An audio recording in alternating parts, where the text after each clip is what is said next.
Hey, good afternoon, ladies and gents. How you doing? It's me, Tommy Cowboy, aka the Old Space Goat. Welcome along to today.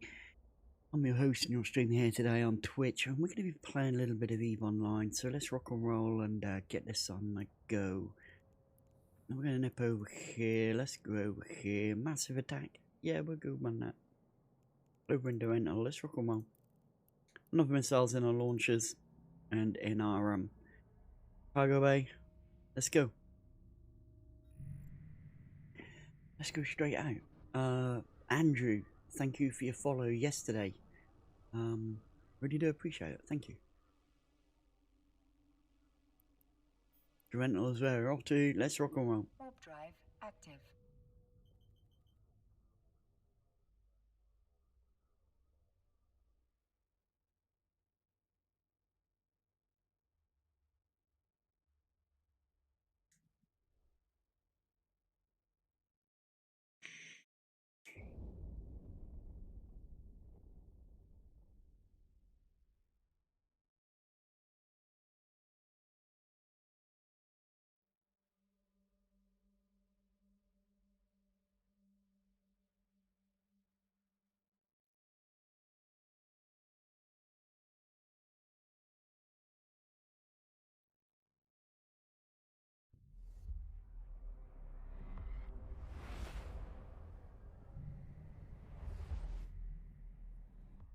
Right.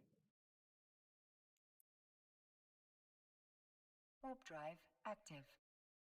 Let's go. Here we go. Now warping into the mission. Pop our hardeners on. Let's go. Let's freaking go. I hate this tab here. It keeps adjusting itself.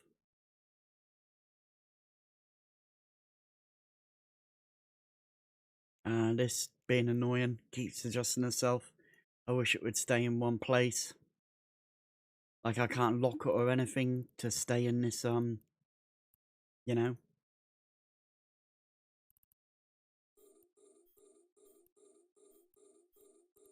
Alright, let's go. I kill this guy off.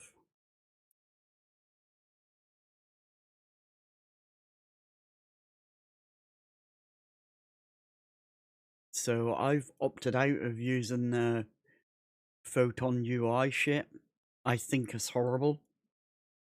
I really do. I think it's just ugly, to be totally honest. I'm not a fan of it, so I've opted out, so I won't be using it. I hope they don't force everybody to use it. I hope it's not a forced upon thing when it comes out. I hope that we can just revert and have it like this instead of having the new layout. I'm not a fan of it. I don't like it. I think it looks ugly.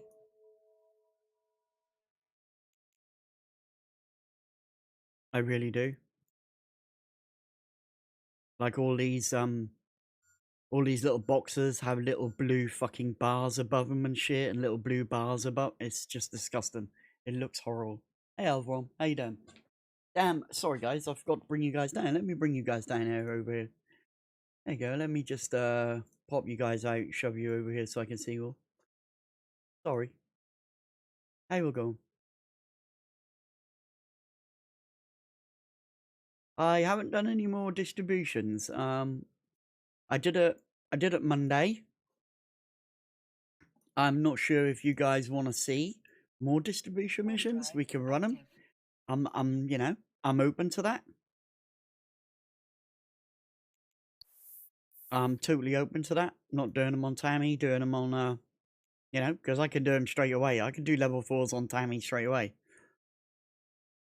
But I prefer to do the missions and that on Tammy. But we can always go over to Ginny and run them if you want me to run them more. I'm not, you know, I'm not worried about doing that. We can do that. If you guys want to see more distribution missions, we can do that. We can certainly do that. Let's go kill these destroyers off, because we've got plenty of destroyers here. Let's just murder these guys, get rid of them. Let's go. We'll bring all of these guys into orders. It doesn't matter. We're fairly, okay here. These guys should be getting wrecked right now.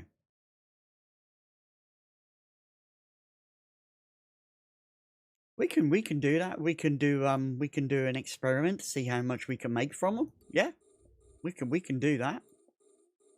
We could certainly do that. We could do say X amount of days and see how much we earn over those X amount of days.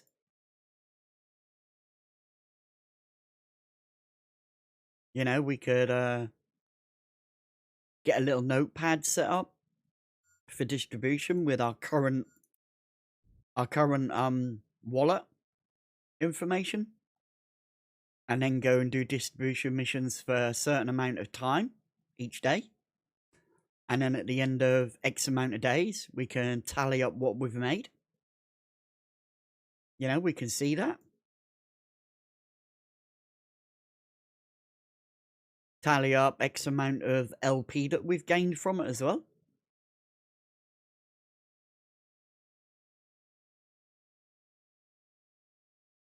I'm not going to buy a blockade runner because I don't have the skills to actually fly it. I don't have the skills to fly it, and I don't want to have to plex that account. I don't want to have to plex that account.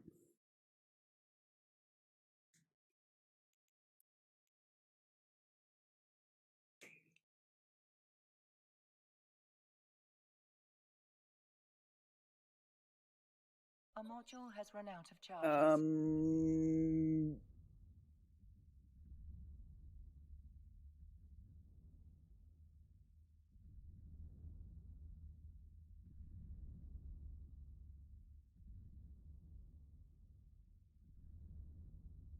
Every 3 months, CCP's community team works through the pile of applications. The current applications are just through now. So it's going to take some time before my application is processed. So yeah, every 3 months, it takes them to go through the applications for partnership. So, you know, we might not even see if we get accepted or declined for partnership before Christmas. Not even before Christmas. You know, it could be tomorrow, it could be January when we find out. So yeah, every 3 months is a bit strong. The community team, they should be doing that a lot more faster instead of every 3 fucking months. You know, doing it every 3 months is literally just going to cause them a headache because they have to go through masses and masses. They're better off if they do it weekly. Go through weekly.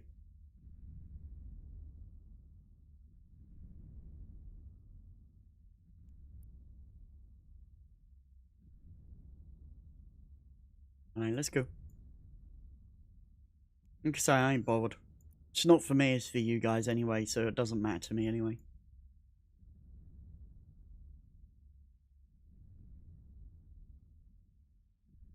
Alright, let's go, let's go. I can run them on Tammy, but I don't want to run them on Tammy. I don't want to do them on Tammy. I haven't done distribution missions on Tammy ever. I don't want to do them on Tammy. I'd rather do them on a character that's low skilled. Because a lot of people that are going to do them are going to be low skilled characters anyway. They're not going to be top end characters, darn it.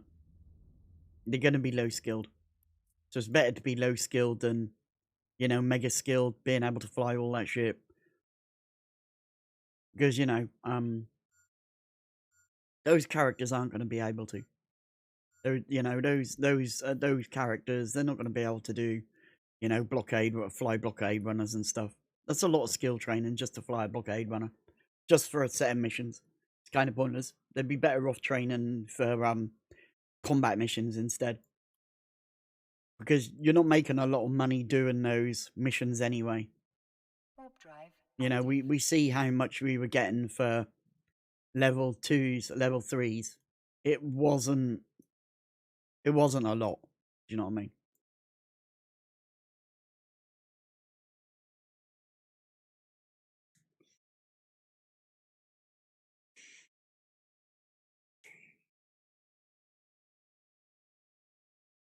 I don't even think Jenna can do I don't even think Jenna can do level 4s. I don't even think Jenna's able to do the level 4s.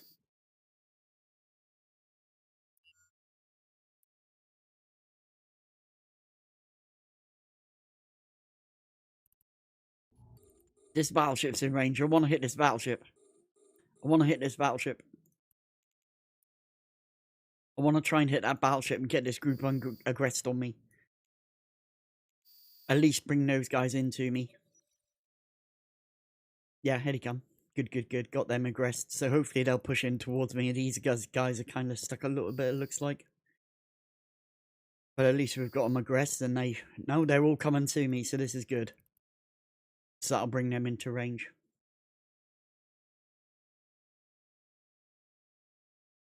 This is good. Did I take my drug booster? I didn't take a drug booster. I forgot. I have a drug booster that I can take. We didn't take it, so that's fine. That's alright.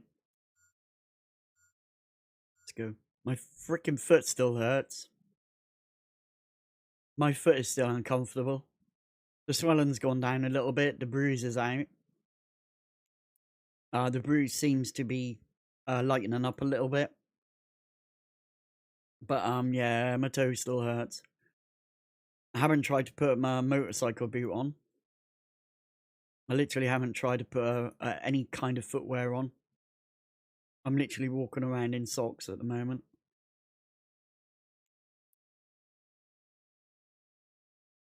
I've noticed that my leg hurts a lot more now. My leg aches a lot more and stuff, but I think it's just due to the fact that I'm walking on it. I'm walking on my leg a little bit funny. Because it's, you know, painful.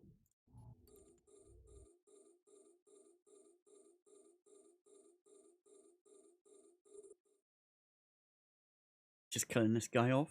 There you go. Look at that. Look at that. Just nip that up. There you go. My VODs are changed as well. So Twitch has changed the length of time my VODs are up for. It used to be 14 days, but my VODs only last for 7 days. Okay? So instead of having 14 days of VODs, 2 weeks of VODs, there's only going to be a week's worth of VODs. At the most. A week's worth at the most. That kind of sucks. That kind of really fucking sucks. That hurts. That hurts so much. Especially for what I do as a streamer. Especially teaching new players and stuff. That sucks. Because 14 days was perfect.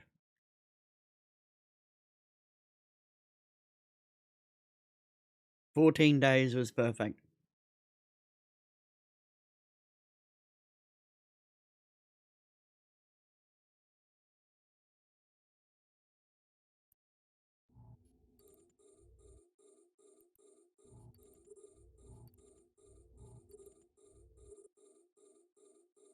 It kind of really does hurt.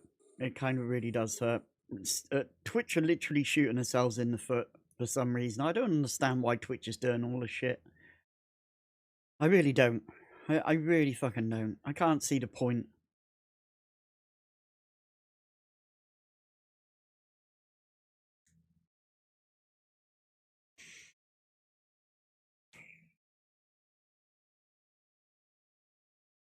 You know, my VODs get a decent amount of views. Monday's VOD has 500 views. Monday's VOD literally has 500 views. VODs before that have like 100 to 200 views. I don't understand why they're making them so fucking short. Because people are going back to my VODs, like, within those 14 days and watching them. It's just going to push more problems on viewers. Having to literally, it's kind of stupid. Yeah, I heard about the actress that broke her back in Twitch. Yeah, in TwitchCon, I heard about it. I've seen it. Yeah. Yeah, I've seen it. Having a foam pit that's only 2 foot fucking deep. How stupid. How stupid can you get as a company having a foam pit that's only 2 foot deep?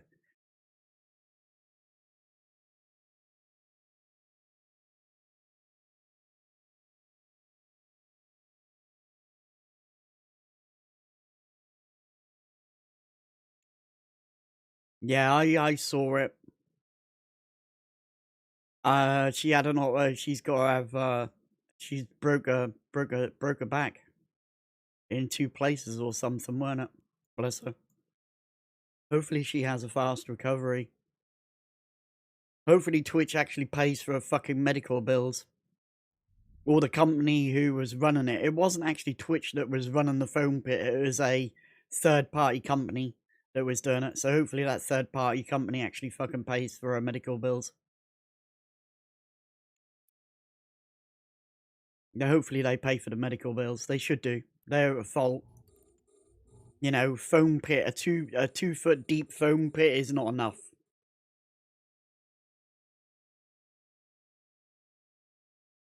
Yeah, Adriana, yeah, it was Adriana that got hurt. Adriana got really badly hurt. It's kind of a fucking shame. You have that sort of shit, them pugil fights, you should literally have a foam pit that's at least,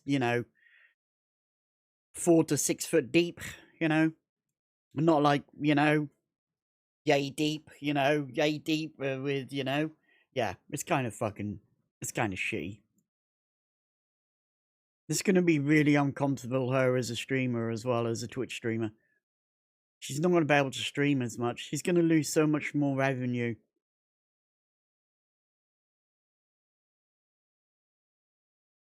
Yeah, she's an actress. That word actress, Yeah.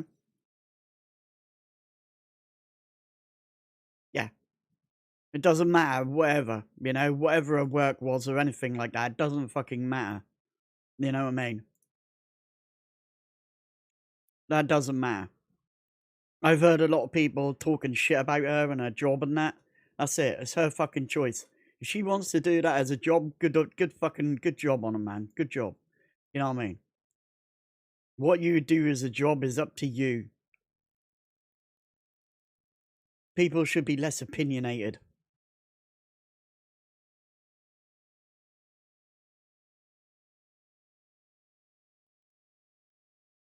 People should be less opinionated. I don't care what fucking people say. Do you know what I mean? If I was a male actress, a male actor, it wouldn't fucking bother me. You know what I mean? That's the way it is. That's the job I took. That's what I decided to do. That's how I make my money. That's it. You know what I mean? if I'm a mercenary or something, that's my job. That's my risk. That's what I do. That's the risk I take. That's the job I take. People should stop having their fucking nose stuck up their own ass. Do you know what I mean? And live in this year, not in the fucking 1950s and the 1940s and shit and the 30s. They should actually live in the year 2000. Warp drive active. Half of these idiots are just fucking twats. They're just internet fucking trolls.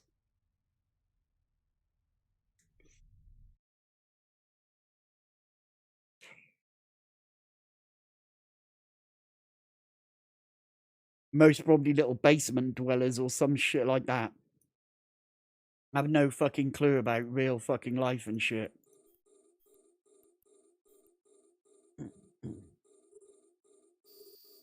And most probably are little basement dwellers. Have no fucking clue on life, never worked a job in their life. have no fucking clue. Money is money. That's how it is. Without money, you don't fucking live. You know? She's able to put a roof on her head. If she's got kids, she's able to clothe her kids, feed her kids, send her kids to school and college and uni and shit. That's how it is. That's literally how it is. No, but good on her. You know, if she's happy in that job, good on her, man. Good on her.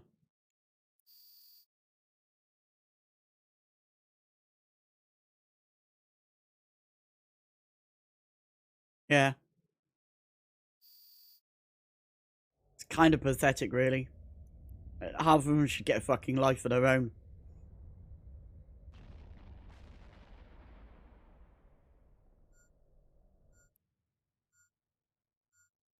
And a lot of the shit comes from, oh, she earns more money than me. You know, he is more richer than me. You know, oh, I'm just gonna troll them because they're more richer than me, and I can't be asked to get off my, you know, I can't be bothered to get off my fat potato couch ass, and you know, strive for fucking goals. She's striving for a goal.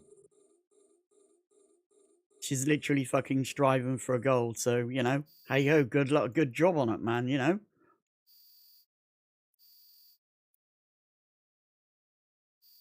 Yeah.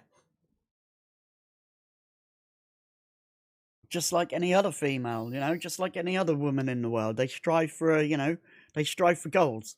You know, they want to put a roof over their head. They want to give their kids the best chance in fucking the world, you know? If they're able to do that, and that's the job, you know, they take an actress job like that or an actor job like that, fair dues on them, you know?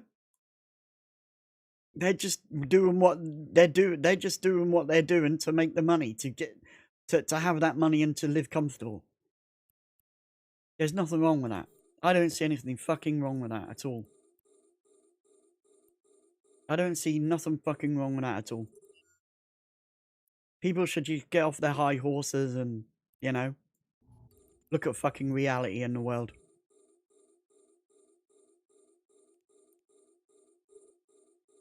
You know, it's better than being fucking trafficked into that job. You know, it's better than being fucking sex trafficked into that sort of fucking work. You know, she's making a choice. She could stop whenever she wants. You know what I mean? She's not forced into it like a lot of young girls and a lot of young women in the world. You know, some people, they don't have a fucking choice. They're forced into it. They're trafficked into it sometimes by their own fucking parents and shit. So yeah, you know,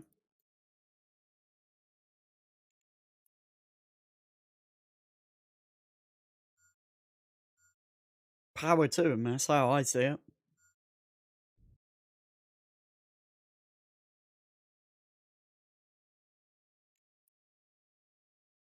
Am I watching the new GOT series? I don't know what the GOT series is. I don't know what the GOT series is. I don't watch TV. I don't have Netflix or Sky or anything like that.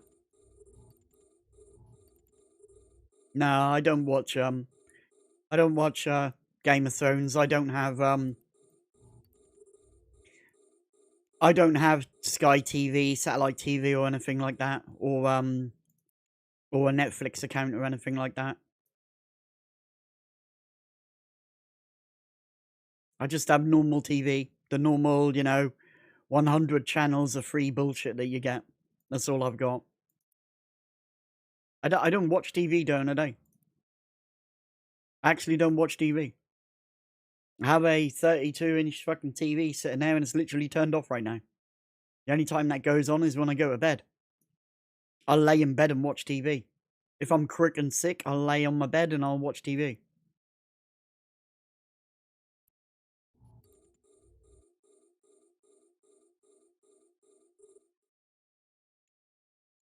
We can stop our ship here and start killing this shit off. Let's get this guy dead. He's really fucking annoying me. Let's kill him.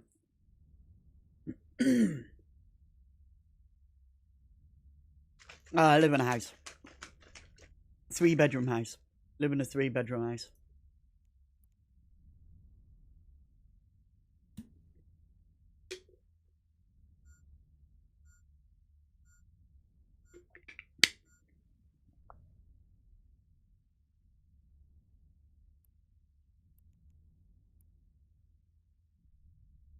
So in the UK, it's a council-owned house. It's run by a council. The equivalent in USA would be project. Would be the project housing. That's what I live in.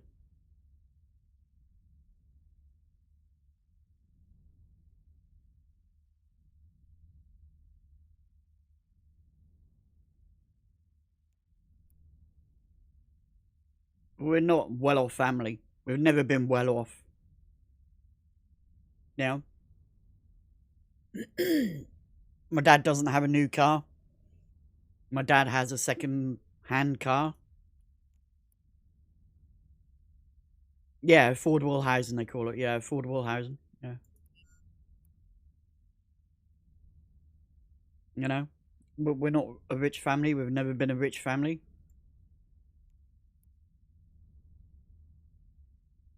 Some years have been a struggle, other years have been okay. This year's, this year at the moment is a bit of a struggle with the cost of heating and stuff going up, the cost of living going up and everything. It's a bit of a struggle. It's not exactly great. It's going to get worse because the UK looks like it's going into recession, so it'll get worse.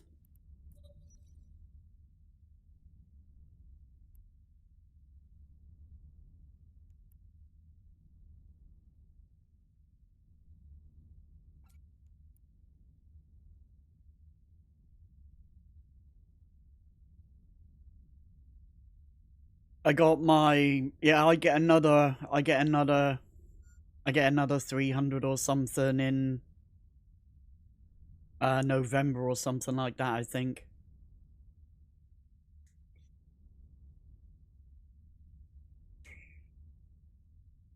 And I give that to my mum and dad. I literally give that to my mum and dad.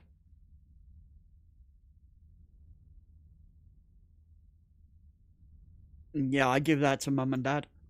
So mum and dad use it for they can use it for paying the rent and extra rent, paying extra on the rent, paying a big chunk of electric and gas, buying credit, having credit for electric and gas in the meter and stuff.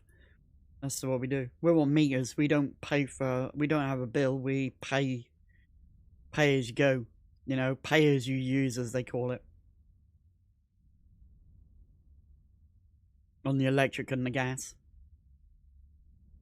We conserve it. We don't use it all the time. We only use the gas when we need to use it.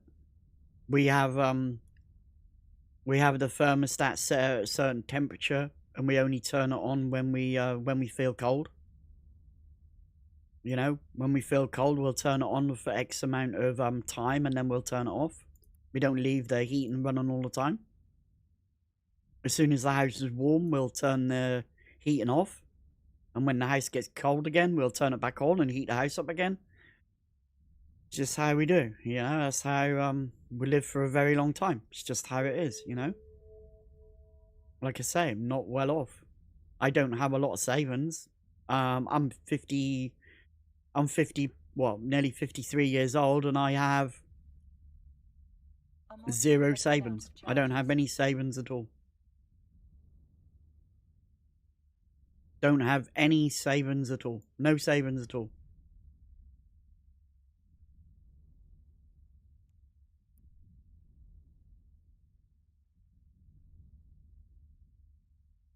At the moment, I've got about what? So look.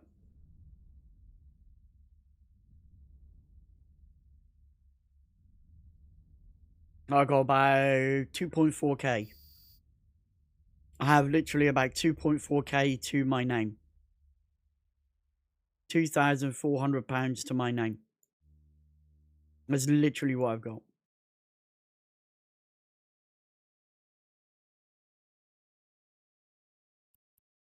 So yeah, I'm not well off, you know. You can understand why I don't be affiliate or anything, because literally it wouldn't help me in any way. It'd make it fucking worse.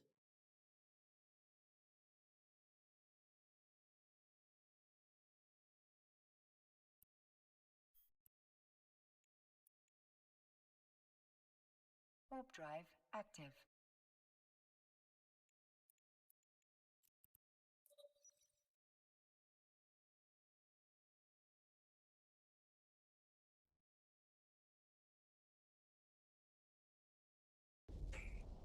This house is well over 30, 40 years old. This house is well over 40 years old. This house was new when we moved in 1981. When we moved into this house in 1981, it was brand new. It had only just been built. And we lived in this house since 1981. So yeah, it's a good 40 years old.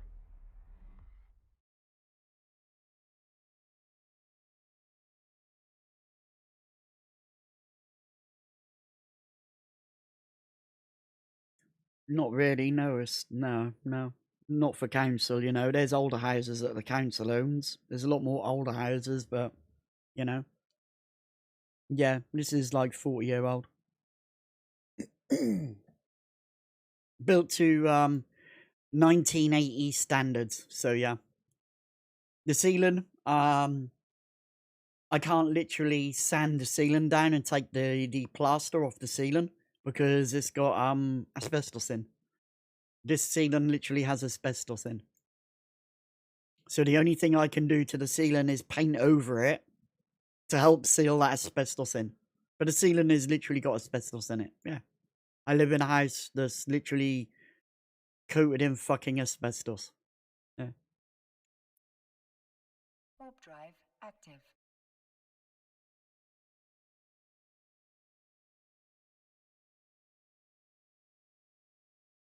And the council won't do nothing to it because it costs more to have the asbestos removed than, yeah. Can't afford to get out. You know, if I was like a lot more better as a streamer and I was better off as a streamer and stuff and I could, save up and have things like that, like sponsorships that paid me a decent amount of money, I would move my family out of this house. I'd move my parents out of this house and buy one. I would do it. Downsize and wouldn't do anything. Downsize and wouldn't make any difference. It would still cost the same. Downsize and would still cost the same. In fact, downsize and would cost more money. Because the fact of moving home, you have to, you're going to move into a new home, you're going to have to carpet it, you're going to have to, lay new carpet down. New carpet's not cheap. You're going to have to recarpet the place. You most probably have to decorate the place. And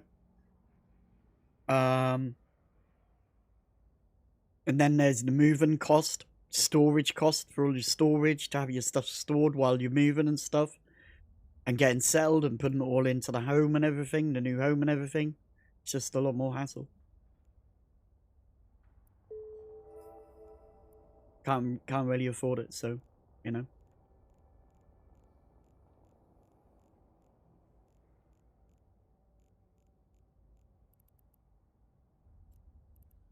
let's go use the golem in this mission, because we are going to be going up against Vengeance, so we can use the golem here, should we? Yeah, let's use the golem. We'll use the golem. Takes a little bit longer to do this mission with the golem, but we'll use the golem.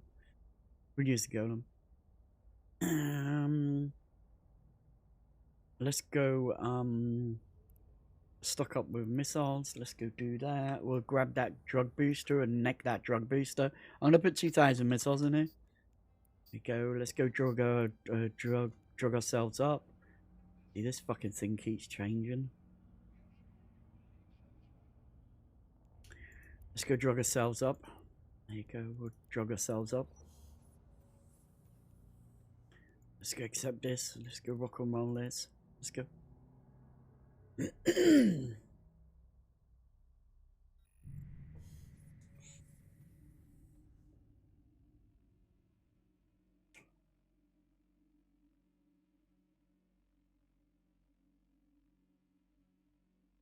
what you have to think is we've lived in this house for 40 years.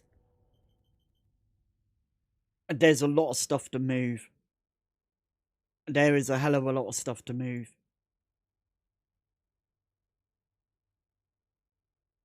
Just the living room and the dining room would take one whole truckload. And then the spare bedroom and my mum's and dad's bedroom, that would take a truckload. My bedroom would take like half a truckload. So yeah, there's a lot. You know, you're looking at 3 or 4 truckloads. 3 or 4 fucking truckloads.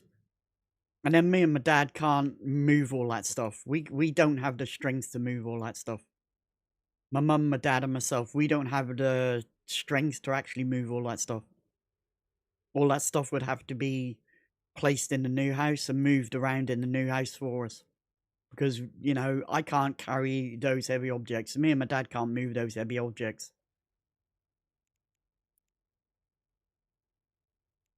Why am I turning that on? I want to go over to the rental. Warp drive active. Yeah, if I was well off and better off, I would literally just have someone come in and I'd take my computer, I'd take my TV, I'd take my desktop, you know, my vape equipment and stuff, but everything else, I would just tell a charity shop to come in and take everything out of the house and sell it all for charity. And then the new house, everything would be brand new in the new house. Like a new sofa, new chairs, new tables, new cookware, everything would be brand new. I would literally refit the whole house out with everything new.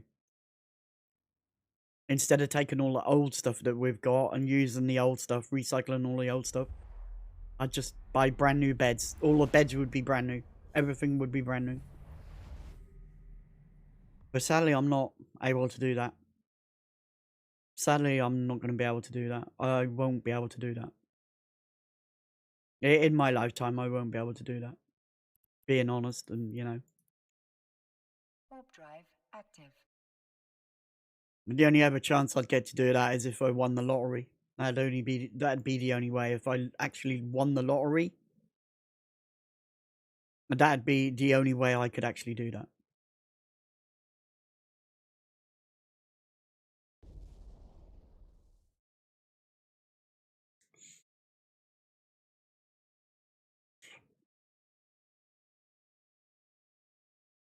When my parents die, I will be homeless. When my parents die, I will be homeless. I will be evicted from the house. I will literally be evicted from this house. I will not have a home. I will most probably go into shared accommodation, or they'll stick me in some random fucking 1-bedroom fucking, you know, 1-room fucking hotel or some shit like that. That's what they'll literally do. They will literally drag me out of this house kicking and fucking screaming. Warp drive active. I won't be allowed to live here. I will literally be removed. Yeah, I'll be put in a bedsit or something like that. Yeah, they wouldn't even put me in a flat. They would most probably put me in a fucking bedsit. So I'm just hoping that I'm just having my fingers crossed that my parents will last another 20 years. Will live another 20 years. Because that'll push me to being like 70 years old, so I could go in a retirement fucking home or something like that. I'd literally be retired by then. So I could most probably get put in a, you know, in a affordable old people's home or something like that.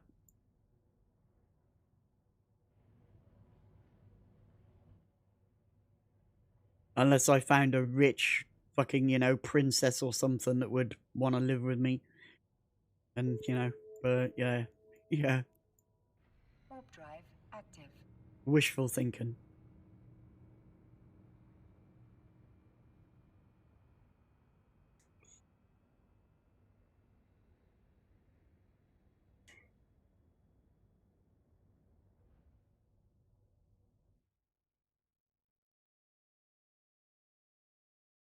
They'd most probably put me in a hotel at first, something like that. Stick me in a hotel or something at first. That's most probably what it'll be. Something like a hotel or something. Yeah, I know. Retirement changes again, yeah. I won't be retired till I'm like fucking 80, 90 years old. It's kind of dumb and stupid. This country is fucking dumb. And if I had the money, I wouldn't buy a house in this country either. I would move abroad. I'd move my parents abroad. I'd ask my parents, sit down with my parents, say, hey, where would you like to live? And if they said, oh, I'd like to go and move here, we would love to live here, I'd be like, let's go. Let's go. I would literally move my parents away to a different fucking country instead of living in the UK.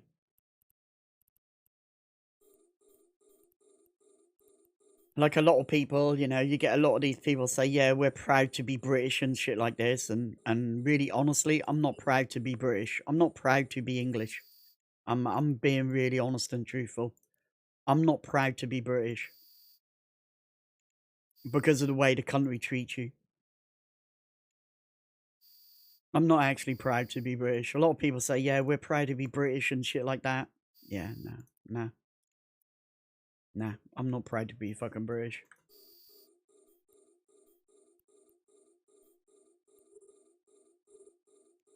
Just, you know, being honest and truthful, you know. I'm literally not proud to be English.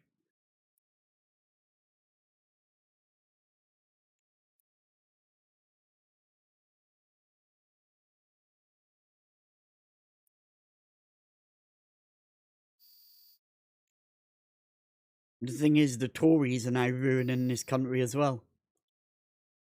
All of the parties that have been in charge of this country have literally fucking ruined it. They've not made it any better. They've ruined it all.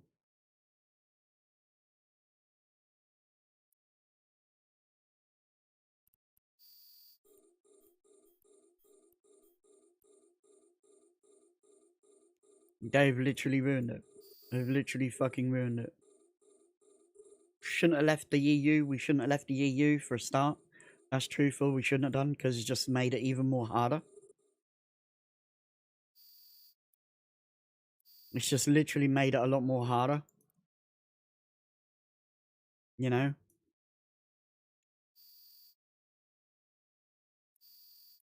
If there was a vote to go back to the EU, I would be voting straight away.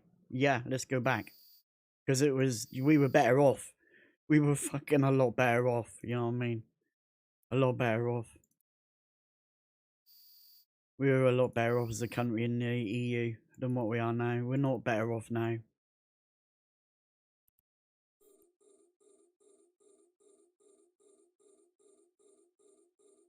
Yeah, we're not a self-sufficient country, and that's the problem. We're not. We're self-sufficient on every fucking thing else except, you know, hell, you know, yeah.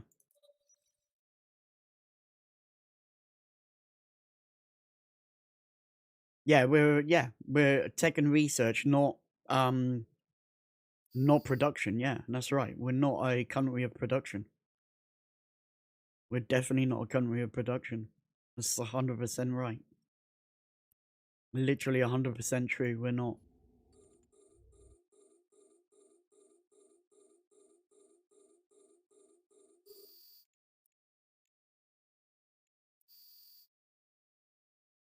That's totally right.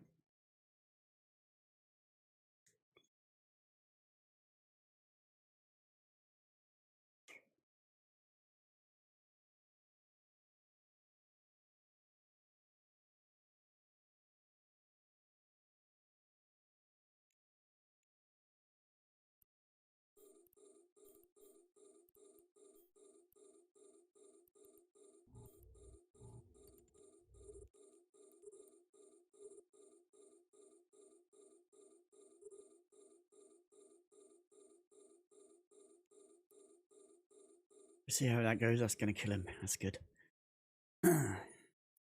Couple of volleys on this guy. We got a lot faster rate of fire. We got a rate of fire bonus to our drug booster that we took, so we get a better rate of fire. So we're dumping these missiles a little bit more faster than what we normally do.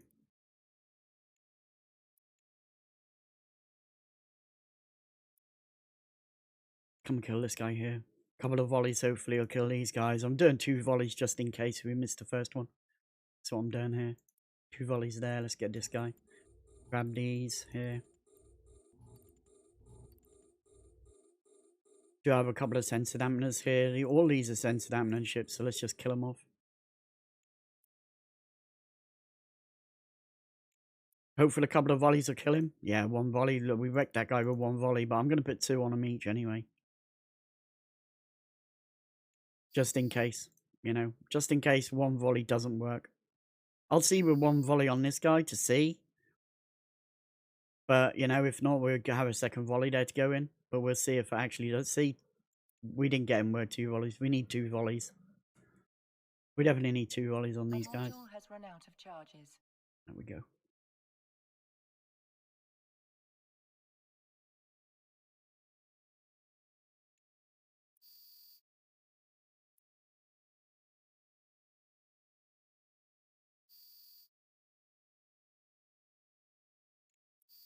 Let's go over here.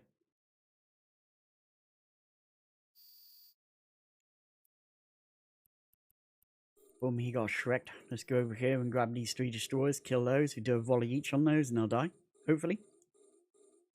Pull these groups into us and kill these. Let's go on this guy, grab this guy. I'm hopeful that these 1 volleys, these single volleys will kill these guys. I'm just going to gamma reload here right quick. I'm hopeful that they will die to that.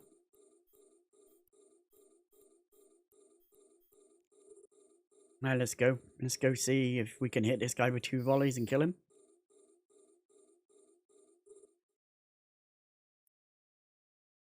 Go on this guy with 2.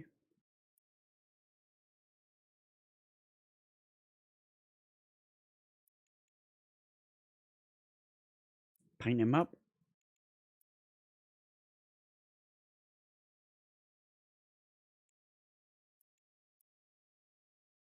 Paint him up. Come over here and grab this guy.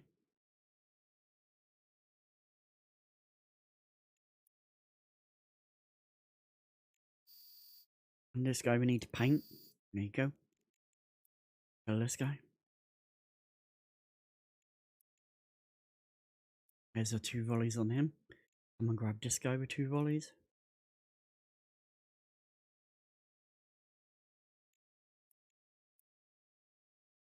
Song reminds me of Blackpink. Not Blackpink, who's the other one? Jessie. Jessie.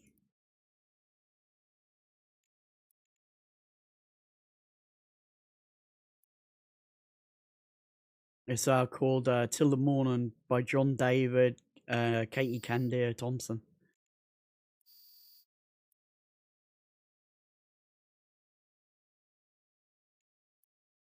Ba-da-bum-bum-bum. Ba-dum-bum-bum.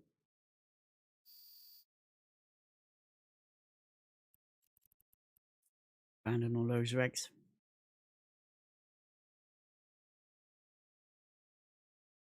Alright, let's freaking go. Reload her. Select the gate. You ever played the X series of games? No. No. Let's go here. I'm just going to turn around and just align to that and jump onto that gate. And then we're going to wait for this to cycle down. So just going to get aligned right quick. There we go. We're aligned. About now we should be aligned. Yep, there we go. Jump down. Let's go.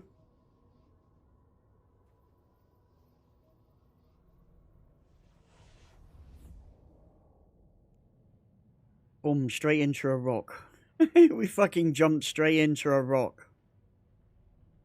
We'll stop here.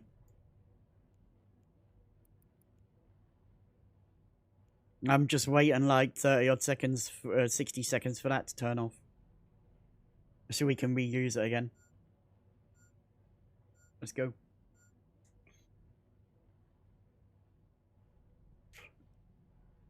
Nah, I've not played Star Trek Online. I played Star Wars Battlefront. I played Star Wars Battlefront on my PS4.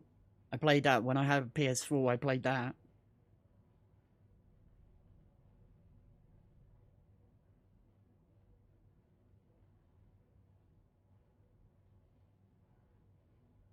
That came out just after I had a heart attack. So I played that a little bit. I'd sit on my bed. Had a PC, but I didn't play it on my monitors. I didn't plug it into the monitors. I literally plugged the PlayStation 4 into the TV and I'd play it. I'd sit on my bed in front of the TV and play it on there. Right, let's go into this next area. Warp drive active. Let's slide.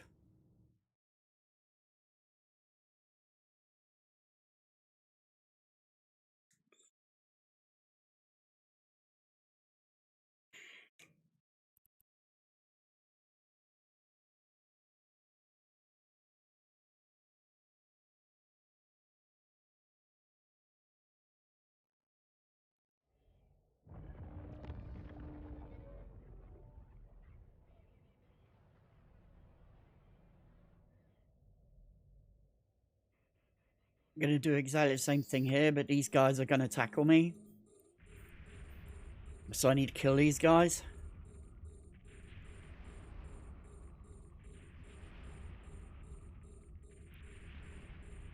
Let's try jump. Don't seem to be disrupted at the moment, so we might get a jump off here. Boom, we got a jump off. That's good. Right, stop a ship here.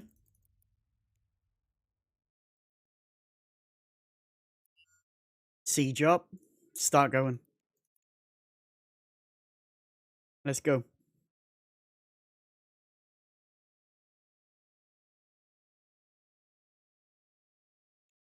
Wrecked.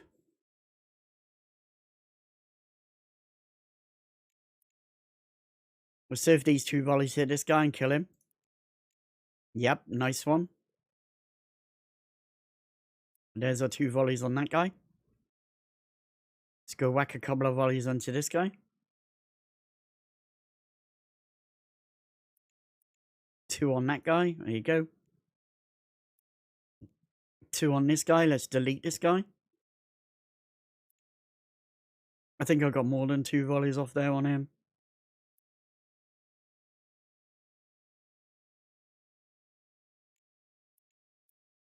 Delete him as well. I'm going to come and delete these 2 battleships down here.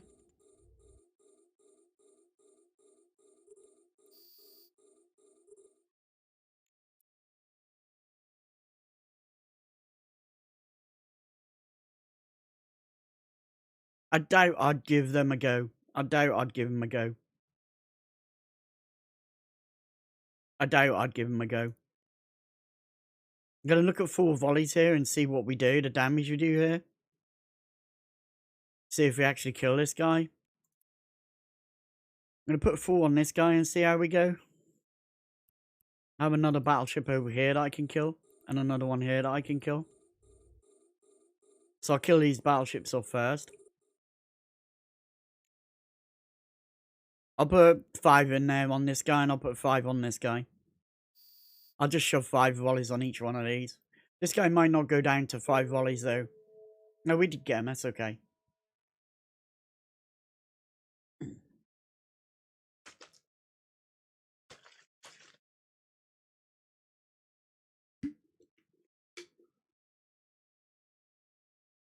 A module has run out of charges.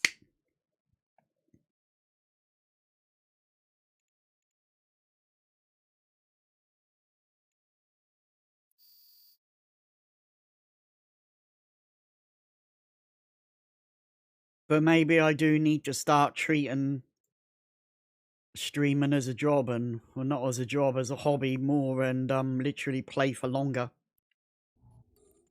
Maybe I do need to start streaming longer. You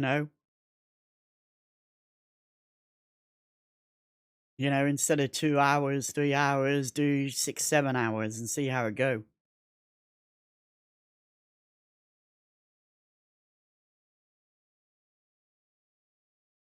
Maybe that's something I have to try. Maybe that'll push the viewers up, more viewer coverage. If I do that, push it up a little bit higher, maybe I'll get more viewer coverage.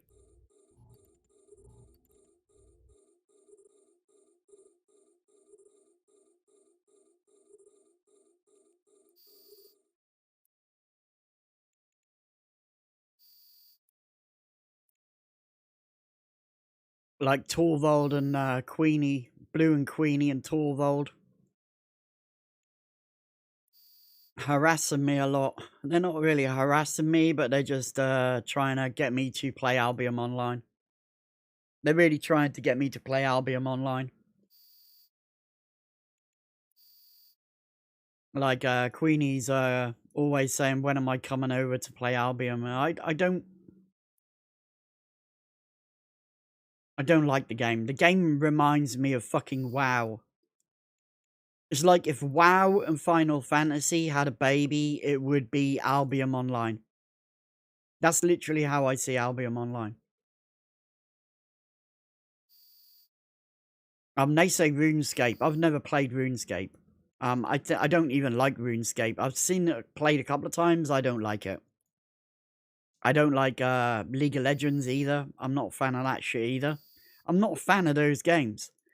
I've played Final Fantasy,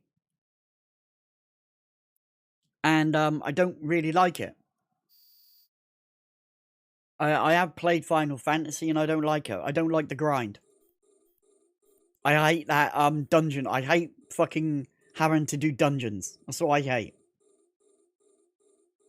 I don't like having to go and squad up with random fucking people and run these horrible little fucking dungeons. I'm not a fan of it. I don't like it. That's why I don't like World of Warcraft. That's why I don't like those games. I hate that sort of game style play. Eve is kind of like that because these are kind of like dungeons, but it's nothing like those sort of things. I hate it. Like Path of Exile. I played Path of Exile. I hate Path of Exile. I fucking hate it. It's so fucking horrible and grindy.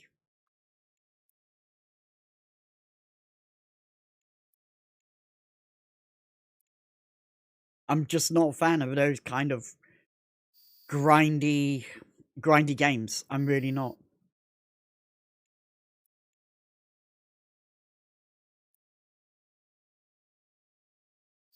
And to me, that Albion Online is basically forced PvP. I'm not a fan of forced PvP games. I'm really not. And it seems like it's not solo either. It's mostly friend-based content. Social-based, where you're social with other people in clans and shit like that. I'm not a fan of it. The same as Final Fantasy. I'm not a fan of those games. I don't like them like that. I hate those games. That's why I don't play them.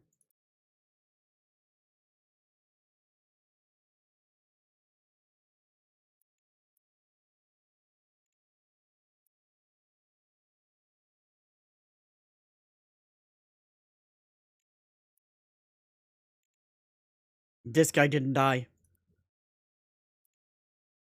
This guy might. This guy didn't die. We missed that volley on him. Turn this off. This guy's dead.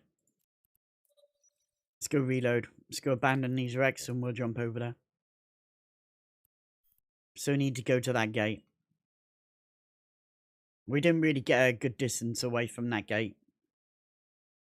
We really didn't get a good distance away from that gate. Maybe we can jump to this beacon. This beacon's a bit better to jump to. We'll jump to that beacon. That might be a better object to jump to. Let's just align to that and we'll jump to that beacon instead. That gate is a little bit too close.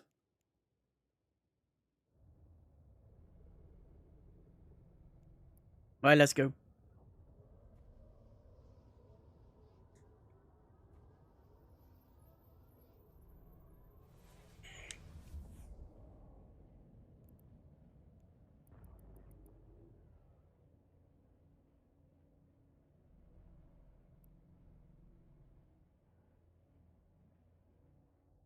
We need to fly away, because if we try and engage our jump here, we're going to collide with this, we're going to collide with that. We need to fly away from it. Because if we try and, if we literally try and jump there, we'll collide with this and we'll just be in infinite fucking jump, fucking infinite, you know, warp drive active fucking, yeah. So we'll just fly away. This thing should be cutting out very soon and be ready to use. Right, let's try it now. Warp drive active. Hopefully we'll have enough speed to do this and we'll be aligned enough to do this. Hopefully our alignment's pretty quick. Our alignment seems fairly fast. Let's just see. We should jump, yeah? There you go, we're there. This is good. Good news for us. This shit's gonna be out here. So how far away is this shit? 100 kilometers. Let's just jump away.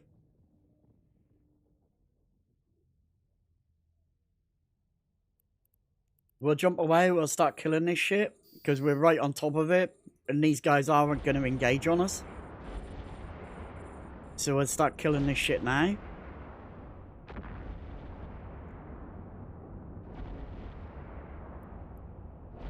There's our first victim. Let's just jump now.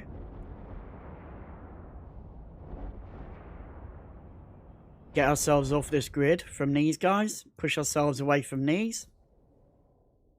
Sweet as pie. Look at that. Perfect.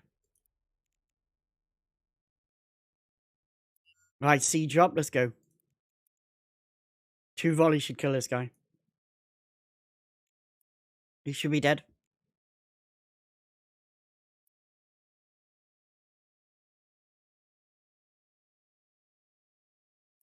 This guy should be dead.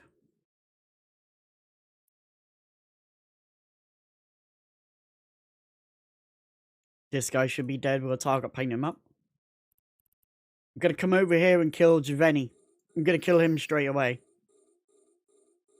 Right? Just beat on his ass and kill him straight away.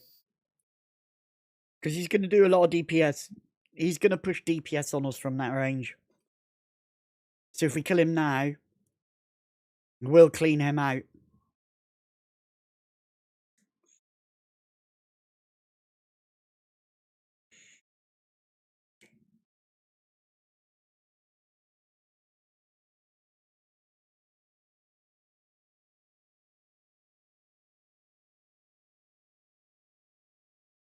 Heavy resistance there.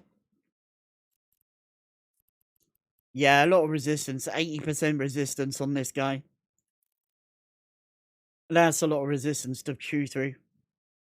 We should get him now.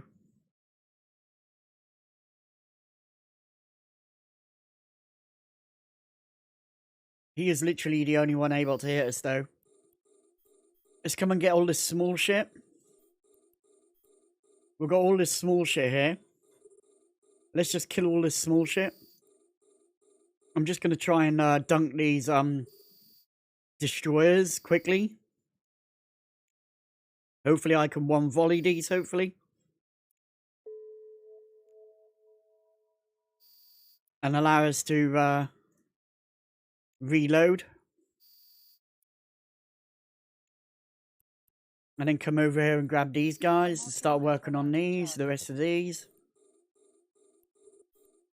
Just lock them up as much as we can. This guy should be going down. We did volley him. There you go. He's down. Right, let's get these guys. I'm just going to put a couple of volleys on these two guys here and see what happens. If I need to follow up, I'll follow up. I'm just going to paint him up. We've got 2 volleys out there.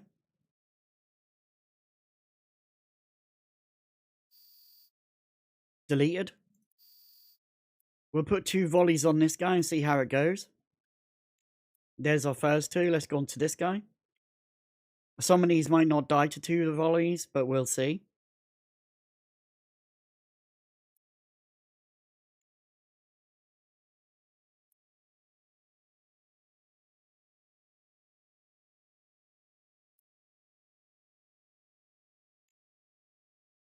This guy needs another one. This guy might need another. No, he got him. That's good. Let's get this one.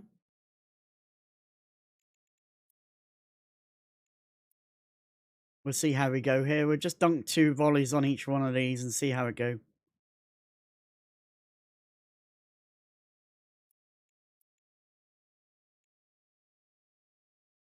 Go on to this guy.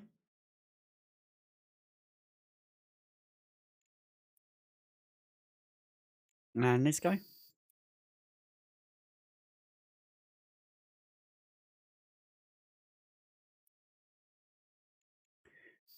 And this one.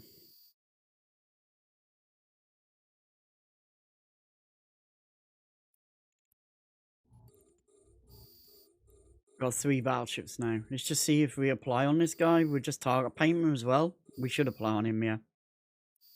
Gonna put these volleys onto this guy, and then we'll reload.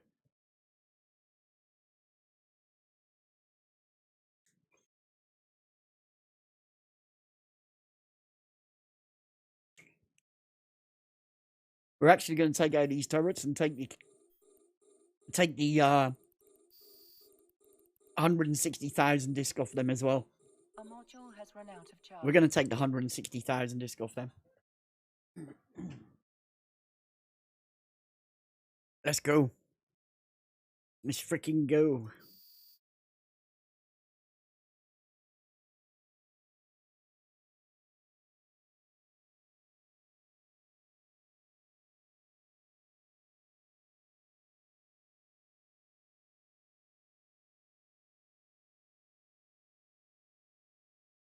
There we go.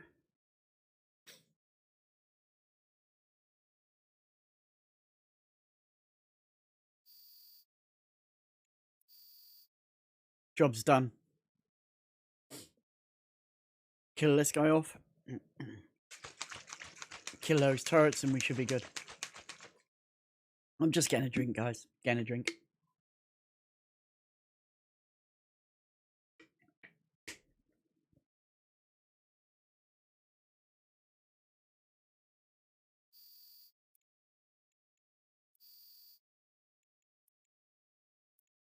We'll just whack this guy and see how good we get him. I think we might be able to kill these with 1 volley each. Let's just see.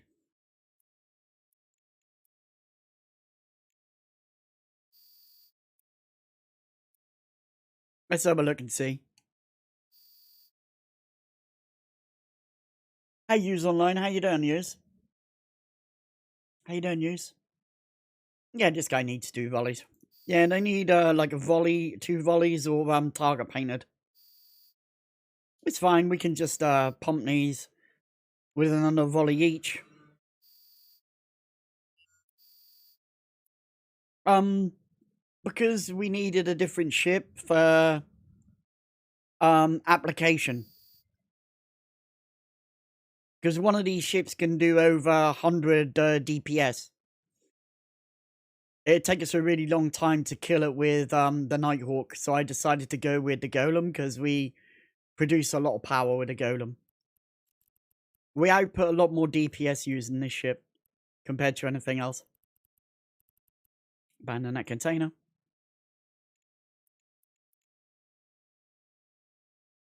Yeah, this ship outputs a lot more DPS. 1400 DPS with drones. If we take these drones off, we're doing 1350 DPS. We do a shit ton of damage. He will replace the Nighthawk? No. He won't replace the Nighthawk. This is only used for certain missions. I don't replace the Nighthawk with this. We're gonna still use the Nighthawk. It's just some missions will use a battleship instead.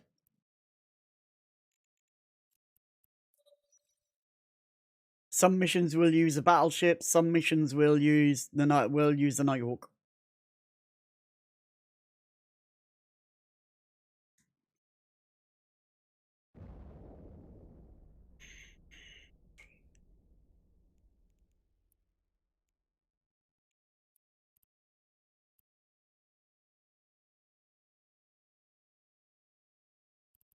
I did some missions yesterday.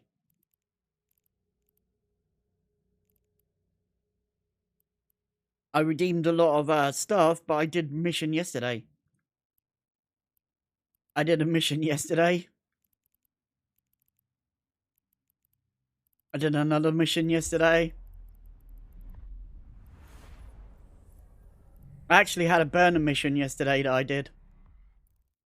I had a burner mission and I actually got a faction module from it. I'll show you. I actually got a faction module from a burner mission yesterday. Warp drive active. You think your ship can be faster than a missile to avoid damage? Yes. Interceptor can outrun a missile. An interceptor can outrun a missile. I can outrun missiles with an interceptor if I'm allowed to go fast enough, if I can go fast enough. With implants, I can make an interceptor do 10,000 meters a second.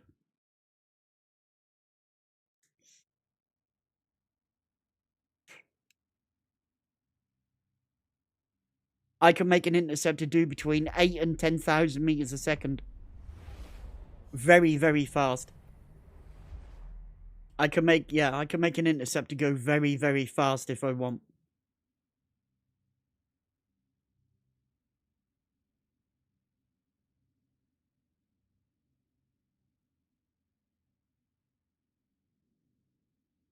Velocity of a missile shows you velocity. If you right click and show info, it'll show you how much the maximum velocity is. So to outrun this missile, without any skills, I need to be doing 4,700 meters a second.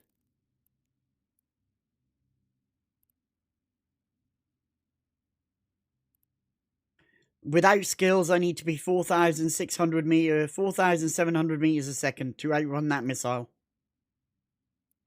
If that missile is active, with skills, I need to be able to do 10,500 meters a second to outrun this missile. 4.7 meters a second is impossible to avoid. No, easy to avoid. Easy to avoid. It's easy to avoid. Watch. It's really fucking easy to avoid.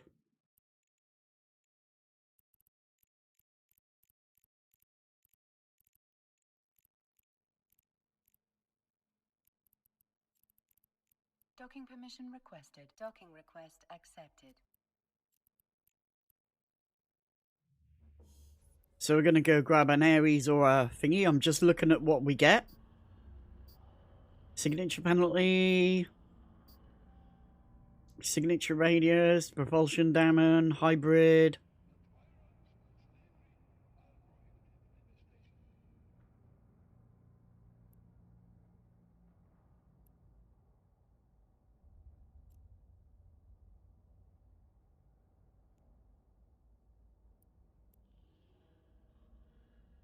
Watch. Watch how stupidly fast I'll make this ship go. So I'm going to come over here, propulsion. Going to go over here with a micro warp drive. Right, am I going to put a Tech 1 micro warp drive, a Tech 2 micro warp drive on there? Right, straight away, I'm doing 4,115 meters a second. Straight away. Straight away, right? We're going to come over to modules. We're going to go over to rigs. We're going to come over here to astronautic rigs. Small. Dynamic fuel valve. I don't want that. I want hyperspatial optimizer. No, I don't want that. Low friction nozzle joints. That's what I want. There you go. I want polycarbon engine housing. So I'm going to put polycarbon engine housing on Tech 2. I'm doing 4,638 meters a second. Back up here to propulsion. Propulsion upgrades. I want overdrives, and I want to put overdrives on here.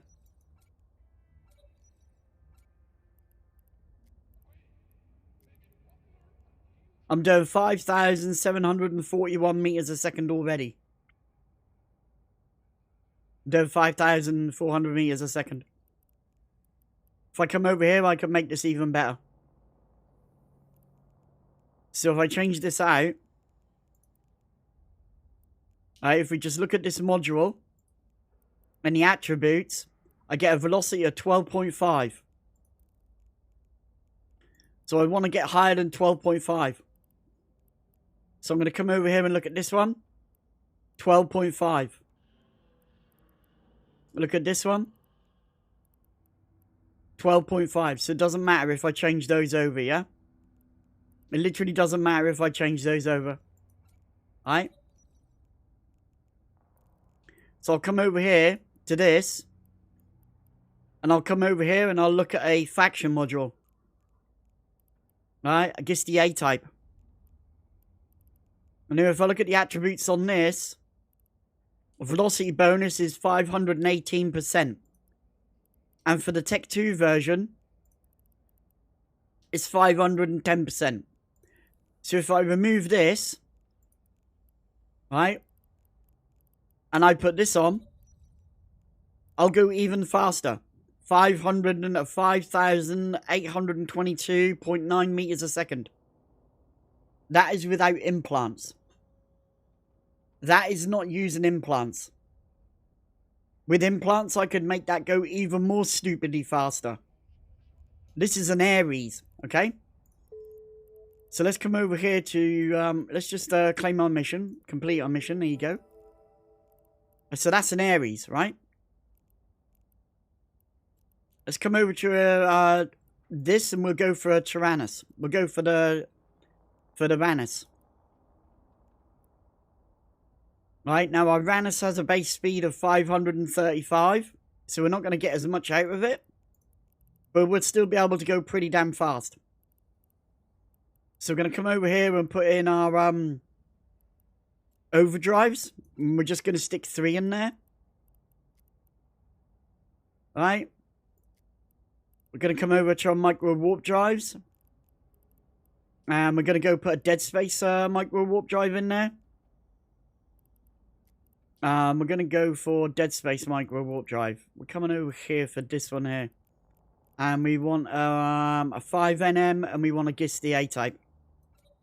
So I'm going to shove that. I'm doing 5,170 meters a second already. Alright. So now I come over to rigs. I've got 2 rig slots. I want to go to astronautic rigs, small. And I want to put in polycarb engine housing. So I'm doing 5,303. Right? If I come back over here to hull and fits, go back down to interceptor. So that was a Gallente. Let's go have a look. A Crow. Might be a bit better. No, a Raptor. Let's go have a look at a Raptor. A Raptor's got 3 slots. So the Aries gives us 4 mid slots, 4 low slots. Let's go look at a Claw. 4 612 base. So again, we're going to go over to hardware. We're going to do exactly the same thing. Propulsion, upgrades, overdrives, shove overdrives in. We're not interested in turning fast. We're interested in going straight line speed. 846 meters a second. Let's go put on our rigs. Astronautic, small. And we want 2 polycarb engine housings.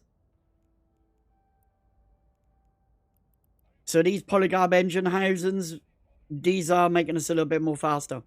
852. The nozzle joint will make us go a little bit not as fast. So the polycarbs are what we want. Yeah, the dynamic fuel valve is not doing anything. There's only one thing in here really that does it. It's this one here, the polycarb. Everything else doesn't adjust our oh, auxiliary thrusters makes us go a little bit faster. Auxiliary thrusters 856. Alright. Propulsion, micro warp drive. Let's come over here and just add a dead space micro warp drive on. We want 5NM. We want an A-type. There you go. Shove that on. 6,000 meters a second. That is without any implants. If we were to put implants in this ship, we would do well over 9,000 meters a second. If we added implants. We'd need implants. But we could go well over 9,000 meters a second. Nearly outrun these missiles in a straight line. Show you the golem fit? Yeah, I can give you the golem fit.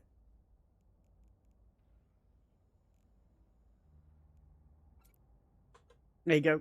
Golem fit. There's the golem fit.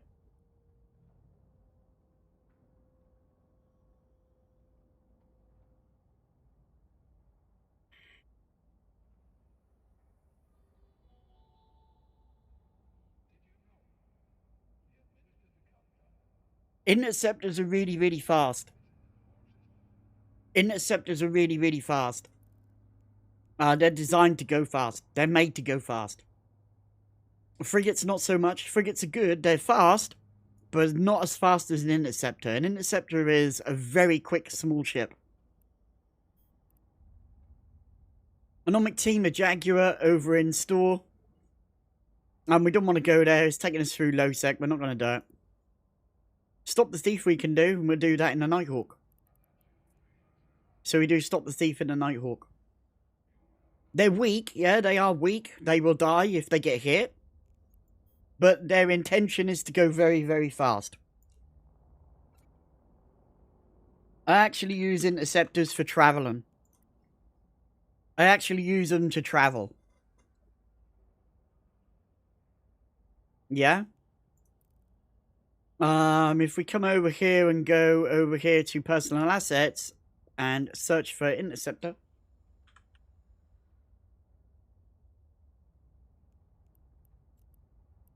Right, and we go and look at this ship here, simulate fit. This ship here is designed for travel. So this is basically a travel fit. It's not really a travel fit, but basically it's got inertial stabilizers on. This is an afterburner fit and does 1,500 meters a second. But it does 10 AU warp. 10 AU warp speed. This goes from gate to gate very, very fast. This will outrun you in a race. If you were to start off in the same system as me and Cat and we had a race to Jita, I would get there first. And the reason why is because of this speed here. The maximum speed that can be reached in warp. This has a very fast warp speed. 10 astronomical units per second. This is very fucking fast. And it's due to these two this module here. Hyperspatial rig. If we actually remove that one and we put another one on there, I do 12 astronomical units per second in warp. I will literally outrun your ass. So if I enter warp the same time as you and you're going to another gate and I'm ready to kill you, I will get to that gate first and I'll be waiting there for you to land on gate. And then I'll lock you up, I'll scram you, I'll web you, I'll start shooting at you, orbit you at a decent enough speed, and I'll wait for my fleet to land and kill you. This is very, very fast. Gate to gate, very, very fast. This is what I use. This allows me to travel fast. 3 seconds alignment speed. I could pull this down by pulling these off. I could actually make this go faster by putting nanofibers in here. If I put nanofibers in there, I will align faster, under 2 seconds. So I'll be able to align in under 2 seconds, zoom off, and get to that gate before you ever got there. It's called an interceptor for a reason, because it intercepts enemies. So they're very, very fast and agile ships. Right, let's go do this mission. Oh man, 1 jump over, let's go. How much ISK do I make per hour? I don't make ISK per hour. Because ISK per hour can be very random. You know, in 1 hour I could make 30 million ISK, and in another hour I could make 10 million ISK. It depends on what missions I get. If I get Dread Pirate Scarlet, it takes me about 45 minutes to do. That's 30 million ISK. If I get the Blockade, that's about 30, 40 minutes. That's about 20 million ISK. If I get to stop the thief, it's about 20 minutes, but only make about 3 million ISK. So if I did 2 missions, stop the thief missions in an hour, I'd only make about 6 to 8 million ISK. But if I did 1 Blockade or 1 Dread Pirate Scarlet, I'd make anywhere from 20 to 40 million ISK in that 1 hour. ISK per hour is not for missions. ISK per hour is mining. How much ISK will you make in an hour mining? That's what ISK per hour is. It's not missions, it's not anything like that. Because missions are random.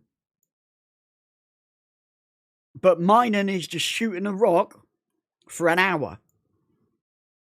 And however much minerals you get in that hour of grinding that rock down is how much you make an hour. But missions are very different. You can't really class missions as per hour. Because you could get a really good mission in 1 hour, and take 1 hour to do it, and it could give you 40 million ISK in bounties. But you could do another hour and do 3 missions in that hour and only make a maximum of 12 million ISK.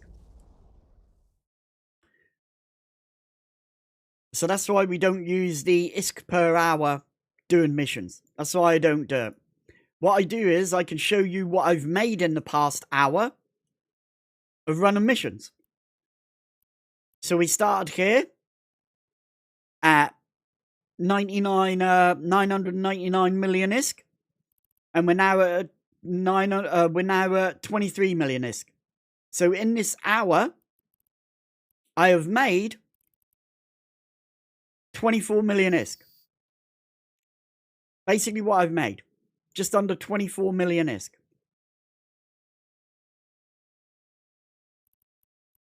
Yeah, in that hour and 29 minutes, I've made about 24 million ISK.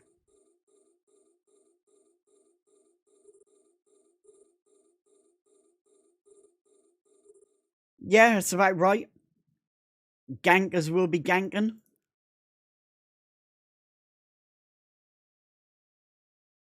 Gankers will be ganking them shits just how they are.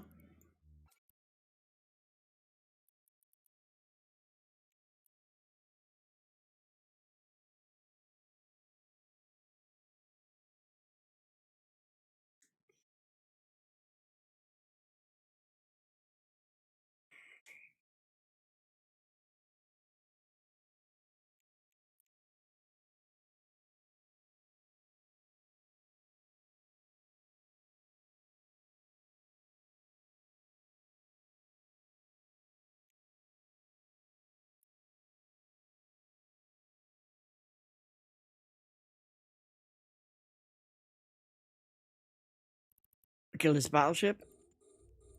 Command burst up. Get that running. Frag this guy, frag this guy. Put those drones on this guy. Our missiles are going to kill this frigate here faster than those drones will, so... You know, we're already chewing through this guy. He's gone, yeah? You know, the amount of damage these drones are doing to this battleship compared to what we do with one volley on this, you can see he's literally fucking dying really quick. Yeah? Literally dead. I'm going to reload here. Gonna come and kill this guy.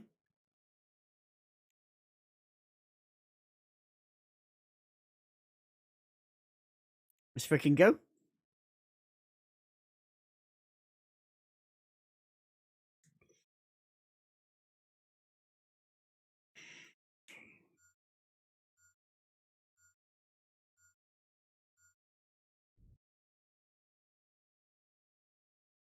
Let's go kill this guy. Now, what I'm going to do is kill Shadow.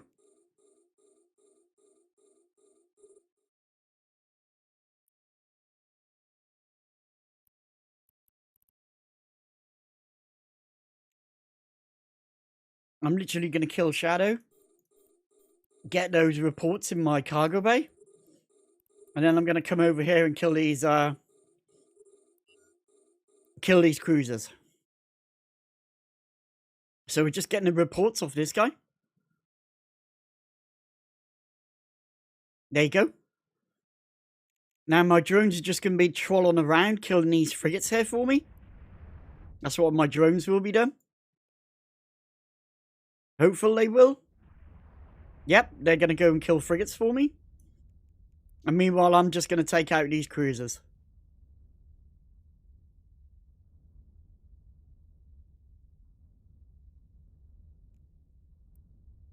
This guy's dead. Go on to this guy.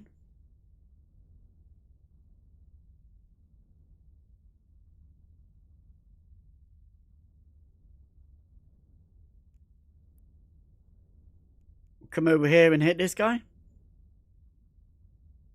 Don't worry about that single drone there. It's fine. We'll reset those two drones. Or single drone. Yeah, single drone. We'll reset him in a minute. So he's dead onto this guy. That drone doesn't matter. These frigates are still going to die to the other 4 drones. Doesn't matter. These 2 battleships are going to die. Gonna kill this guy.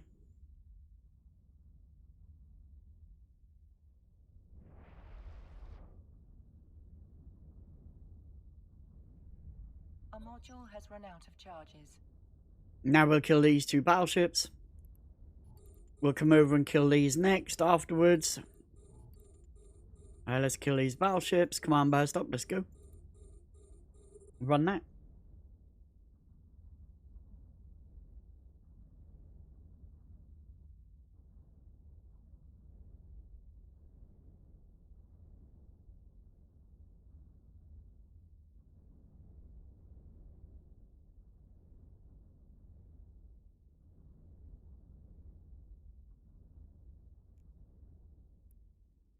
Come and kill this guy. Gonna pull my drones in now because I don't need them. My drones are gonna take ages to kill these things. But my missiles will wreck these things very, very quickly. Because they're really weak to kinetic damage. But my drones are doing explosive damage. So it's kind of pointless having my drones out now. So that guy's dead. Hey Gia, how you doing?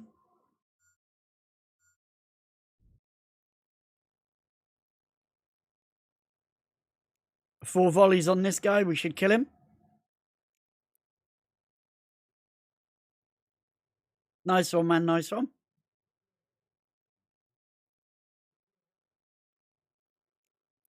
And this guy will die. Over onto this one.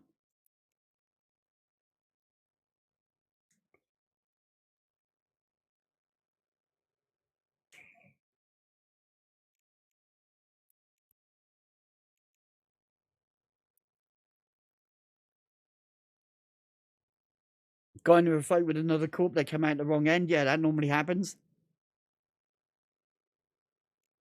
6 volleys, there you go. Left. 4 volleys on him and he should die.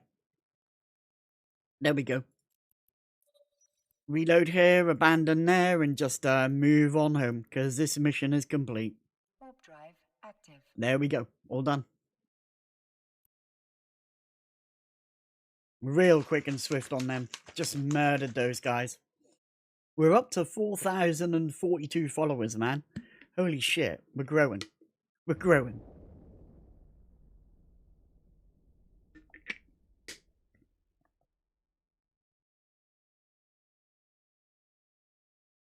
Hey, Colonel. How you doing? How you doing, Colonel? How you doing?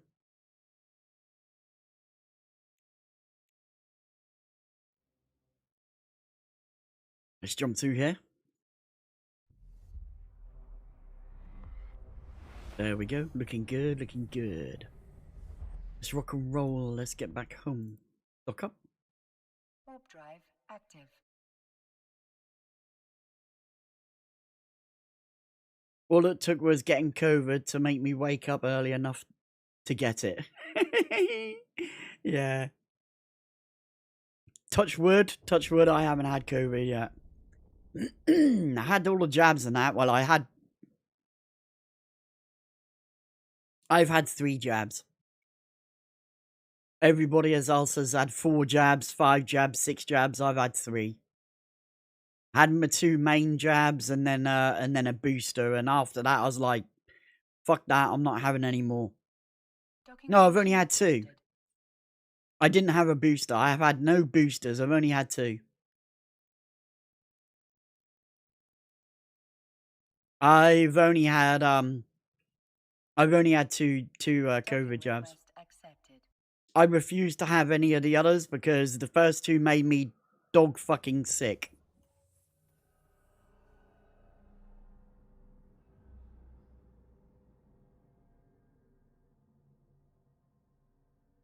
.5 mile run was 12:15. Now it's 15 to 16 minutes.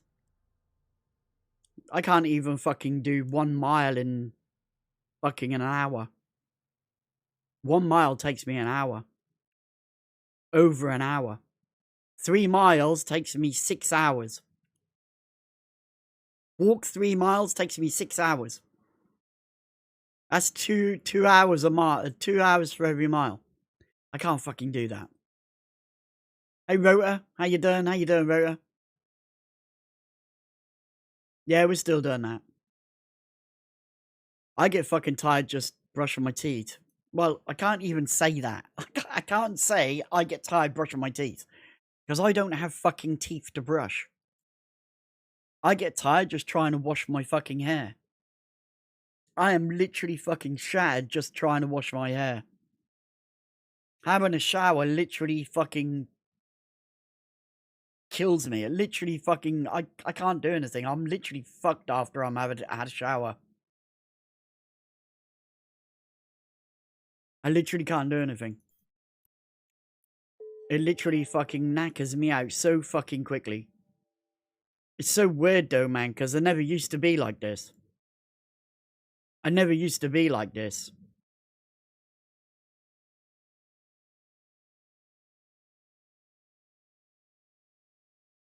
I hate not having any teeth. I fucking hate it.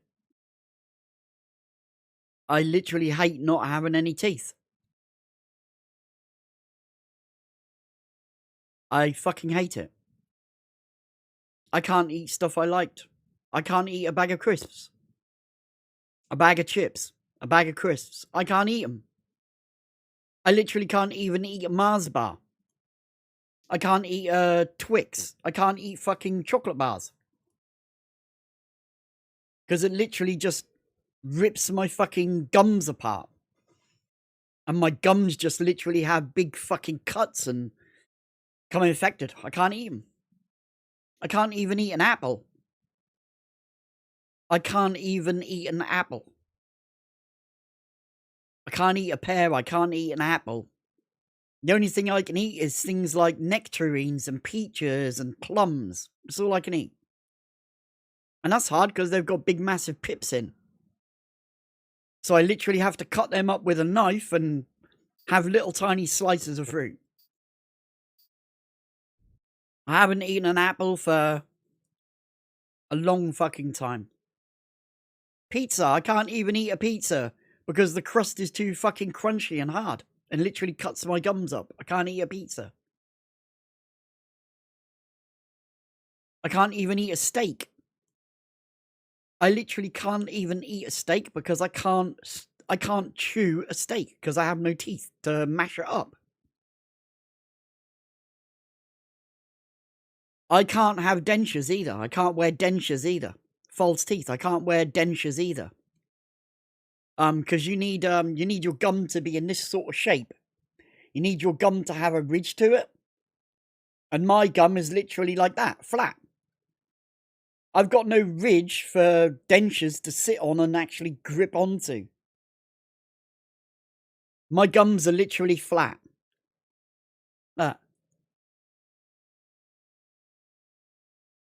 Bit weird, but I'll show you.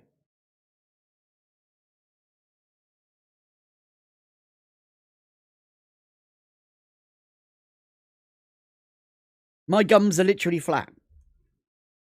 I can't put dentures in because dentures don't stay in place. No amount of glue and sticky pads and stuff that you put in your mouth to hold your dentures in works. I literally can't I can't wear them. I can't even put dentures in and speak because as soon as I open my mouth, these things just go and eject themselves like fucking vomit.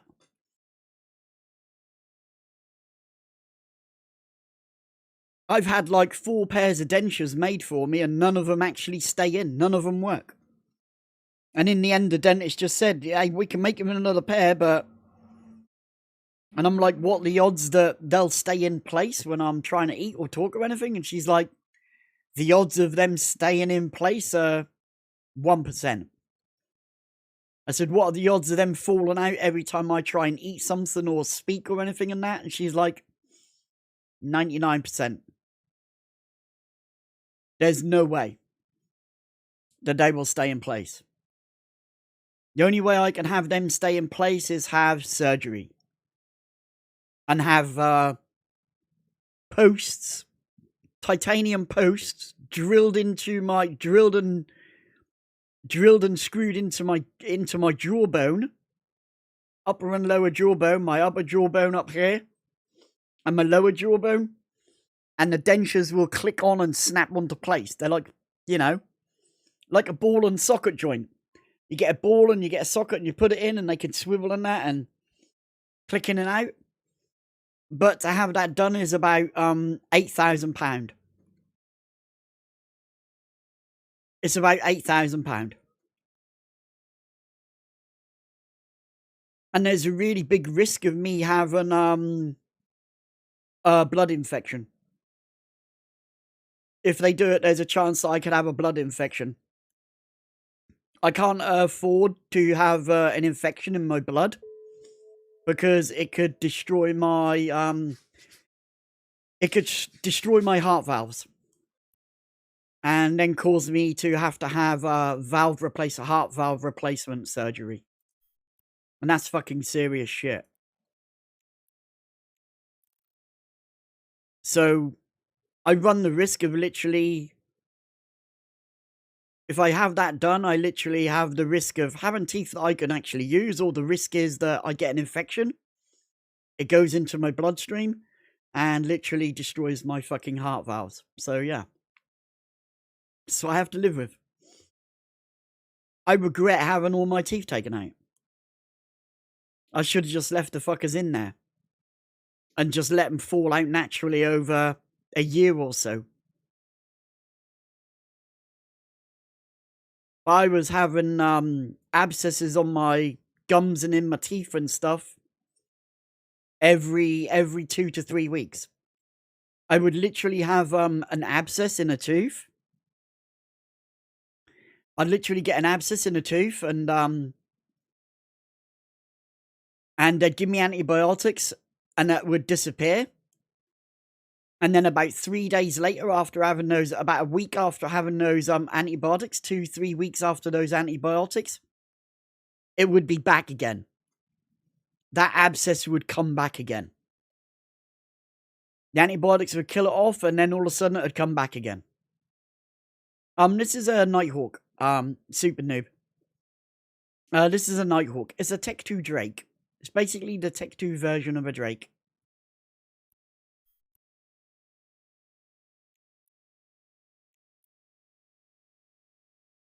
But all of my teeth were mobile. Mobile means that your teeth wobble and move around. And what was happening was my heart condition was slowly causing blood flow to my teeth and that not to be there. So my teeth were slowly dying off because of my heart condition. And it was literally starting to destroy my teeth. And the surgeons were like, you can keep them in, and you will constantly be getting these infections, and we won't be able to give you antibiotics because they will become immune to the antibiotics that you're constantly taking. Because you're literally taking antibiotics every fucking month, and it will come to the point where those infections won't be combated by you taking antibiotics, and we'll have to give you even stronger ones. They'll become immune to those antibiotics, and we won't be able to clear it up. So there was that, or there was the fact that my teeth would just naturally just fall out within the next year or two, and I'd have no teeth. Or it was remove them and stop the problems. Because every time I had an abscess, it would cause the infection to go into my bloodstream. I've had abscesses that literally went from a tooth here and ended up with an abscess that went all the way down into my neck, and my whole neck was swelled up like this. And it was all full of abscess. All the fucking infection and that was going into my neck and stuff. And they were that worried that they just said, look, we're going to tell you straight, the best thing that you can do is literally allow us to remove all your teeth. Because if that infection goes too far down and into your lungs or your heart, you're literally fucked. And I got fucking scared. That scared the shit out of me. And I was like, well, how long, how long have I got to decide this? And they said, you've got a week. Instead of, here's take a month to decide. Week. 7 days. You've got 7 days to decide what to do. 7 fucking days. I had to make that choice in 7 days. Not like a month or 2 months or half a year. Literally a week. I had to make that choice within a week. It was the most hardest thing I could fucking do. It was the most hardest thing I've ever had to do, is make that choice. Within a week. Weigh up the pros and cons within a week.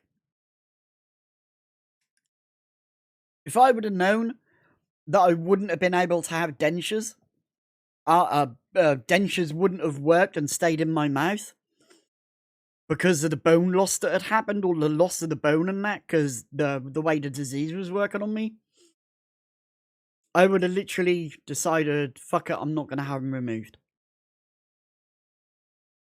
Because I would have known in forefront that dentures wouldn't have worked. I'd have never been able to have a pair of teeth, ever. Because they would never be able to stay in my mouth. I wouldn't be able to afford to have implants put in, so these dentures would stay in place, so I could eat food and stuff. Eat the food that I enjoy and stuff. It was either be toothless and just have a fucking set of gummy gums in there and just be gummy, or literally have teeth and let them fall out and most probably try and kill you as well. So I just decided I didn't want my teeth to try and kill me. So I took the choice and I told them to remove them. I went into hospital and they were like, when you wake up, you'll have a full set of teeth. Because they actually made dentures for when they took my teeth out, pulled all my teeth out, they would put dentures in and those dentures would stay there and I'd have dentures. I would wake up and smile and I would have teeth. I went and had the operation. It was like 2.5 hours because there was some complications because of my heart. I kind of didn't nearly wake up. They were a bit panicked and shit and had surgeons come down and keep an eye on me because they couldn't give me adrenaline. I'm not allowed to have adrenaline due to a lot of the medication that I'm on, so they couldn't give me adrenaline. So they had to let me wake up naturally. Normally, it takes a person to wake up from being put asleep, normally about, 20, 30 minutes. I was still asleep 2 hours later. They were fucking panicking and freaking out. But yeah, I woke up, asked them to give me a mirror because I felt with my tongue around my mouth and I didn't feel like I had teeth in there. And they gave me a mirror and I went like that. And I had 68 stitches. They'd literally sewn my mouth up.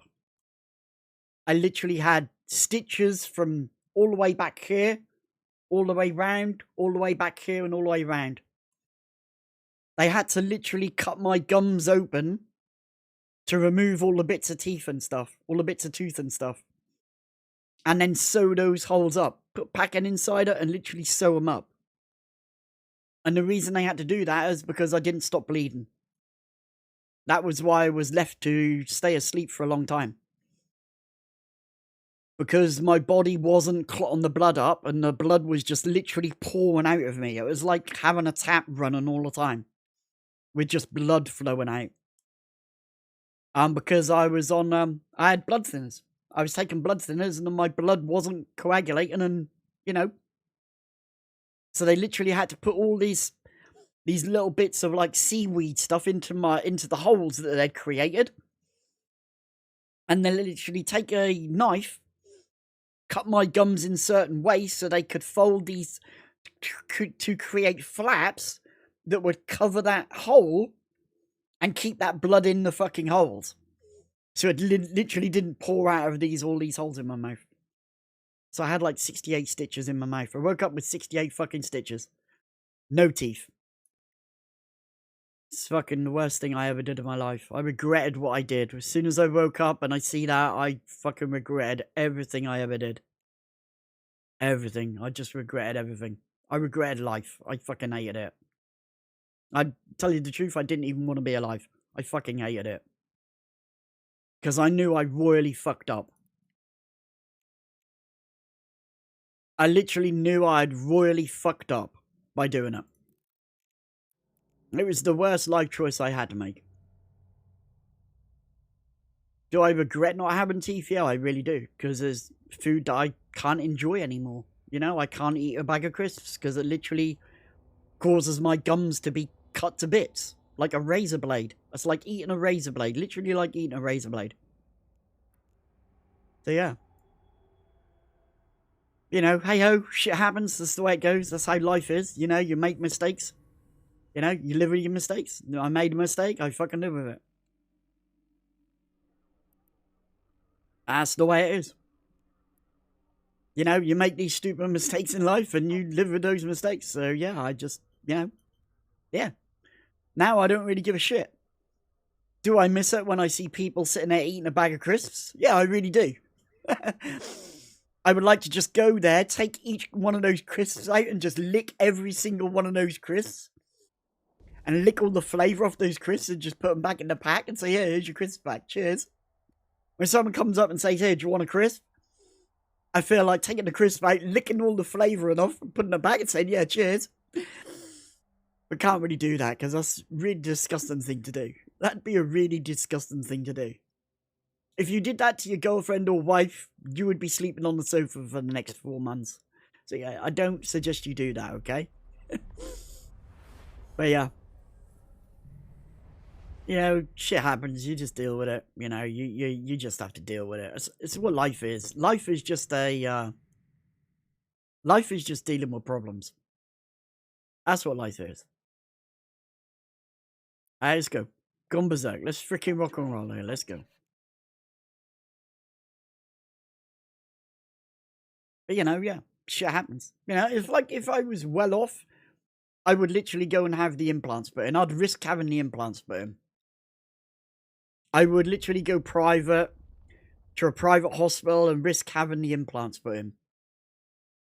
But because I'm not well off, I can't do that. So I have to live without teeth at the moment. Maybe one day I'll make it and I'll become, you know, pretty well off and I'll be able to do that. But at the moment, it's not on my agenda. Yeah, at the moment, it's not on my agenda.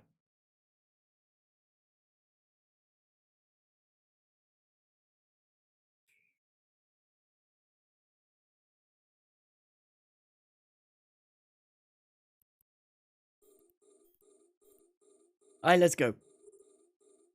Let's freaking rock and roll.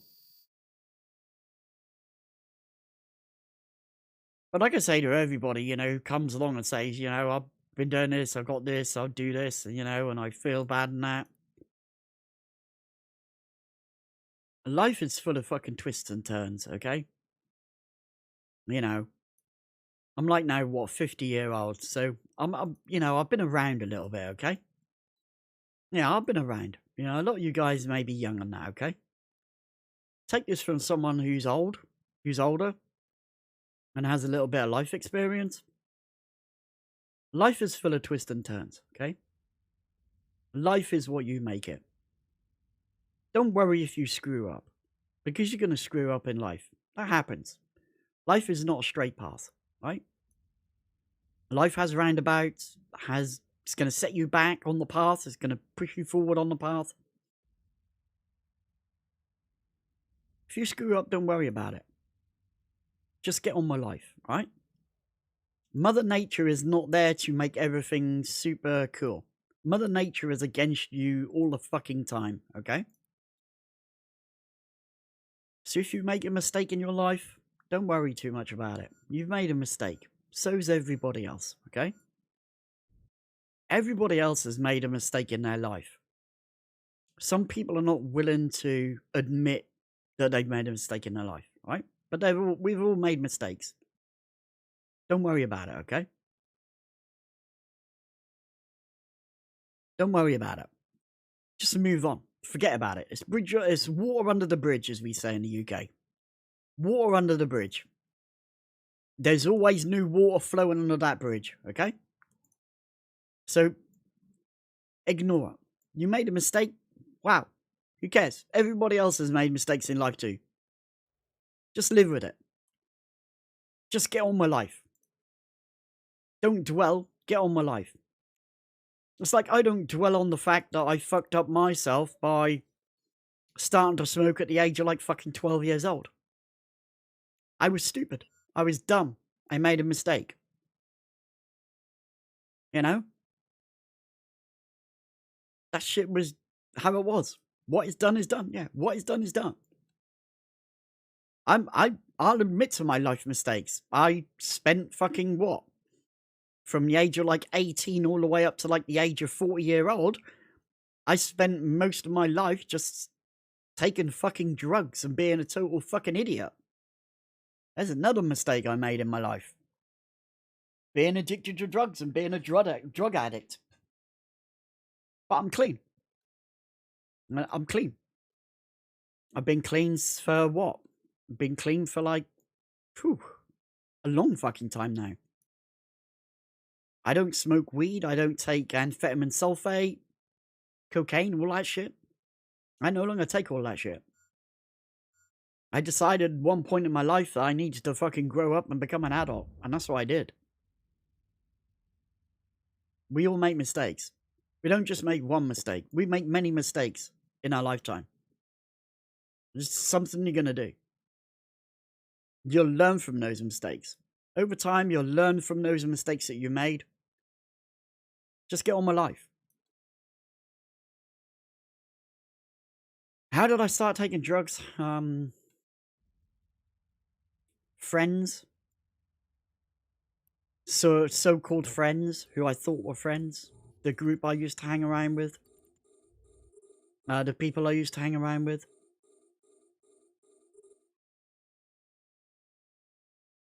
You know, I made stupid life choices hanging around with certain people that were, you know, into that. You know, and, you know, they say, hey, do you want a cigarette? And you're like, no. Hey, do you want to smoke a blunt? Yeah, I'll give it a go. You know, because you think you're cool. You know, you just think you're cool. You think it's cool. A cool thing to do because your friends are doing it. So they're cool. You're cool if you do the same thing. That's what I did. It was just peer pressure and influence. Now, a lot of people will say, oh, you can't get addicted to weed and stuff like that. You can't get addicted to cannabis. Anybody can be addicted to any drug. We're all different. We're all genetically different. Some people are more susceptible to becoming addicted to a certain thing than other people. And that's what happens. Got addicted to cannabis. I was smoking an ounce a week. 1 ounce a week I was smoking. I wasn't smoking on weekends. I was smoking it every fucking day. I would literally go to work stoned out of my fucking biscuit. Yeah, I would literally go to work stoned out of my fucking biscuit. I would literally take my weed with me and roll a joint at work. And creep off round the corner and smoke a fucking joint, because I needed a joint. Because I needed to be high. I constantly walked around fucking high as a kite, stoned out of my box. You know, and my workers and my workmates and that didn't see no different. Because they thought that's just how I was. They never seen me not stoned. They just thought I was just always like that. I was also like a bit lucid and shit. I was kind of the lucid one of the workers, but I did my job. I actually worked more harder when I was stoned than what I did when I wasn't stoned. I actually worked more harder when I was actually stoned than what I did when I wasn't stoned. Yeah, kind of fucking weird. But yeah, I used to smoke at work and shit. If they did drug tests at work, I'd have been fucked. I would have been fucked. I would have been fucking sacked. I'd have been literally fucked. I would have broke their fucking drug test equipment.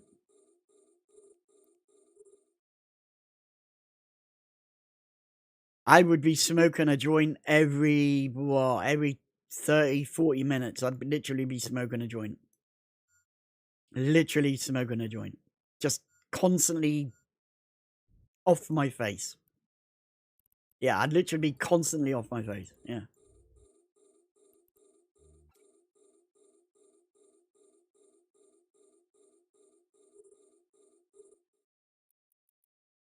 So yeah, I smoked that for a very fucking long time.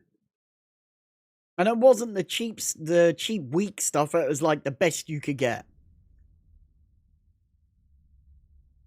Not worried that I could go to jail? No, I didn't give a shit. No, I didn't give a shit.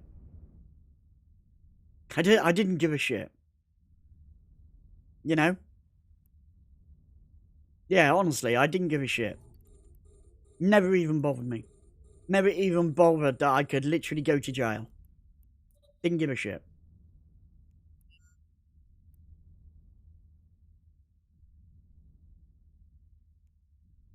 I got caught a couple of times for possession. You know, I got caught a couple of times for possession of an illegal substance, yeah. I didn't get arrested, I got away with a street caution. I didn't get arrested, I did get street cautions. But I didn't get arrested. If I could change one thing in my life, what would that be?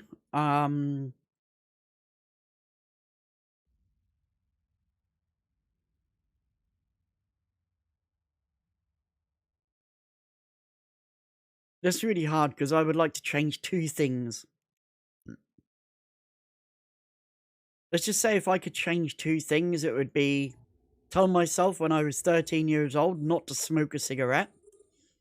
Because it would literally give me lung cancer. Not lung cancer, lung disease. I'd get to like 40, 50 years old and I would literally be diagnosed with lung disease. And it would be fucking horrible. That's what I'd literally do. And the second thing would be go to my 18-year-old self and just tell my 18-year-old self that you're a dumb fuck. Don't smoke fucking drugs. Don't take drugs. Because you will literally not be well off. You will not ever have a job hardly. All the jobs you'll have will just be totally shit. You won't have any money when you're older. You won't have your own house. You won't have your own car. You won't be married with kids. Because you literally won't give a shit about anything. You won't even be bothered about going and finding a girlfriend. The only thing you'll be bothered about is where you're going to get the money from to get the next fucking bit of weed that you want to smoke. And that's what I would do. I would stop myself from being a drug addict all those years and not screw up my life by starting to smoke at the age of 13 and giving myself lung disease. Yeah, that's what I'd do. That's literally what I would do if I could go back in time and change my life. That's what I'd do. I would most probably not be a streamer. I'd most probably be happily married with kids and a house and shit like that and a good job and shit, but, you know, I wouldn't want it to change me, but yeah. Yeah, that's what I would want to do. That's what I want to do. I want to go back and just tell myself, you're stupid. Don't make these mistakes, please.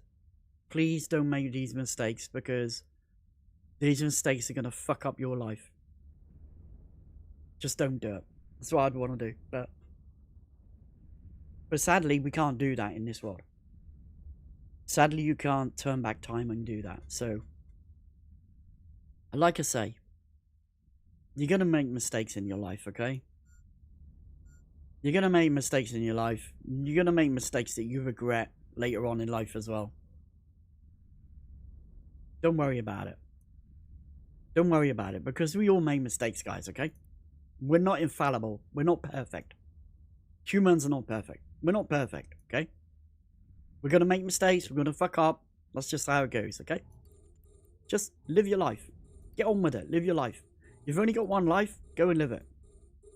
If I could say one thing is, don't do drugs, man. Drugs are fucking bad. They will fuck you up. It might not fuck you up in the short term, but they'll fuck you up long term. So don't do it, okay? Don't do it if you're young. Don't fucking do it. It's stupid. Don't make that stupid mistake. Make a better mistake. Not that stupid mistake. Kick them. If you take drugs now, if you smoke weed and that now, sit back and think about it. Sit back and think about it. Is this good for me? Is it going to do anything good for me in the long run? And the answer that usually comes from that is no, it's not. The money you're actually spending on it, you could spend that on something totally different. You know, girlfriends, girls, they don't want to smell someone who stinks of smoke and stinks of cigarettes and stinks of cannabis 24/7. They want a guy that smells nice. They want a guy that smells of, you know, Calvin Klein fucking perfume or, you know, whatever, yeah? They don't want a partner that literally they turn and roll over to cuddle up to, and all they smell is fucking horrible cigarette smoke. Or cannabis fucking smoke. Yeah, just, you know. Yeah, don't do it. It's not good for you, man, okay? It's not good for you in the long run. It might be fun just to dabble with it a little bit, but don't keep doing it. Just, you know. I can't tell you not to do drugs because, you know, it's just like your parents say, don't do this, don't do that. You're going to go and do it, okay?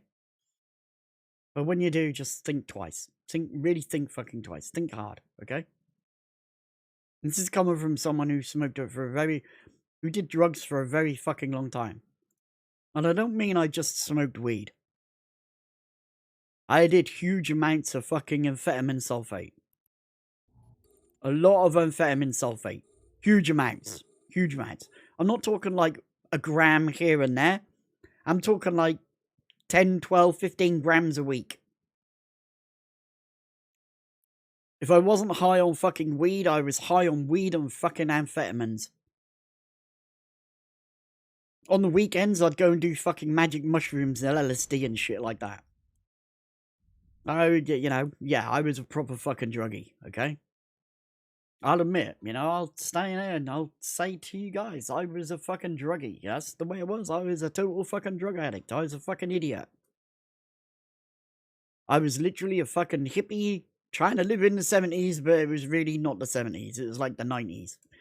Yeah, it's like the fucking 90s and then in the early 2000s. Yeah, it's not. Yeah. Yeah. That's just how it is, you know what I mean? You make mistakes in life. Don't worry about making mistakes in life, because we all make mistakes in life, okay? Just forget about the mistake you made and just learn from that mistake, okay? That's what you do. Just learn from that mistake. Yeah, you made it. Hey, everybody makes mistakes. But live your life. Live your life. You don't need to live your life on drugs and shit like that. You can live your life other ways. Live your life. Make yourself plans. Hey, I'd like to have a girlfriend. I'd like to get married. I'd like to have kids. I'd like to have a decent job. Strive for those goals, because they're the goals that you really want. Strive for those goals. Don't strive for something random like you want to be able to smoke the biggest blunt ever and not fucking whack out. You know what I mean? And puke up and everything. It's not a goal. It's just a fucking stupid thing to do. Yeah?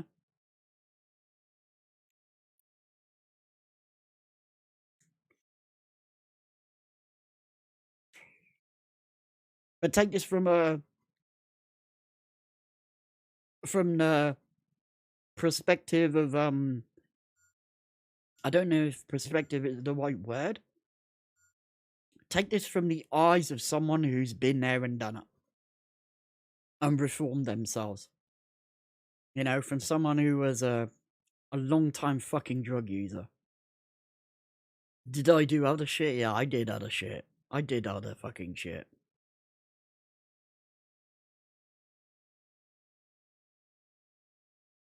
Yeah, I did other shit. Did I sell drugs? Did I sell drugs? Yeah, I fucking sold them as well. I fell into that trap and started selling that shit as well. Did it make me rich? No, it made me fucking even more worse off. I'd sold drugs for about a month or so. For about a month, I sold weed to other people. And then I decided, fuck that. It was just too much hassle. Too much hassle, because I was smoking more than what I was fucking selling. So I just gave up on that. I was smoking more of that shit than what I was fucking selling of that shit. So it's kind of fucking pointless of me doing that. I was literally putting myself in debt instead of, yeah, not good. Not good. So don't sell drugs. Not good. It'll make you worse off in your life, okay?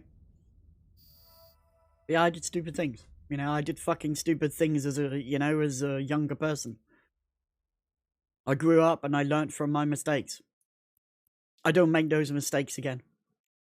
Because I've already learnt from those mistakes, so I won't make those mistakes ever again. If someone comes up to me and asks me if I want a tug on a joint, a blow on a joint, a puff on a joint, or, or roll a blunt or anything, it's like, nah, I don't want that shit. I learned. I've learned. I've got away from all that. I don't hang around with those people that still take those sort of drugs anymore as well. I removed myself completely out of that circle. The ever continuing circle. I moved myself out of sight of that circle. I don't hang around with those people no more. I don't talk to those people no more. I don't engage with those people no more. Some of those were really good friends, but they're not now. Because there's always a chance I could just relapse and go back to what I was doing. And I don't want to do that anymore. I want to be me. Because right now I'm me. I'm not some drugged up fucking idiot that just wants to talk the ass of a donkey and talk shit and tell lies and shit like that to get their next, their next fucking buzz. I don't want to do that no more. I just want to be me as a normal person.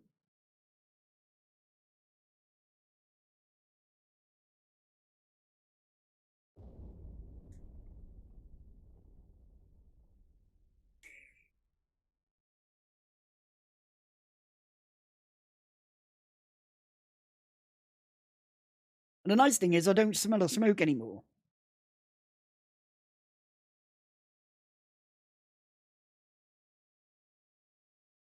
I did lots of things.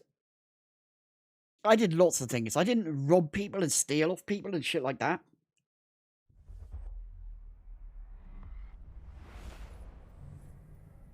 I've got my head kind of screwed on. So I knew of ways that I could make money to do that. I had ways of doing that. I had means of being able to do that. Do you know what I mean? Kind of like gift of the gab. I could take off one person and sell to another person for a slightly higher price. So someone would come up to me and say, hey, I've got this mobile phone I want to get rid of. I'd be like, I'll give you this much for it. And they're like, well, no, I really want this. And I'm like, I'm not paying that. It's not worth it. And they'd be like, yeah, okay. So I'd be like, here you go. There you go. And I'd go off and I'd go and find someone else. I said, do you want to buy a phone? They're like, yeah, I got this. Eh? They're like, how much do you want for it? I'm like, I want 40 quid for it. 40 quid's a lot.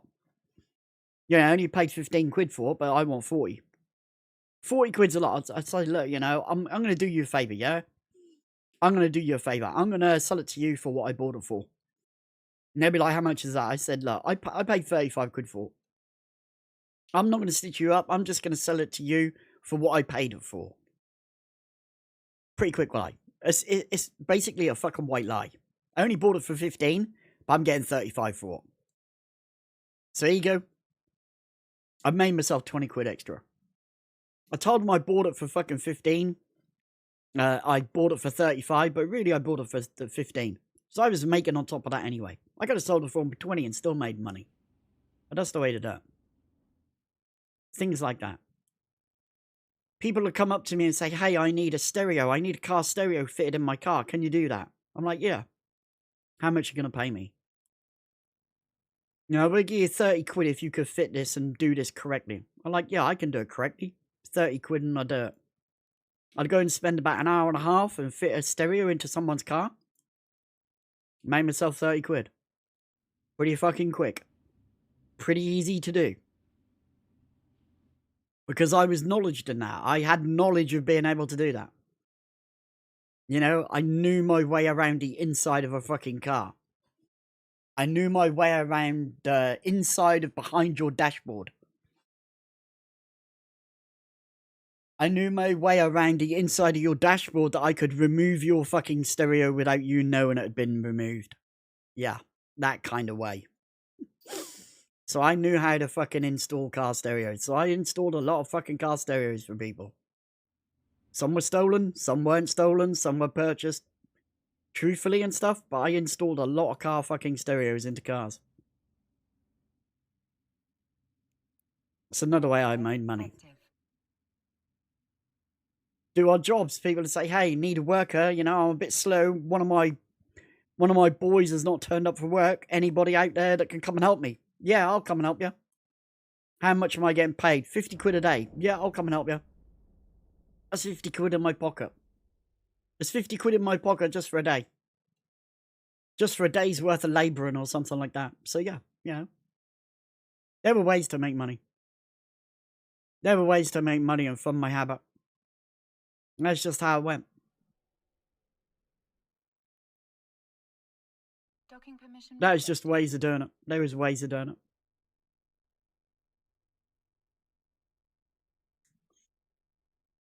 Docking request accepted.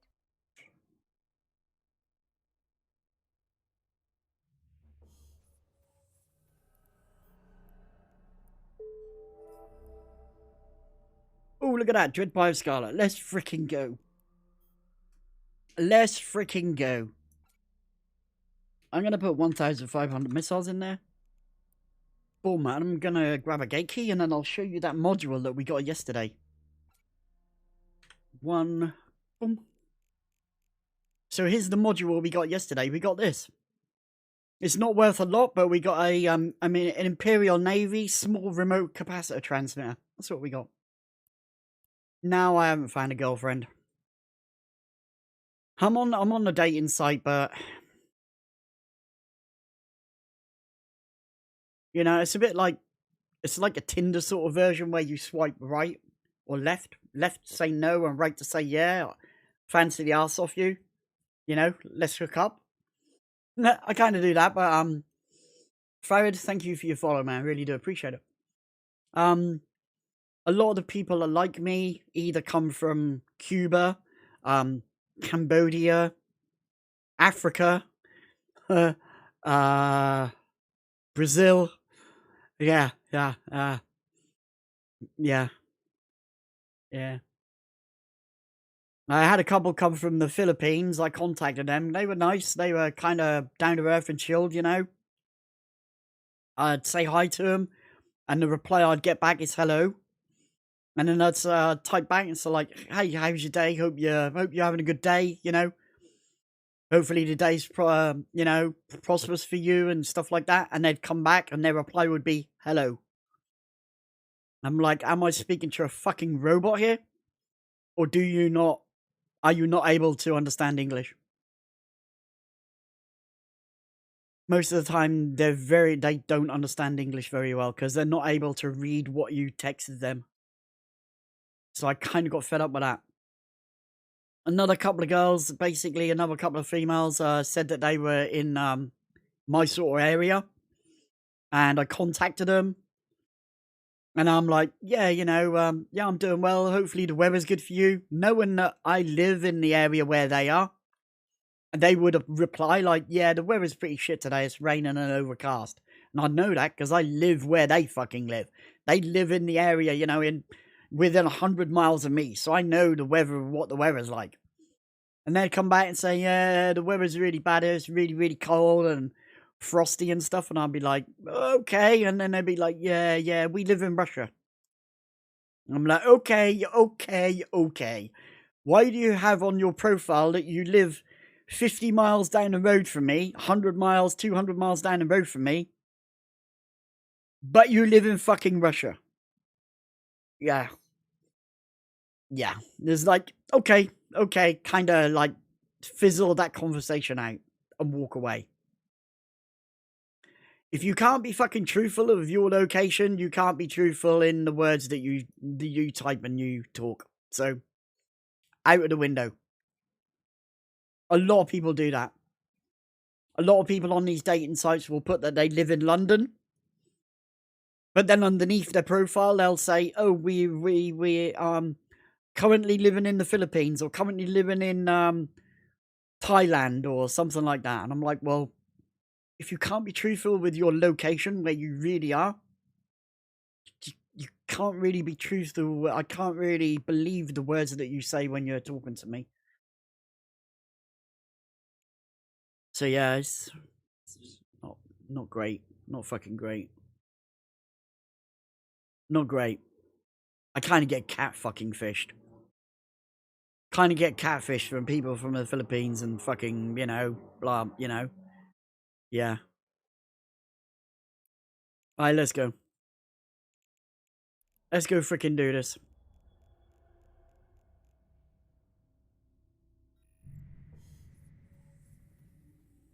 Yeah, it's kind of fucking funny. Why would you lie about where you live or who you are? People will find out, and they'll find out in the end. You know, you're gonna have to tell them in the end. You know what I mean? You're gonna have to fucking tell them in the end. It's like if I got in contact with one and she pretended to be in London, and I'm like, well, we can meet up one day for coffee.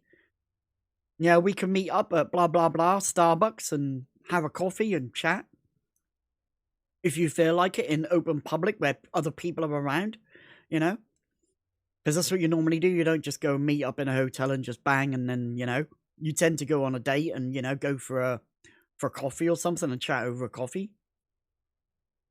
But then if you do that and they turn around and say, well, no, I can't do that, you're going to be, you know, a bit clued up. Well, why can't you do that? Why don't you want to meet up? Why don't you want to FaceTime or something like that? Why don't you want a live chat, you know, live video chat or something? You're hiding something. And then it comes into, why are you not being truthful? You know, you should be truthful as a partner. You know, if you're looking for a partner, you want your partner to be truthful with you.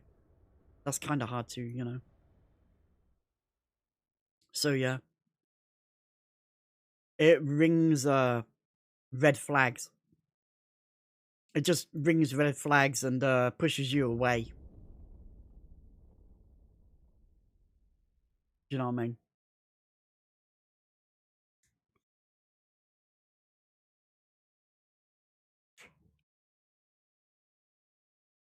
Would I do a long distance relationship?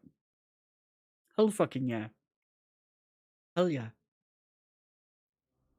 You know, if I clicked with someone and, you know, I kind of you know, that word fell in love, yeah, I would fucking have a long distance relationship, even if it meant I only got to see them once a fucking year. Yeah, I would have a long distance relationship. I was in a long distance relationship. Well, I wasn't in a really long distance relationship, close to 200 plus mile relationship. I traveled a lot. In my last relationship, I traveled a hell of a fucking lot. Warp drive active. I like traveled like nearly 300, 400 miles every weekend. Every weekend. Because I worked where I live, but she lived in London. So I would travel to London every fucking weekend. Every Friday night after work. I'd leave work about 10 o'clock at night. I would jump on my little scoot. I would ride back fucking home as quickly as I could. Legally, speed limit legally. I would get home. I would jump straight off the bike, run straight upstairs, strip my fucking gear off, my work gear off, chuck it in the wash basket, jump in the fucking shower, shower myself, jump out of the shower, dress, get straight on that bike again, and ride straight back to the town, straight back to the city, right? Straight back to the city, so I could jump on a coach and spend all night sitting on a goddamn coach to get to London. And I would get to hers at about 9 o'clock in the morning without any sleep from like 4 a.m., 4.5 a.m. in the morning, Friday morning, no sleep at all. And I would turn up at hers at 9 o'clock and then we'd go out and do stuff. I'd walk in the door, I'd walk in the front door, put my stuff down. What we got planned today, there, she'd be like, we're gonna go up the city, up the town. I'm like, let's go. Are you okay? Do you want to chill out, rest, have a sleep or something, have a nap or something? I was like, if I fall asleep now, I won't be awake until tomorrow. No, let's go. Let's literally fucking go. Let's go do it. I'd, you know, go up to town, we'd go chill out, meet her friends and stuff, chill around with her friends and shit like that. And that's what we'd do.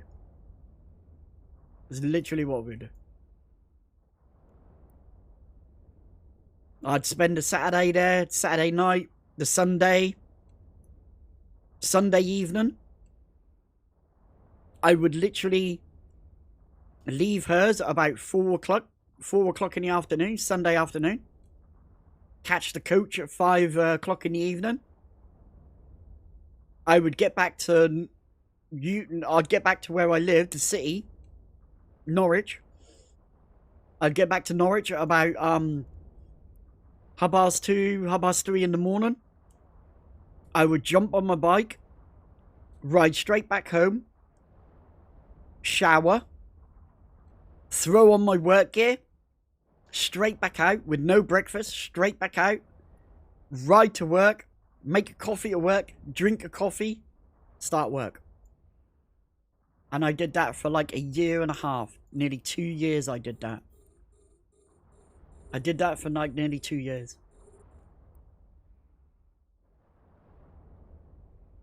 And then I kind of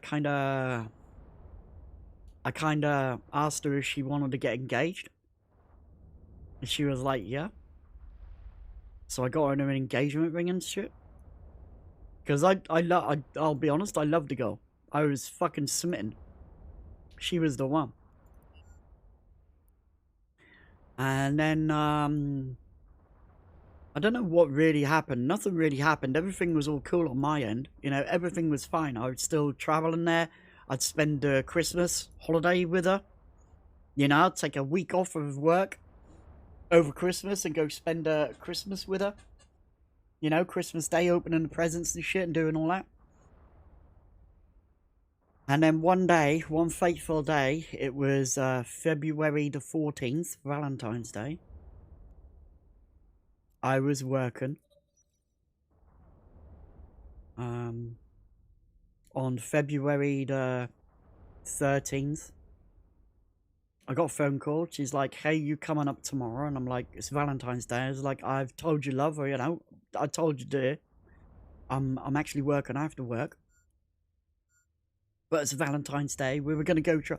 I had a party planned and everything. I had a party. We're going to go to a party and stuff.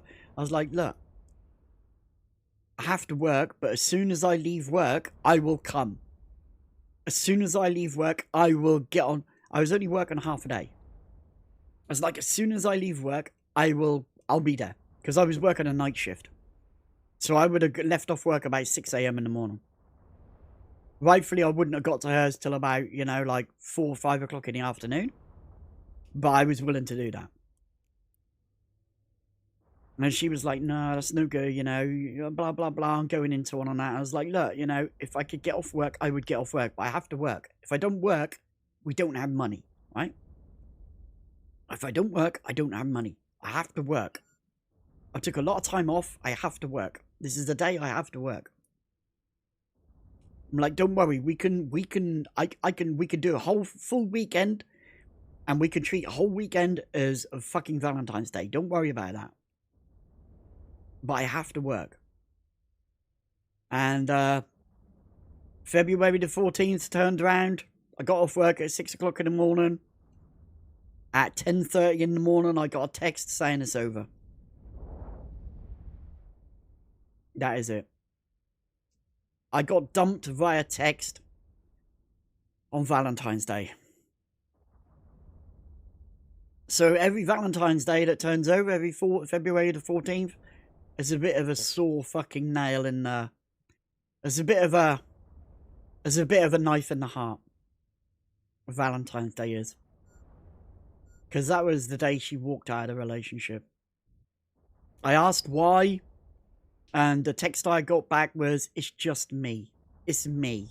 A module has run out of And I'm like, no, it can't be just you. What have I done wrong? Is there something I've done wrong we can put right? No, it's just me. I'm like, all right. Is this your final choice? And she was like, yes. And I'm like, okay, that's it. That's it. See you later. I walked away. I didn't chase her. I didn't do any of that chasing shit. Oh, we should talk. We should get back together and all. No, I just literally fucking walked away. I was like, if that's your choice, that's it.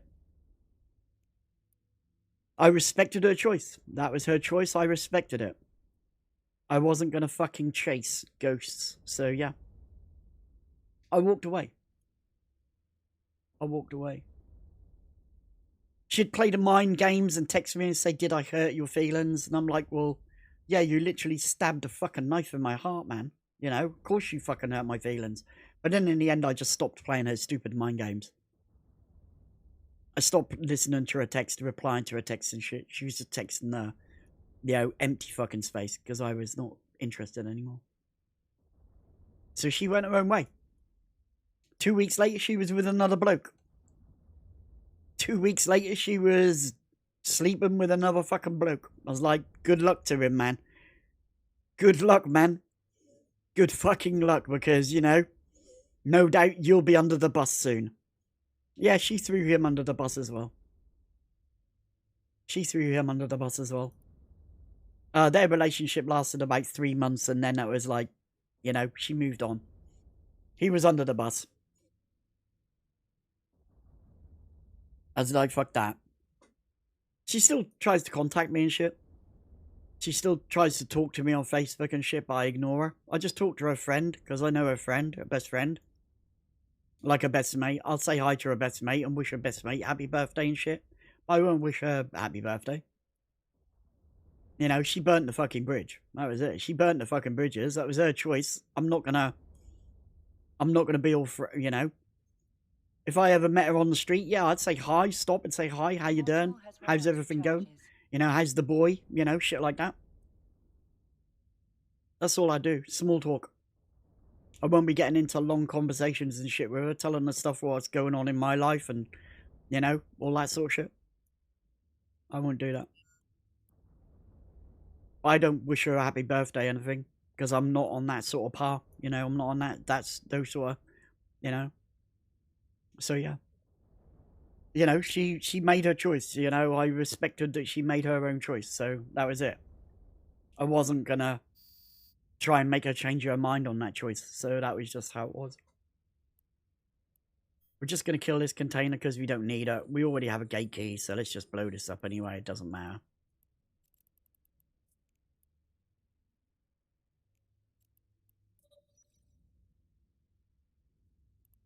Alright, let's go. Warp drive active. But yeah, that's how it happened. That's what happened.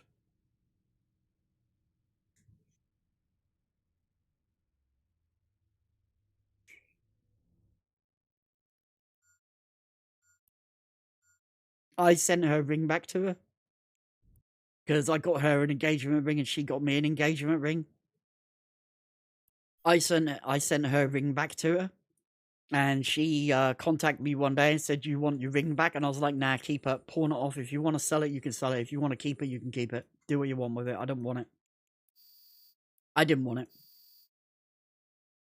You know?"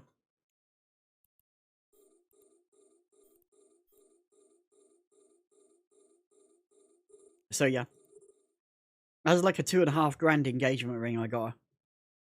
It was like £2,500–3,000 engagement ring I got her. I was like, "Nah, you can keep it. Keep it, do what you want with it. It can be a reminder of what you've lost. What you gave up. Do you know what I mean?" So yeah. It's kind of the reminder of the mistake you made. You know what I mean? Because, like I say, you always make mistakes in real in the world. You know, in life. She made a mistake because she'd had a solid fucking dude. She'd had a solid dude. You know, solid dude that had looked after her, respected her, and shit like that. But she threw it away. So yeah.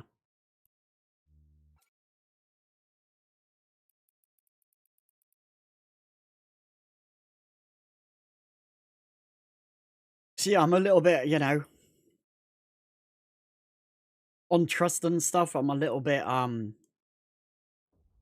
held back and all of that because of what went on. You know, the way, you know, she just literally just walked out of a relationship and just wouldn't give me an answer, wouldn't tell me why. It was just basically, "It's me." That isn't an answer, you know? You'd expect to sit down and talk about why, like normal, you know, adults would, but she wouldn't. She just, "It's me, it's me, it's me." And I was like, "Well, there's more to it, you know? There's definitely more to it. It's not just you. You know, it was me as well." "No, it was just me." I was like, "Well, no, I was involved in that relationship as well." But no, it's just me. I never got a real answer of why we split up. Why she wanted to split up. Even though we're committed to, you know, kind of being engaged and shit. So yeah. You know, we were gonna get engaged, we were gonna, you know, be married at some point in time, you know. Become a family, but she didn't want it, so, you know, that's kind of weird that she wanted it, but she didn't fucking want it. She could have just said no, and I'd have still been fair with it, you know? I was like, "Hey, right, let's just keep in a relationship and see how it goes. It might go further later on down in life," but she didn't want to.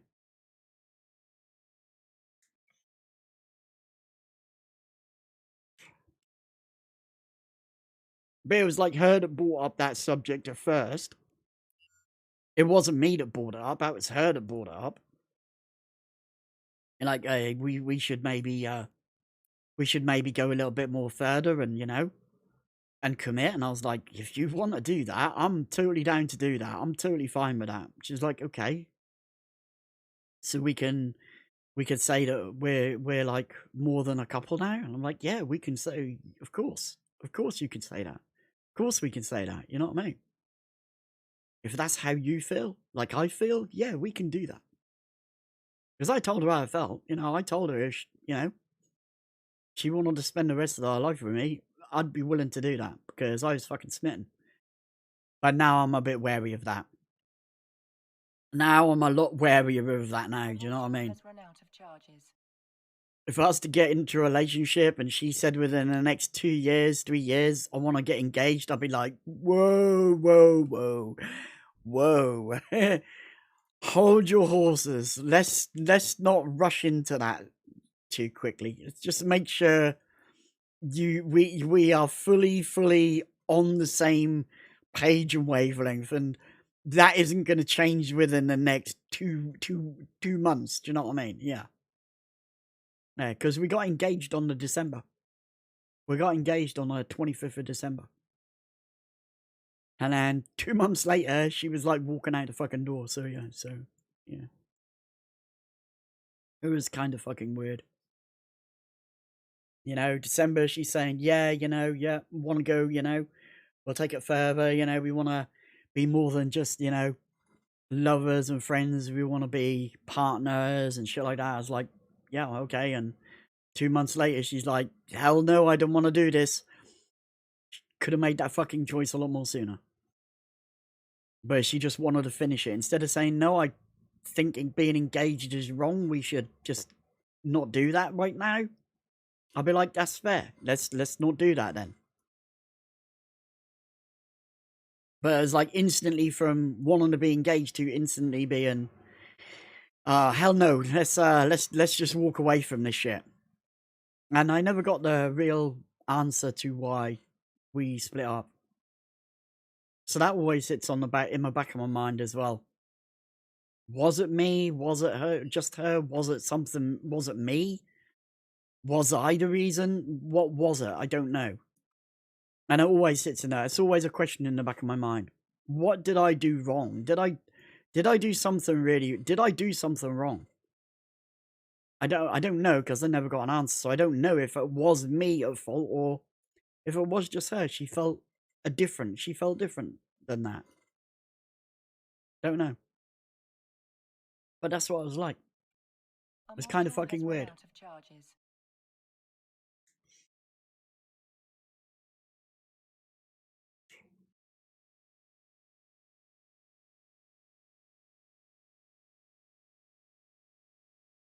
In dating terms, you call that getting burnt.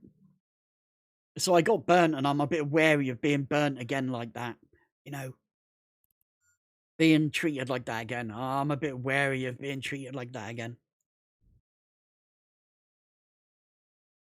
So when I sit down and talk to people and that, I'm instantly judging them. I know it's horrible to say that, but I am judging them. The way they come across in talking in real life and in texts and stuff. I'm constantly judging them. Constantly analyzing. That's what you call it. Being an analyst and analyzing everything. I'm analyzing the whole fucking situation. Because I don't want that situation to be like my last encounter that happened.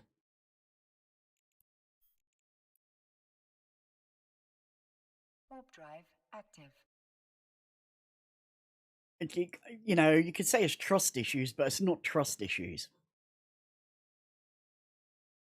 It's not issues of trust and stuff. It's the issue is that I was hurt before and I don't want to be hurt again. Because being hurt like that does hurt you. It does crush your fucking. It does crush you.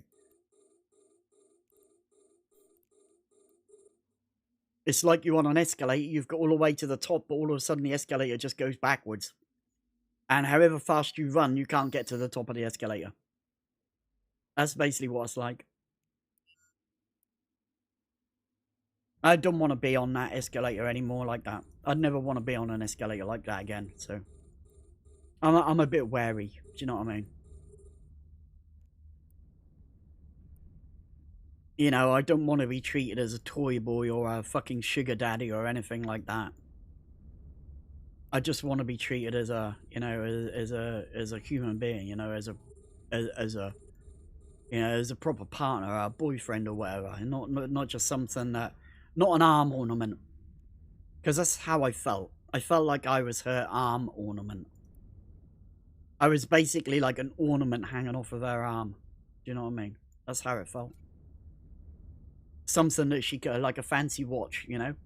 You walk around with your sleeves rolled up because you can show off your fancy Rolex. Something like that. I didn't want to be an arm ornament. A Rolex on someone's hand. That's how it felt. That's what it felt like. Like I was her toy boy fucking, you know, Rolex on her wrist. I didn't want to feel like that anymore. I don't want to be like that. So I closely analyze. I analyze everything. I've learned to do that by being a streamer, you know? You know, in life, analyzing CCTV, looking for people who act out of, act differently. You know, when you're watching CCTV, you can tell when people are acting shady, okay? So I analyze people like that. Because, you know, I learned to do it when I was operating CCTV. You know, analyzing people and stuff like that. Analyzing the way people act and stuff. And I do that now in relationships. Of, you know, looking for a partner. I do that now. I analyze. Heavily analyze everything. It's a horrible way to see it like that, but it's just how, that's just how I am, because I was hurt last time. I don't want to be hurt again like that, so now I have to analyze.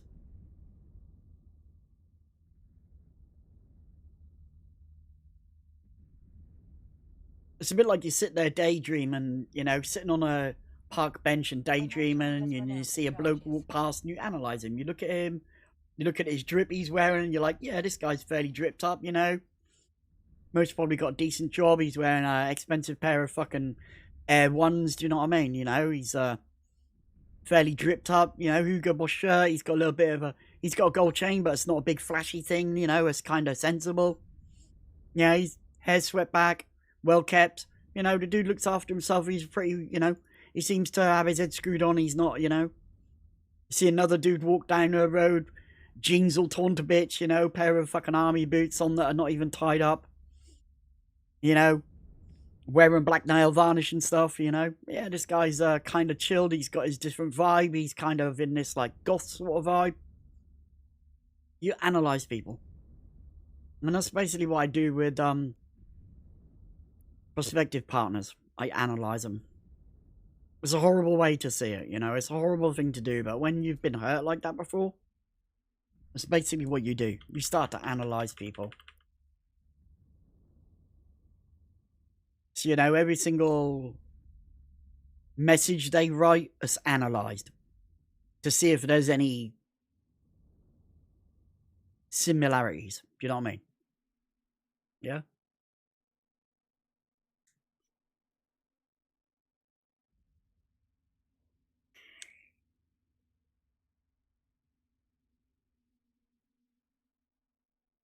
Because, like I said earlier, you make mistakes in life, and you learn from those mistakes. And it seems like I made a mistake in life then, with being a partner with her. So I don't want to make that mistake again. So I'll analyze that mistake. I'll analyze it to make sure there is no I'm not making another mistake and gonna get hurt or something like that. You know, crushed, heart crushed or something like that. So it's kind of something that you do. You analyze things. You might not notice it, but you analyze things all the time. You're constantly analyzing the world around you. Constantly, 24/7, you're analyzing everything. Like even when you're playing a game, you're analyzing everything that's going on around you. You're constantly looking at local. You're constantly watching your drones. You're constantly making sure you're doing damage. You know, you're analyzing everything that goes on. Do you know what I mean?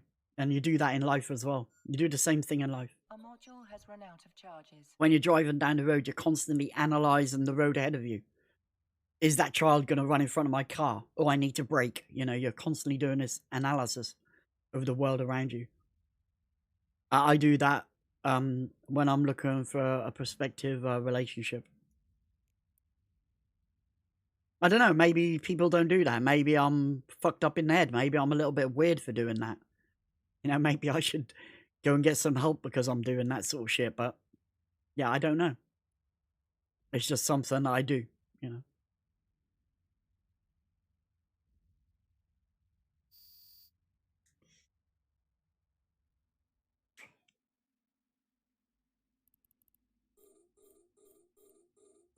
Like some of these guys might ECM us.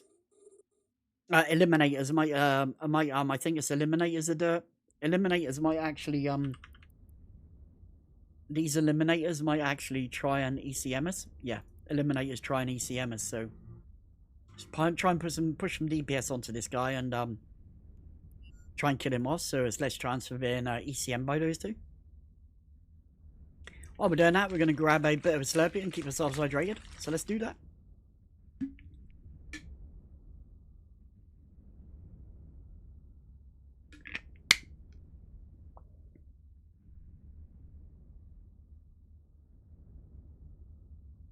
How long have we been alive?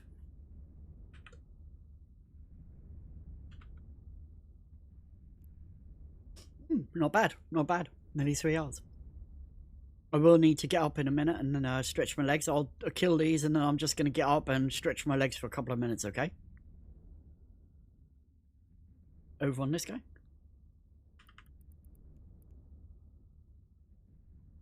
I'm going to actually do it now. I'm just going to stand up a minute, yeah? So I'm going to be on view of the camera, but I'm just going to be standing up, putting some circulation in my legs.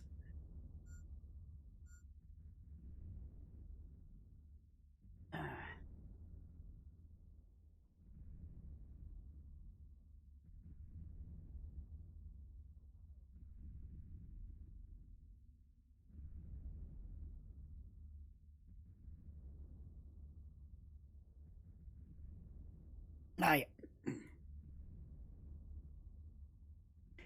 Let's go kill some more of these guys.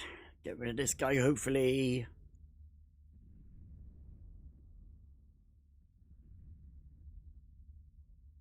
There we go. Over here and kill this guy.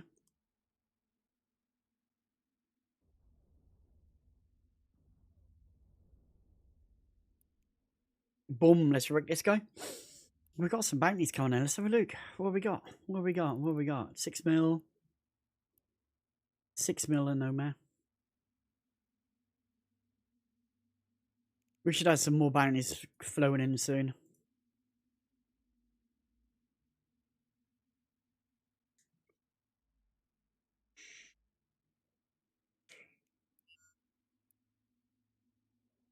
Pop the command burst.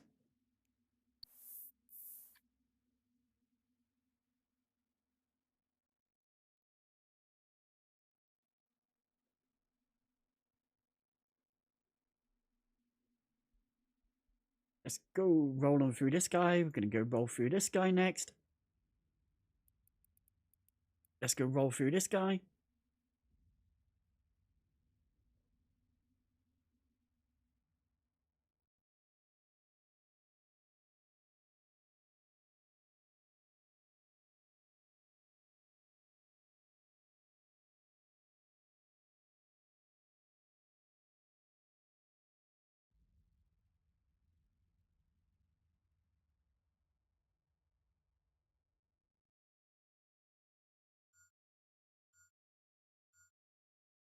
Let's go.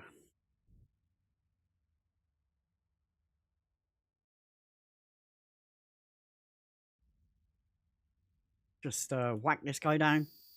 Should be no more rats spawning here. There you go, we're clear. Pop those droney boys back in, reload. Let's freaking go. Let's abandon them. Let's dip into the next area. Straight into that next area, let's go. Let's see what we got.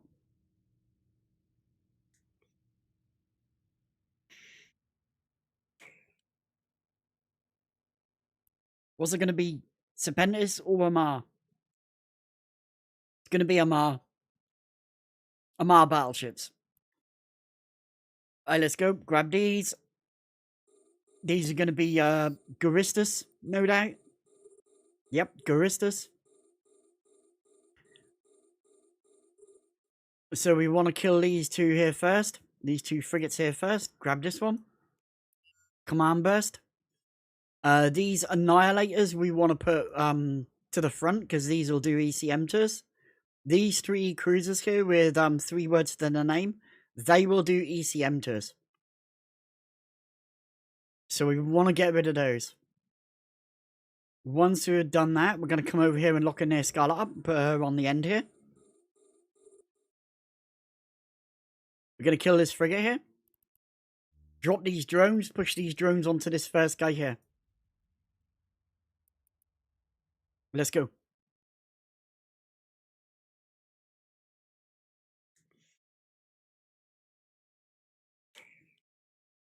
Let's go. 1980s nightclub music. Woo woo, let's go, let's go.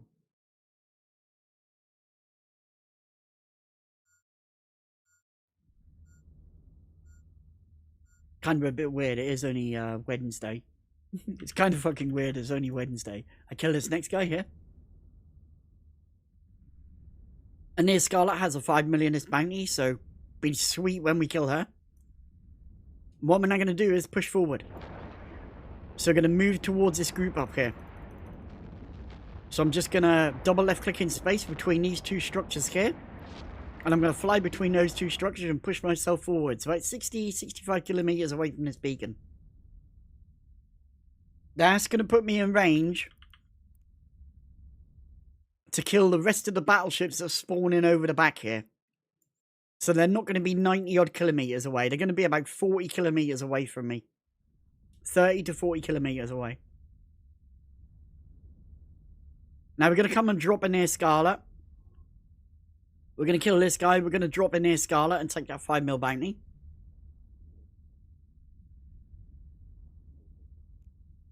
So let's go reload. Now our drones are most likely going to kill these turrets, and that's totally fine. Because they do extra damage to us over time, so we'll get rid of them. Command burst runs up. Kill her near Scarlet. Take the 5 million ISK.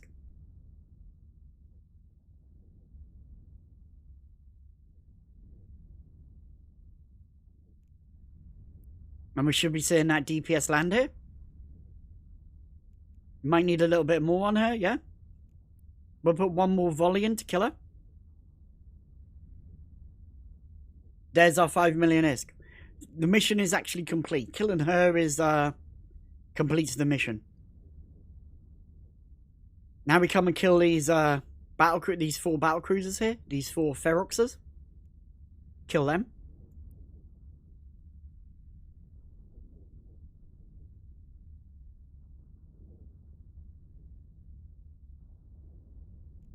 Yeah, he's dead. Onto this guy.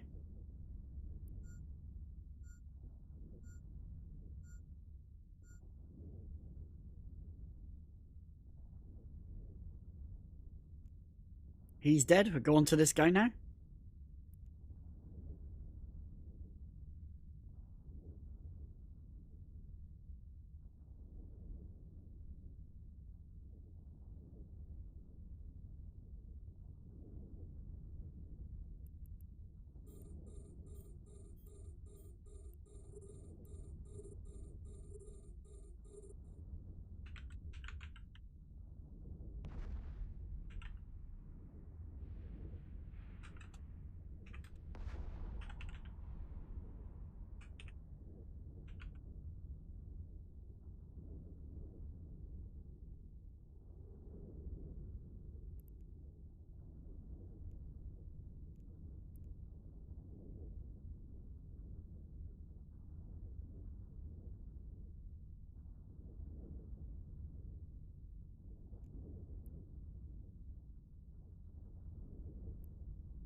I'm just chatting with someone in a Discord channel who's got a really cute tattoo. He's just got a tattoo. It looks really fucking nice. Looks really nice. Like, the line work is fucking clean as hell.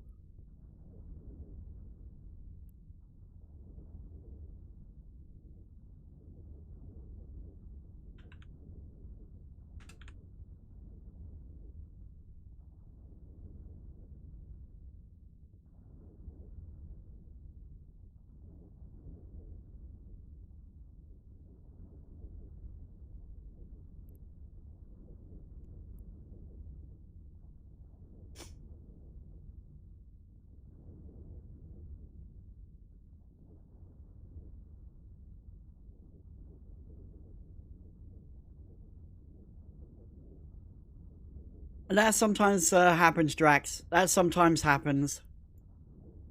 Sometimes it bugs, yeah, it does happen sometimes. How far away that beacon? We need a little bit more range. Come over here and grab these now. We're just killing this last seer off.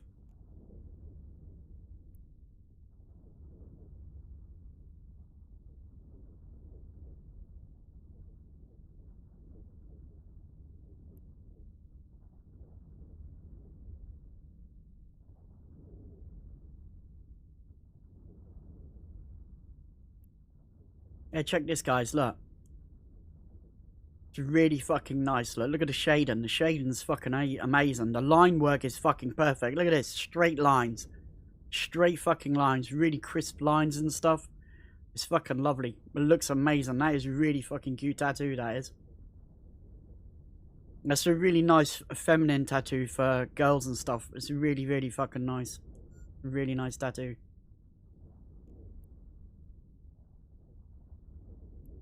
Alright, let's go kill these guys. We should be in range now. Yeah, we're in good range. We should be able to hit these guys pretty damn easy.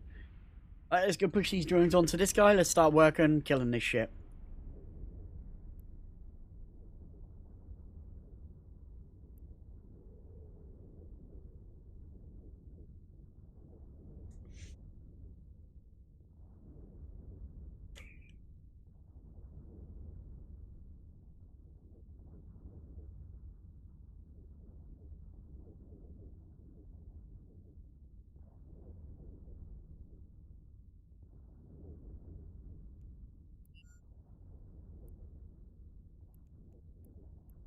Let's go on this guy next. We'll push our drones onto him as well. Get all our work on that. Push all our drones onto him. Just make sure we do the maximum DPS to him. We are killing Amar. Not really good idea to shoot Scourge or kinetic missiles at Amar. They're really strong against them. You really want to be shooting EM or thermal at these guys. But we only have kinetic missiles, so it takes a little bit longer for us to kill these guys.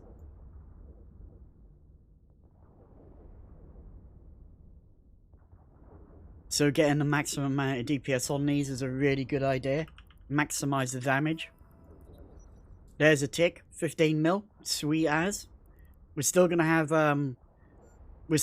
cash come into our wallet. Yeah. So 21 mil already. We're still gonna have a shit ton more coming in.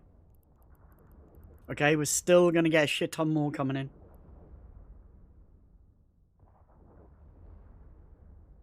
Yeah, we're still going to get a lot more coming in. 21 mil. And we're only on the first wave of battleships here. So we've got another 2 waves of battleships to come in, Leo. Let's go.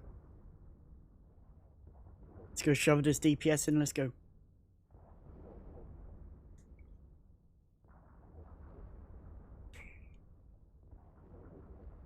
So that's our tattoo. And this is what it'll look like once it's healed up, it'll look like this. The colours will pop a lot more. The shading will dull down a little bit, but and the colours will come out. The black will come out a lot more once it's healed up. But this is what it'll look like once it's all fully healed up. It's a cute tattoo. It's a really fucking cute. It's a really nice, cute tattoo for a female. Really nice. Simple, not overdone. Really nice line work. The line work is amazing on it. You know, it's simple. It's not hugely complicated. You know, you could make that work really nice with color as well. But like watercolor sort of style. Instead of heavy bold color. With watercolor would look really nice on that. Like really light colouring on the petals and the flower itself and that. And the leaves. It could look really nice. I wouldn't even go with colour on the leaves. If I did, I'd not go with green. I'd go with like a really like an ambery yellow sort of colour. Really light ambery yellow colour on the leaves. Like autumn leaves. And then just push that flower to pop out with a little bit of like light colouring. Not heavy colour. Deep heavy colour. Like a really light colouring would go well on that. It looks really nice though. It looks nice in monochrome or colour, I reckon. It would like look nice just like that in monochrome, black and white. Or it'd look nice in just black. It'd look nice, or in colour. It would come out really nice and it'd look really nice in colour as well.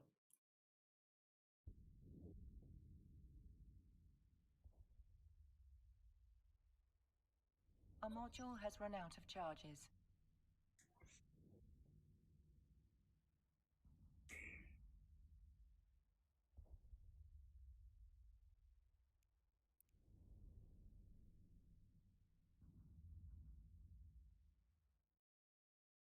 Let's go hit this.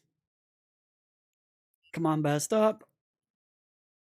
So here's our second wave of apostles. And then we'll have a final wave of 5 battleships, and that'll be the end of the mission. The last final 5 is the end of the mission. The mission is already complete because we killed Scarlet. And once you killed Scarlet, there's still more ISK on the grid that you can take by spawning the rest of the ships in.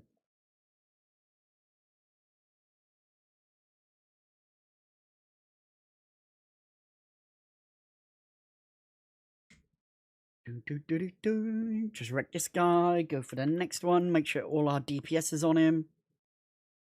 Smash him down. Hydrate. Let's go.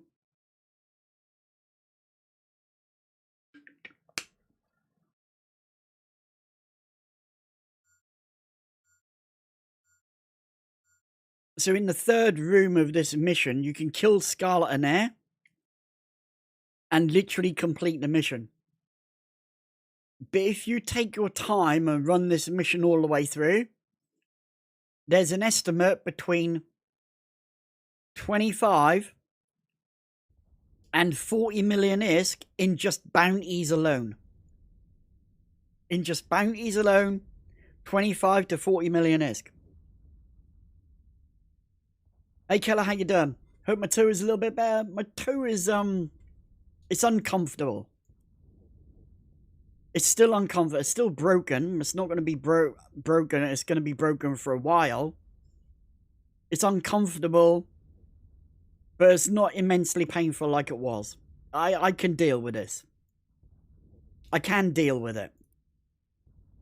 I just have to be really careful I don't stub it again. I don't stub my foot again and really fuck it up. So I'm really careful with how I walk and stuff. A downside of that is I walk a bit funny. So my weight is on different, is not basically spread across all of my foot. Because putting weight onto my toe, basically hurts like fuck. So I walk a bit funny, and that has a downside of giving me a little bit of my leg aches a little bit and stuff. I haven't been able to put a boot on or anything at the moment, but I might try and put a motorcycle boot on tonight. Maybe tonight or tomorrow. I'll leave it till tomorrow. I'll leave it till tomorrow, and I'll see if I can put my boot on. It's still a little bit swollen, not as much as what it was. It's still a little bit swollen, but the bruise is still there. The bruise is uncomfortable as well because bruises hurt. So the bruise is still there. But I'll see if I can get my motorcycle boot on. At the same time, I'm going to phone up the mechanic tomorrow and see if my exhaust has arrived. Because they haven't called me. I'd expect them to call me. Because it's been a week. You know, I ordered that Wednesday last week. I think it was Tuesday last week. I ordered that. So I'm hopeful that exhaust is in stock now. It's turned up. Hey Vinegar, how you doing, man? How you doing? Hey, fucking hands up, man. Hands up. Hands up, man. Don't rob me. Don't fucking rob me, okay? I don't have any weapons on me. I don't have any sharps or weapons on me, okay? Yeah, I'll put my hands behind my back. There you go. Just don't put the cuffs on too tight, okay? Don't cuff me too tight, alright? How you doing, Vinegar? How you doing? Thank you for the raid, man. How you all doing, nerds? How you all doing? Big Shot Bobby, how you doing? Epios of Pothos, how you doing? Hopefully I had a good stream, bro. And remember, ladies and gents, Vinegar Douche even is a streamer. Go check him out. Go check his channel out. Click on his name to open it up. Right click on his name. Click open a new window or open a new tab. Go check out his channel. If you like his content there, give him a follow. Go show some love to him. Hopefully stream went well. Hopefully had fun, man. We're just running level 4s and looking after the newbies. We're looking after the newbies in EVE Online. You know, I am the EVE Online teacher of EVE. I am the teacher of EVE Online. So I'm, you know, we're helping out the new players and stuff, and the old players and the returning players. They can come over and ask loads of questions and stuff, you know. Talk about fits, you know, how to do certain things in the game and stuff. Ask questions, get decent answers without having to sit and wait 3-4 weeks in a forum for some nerd to just troll them.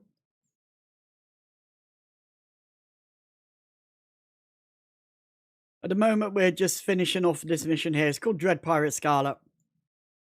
It's a pretty long mission. Bounty-wise, just killing all these rats. This mission is worth between 25 and 40 million ISK, just in bounties. So we're just clearing up this last wave here to take all those bounties. These are taking a lot of damage to go through.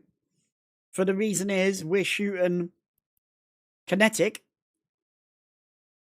We're shooting kinetic missiles at these guys and explosive drones when we really should be shooting them with either EM or thermal damage. Yeah.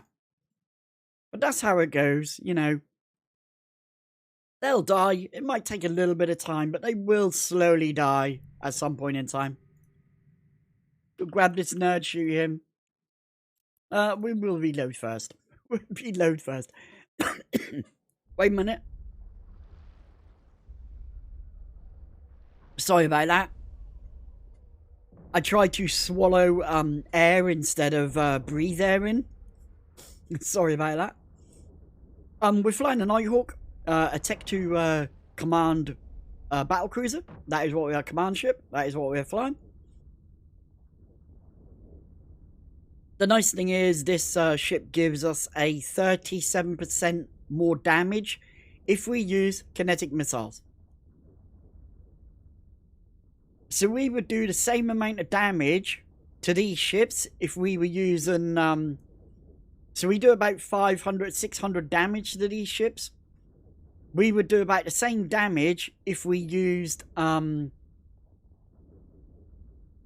if we had used EM missiles.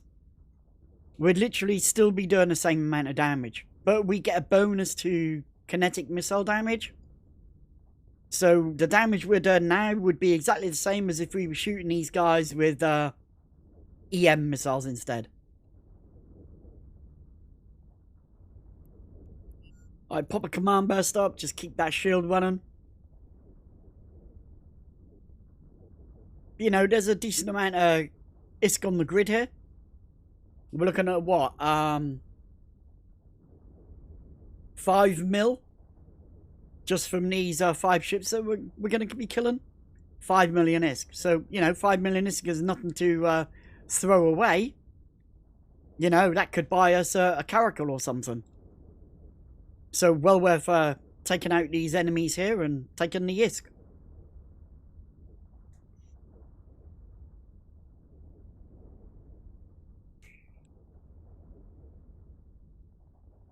Now we're on to the big boys. The bigger the bounty, the more resists. 78, 68, 48, 58. So now the resist is increased like by 1 or 2%. 1 or 2% increase in resistance is a huge amount.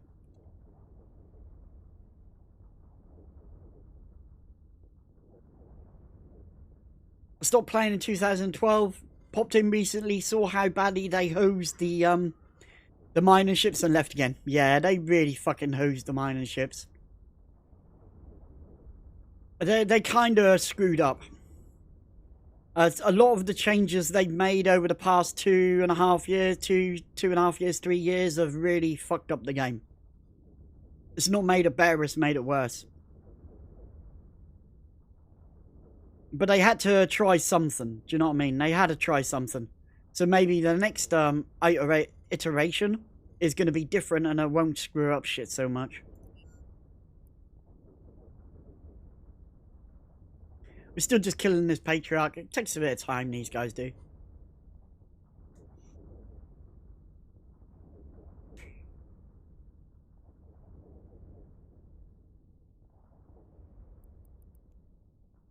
Yeah, maybe the next iteration of EVE Online will be a little bit different.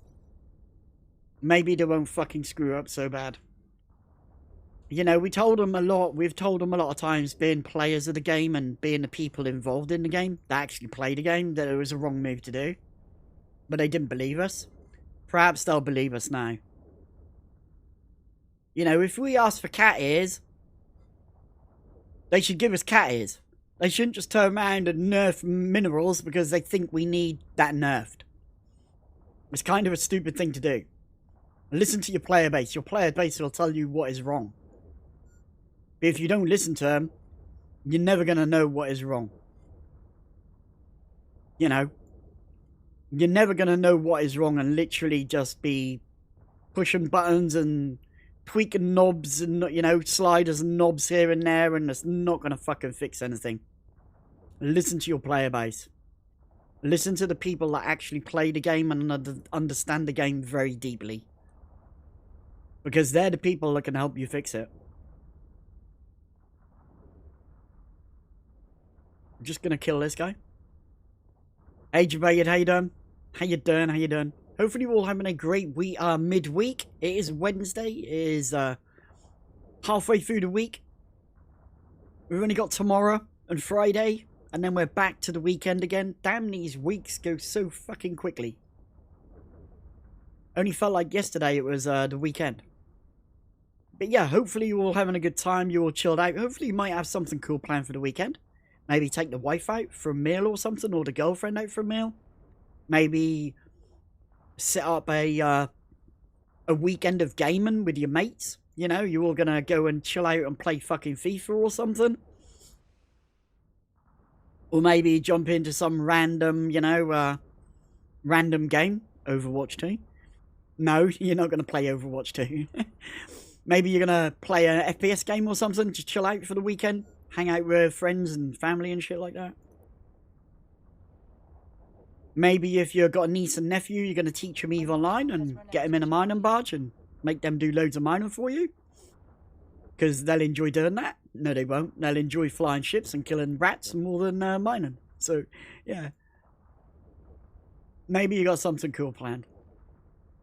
Or maybe you're just going to laze out, be a couch potato, a sofa potato, and just chill and just watch streamers and just randomly chill out and relax for the weekend.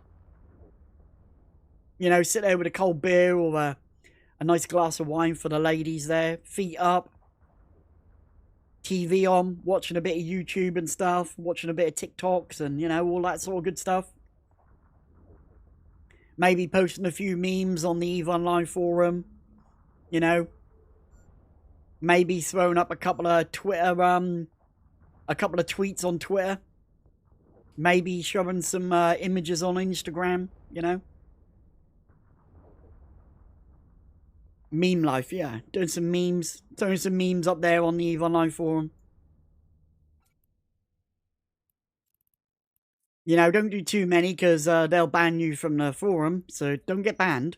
Don't get banned from the forum. You know, jovially just do one every weekend. You know, just you know, maybe jovially one every weekend. Right, let's go back home. So this mission is finished. We've killed that last wave off. Nothing else has spawned in. Mission is now complete. Let's get our asses back home. We used a decent amount of missiles. I took 6,500 missiles. So I've used about 4,000 missiles to do this mission. So we will need to restock what we've used. Let's go. As usual, please do not be afraid to ask questions.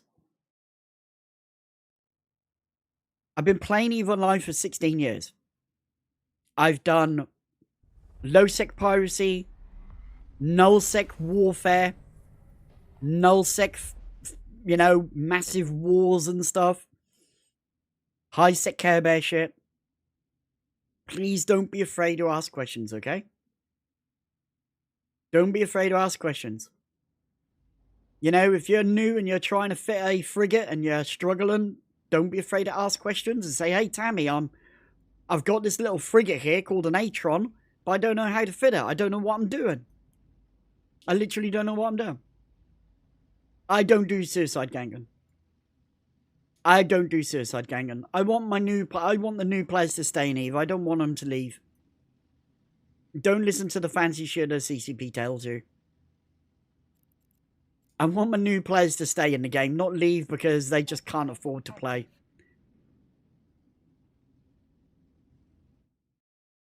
So I don't do suicide ganging. I used to be -10 security status. And the reason why is, back in the old days, I used to be a part of a corporation called Veto Corp that was owned and run by ex-CCP Falcon, aka Ethan Verone. And we used to do piracy in low security space. So I used to be a pirate. I used to ransom people for ISK in low security space. Nullsec. That's what I used to do. I left there, came back to high sec, started doing high sec Care Bear stuff. And then a couple of years ago, in the start of the pandemic, I decided to go and join Pandemic Horde. I joined Pandemic Horde on my alt account. Not my alt account, on my alt character. I joined Pandemic Horde and went to war against Goonswarm. Had some really, really cool, fun fights. I wasn't there for the goons should die and leave EVE Online. I was there for the holy shit, good fight. That's what I was there for. I was literally there for the good fights, not the goons should die and leave EVE Online and, you know, Matani should burn in hell and all this sort of shit. I wasn't there for that. I was just there for the good fights and the fun. Just to have fun. I left Pandemic Horde when I found out Villy, the leader of Test Alliance, joined Pandemic Horde. And I decided to walk. So I left. My character now sits in high sec, waiting for another war to start. So I can go and join one of those alliances. Go and have some more good fights. And that is what I'm waiting for. That's what I'm waiting for. I complete that mission. We've reloaded. There you go. Restocked up. Let's go grab another before we disappear. Attacking the drones. We can do this. Let's freaking go. Let's freaking go.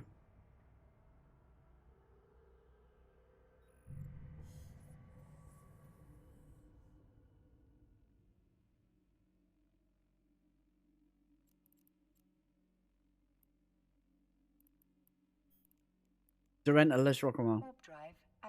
Ah, you're in NC, yeah? Nice one. Northern Coalition. Yeah, Northern Coalition, a good bunch of dudes, man. NC, MC as well, Mercenary Coalition as well. Yeah, good bunch of folks, man.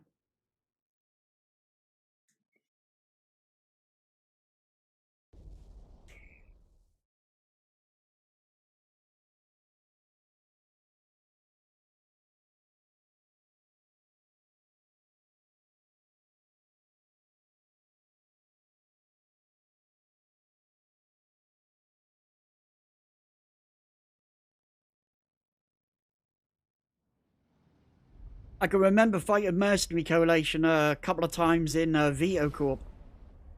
One of our one of the people we ransomed was a little bit angry with what we did to him, and decided to hire a mercenary corp to come and kill us. So yeah, we just undocked and had good fights. We just literally undocked and had good fights. Didn't give a shit. We're like, yeah, whatever, man. Yeah, Northern Coalition. Yeah, Northern Coalition and Mercenary Coalition. MC, Mercenary Coalition. Yeah, they hired Mercenary Coalition and came after us. So yeah, we just undocked and fought them as well. It's like, cool. More content, man. More content. We'll shoot you guys as well. No worries. It was kind of fun. It was kind of fun.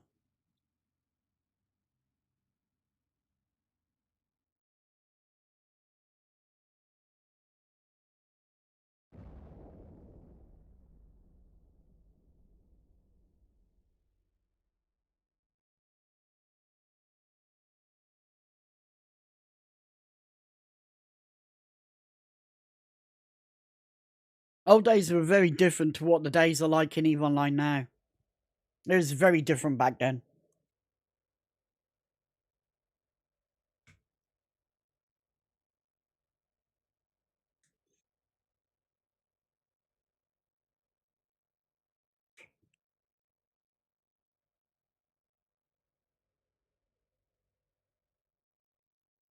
Pardon me. Yeah, I thought I'd do a little bit extra. I thought I'd just do a little bit extra, something to do. May as well. You know, I got a bit of time on my hands, I may as well. Let's kill this nerd here. Tank up, let's go.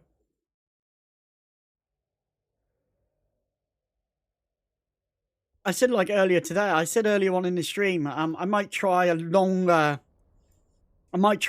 stream one day. You know, do something like, you know, I was talking about maybe I should start streaming longer because I only do like 2-hour streams. Maybe stream a lot longer so I encompass a lot more viewers, a lot more different time zones. Because, you know, I stream like, you know, when all the American viewers are basically going to work. So I thought maybe it'll be better if I stream a little bit later. Or maybe for longer. You know, stream like for like 6 or 7 hours. See how it goes. Have a break in between. You know, have a 10-minute break where I just go downstairs, grab something to eat, a snack.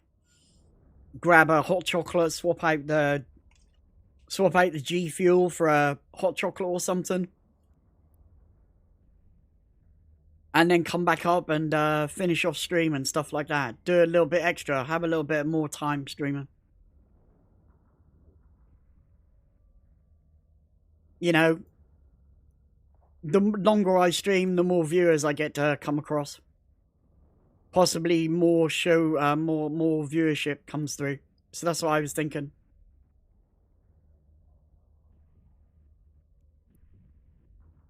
You know, try and help my stats and stuff. Because, you know, I'm only streaming for like 2 hours a day and stuff, but maybe stream a little bit longer.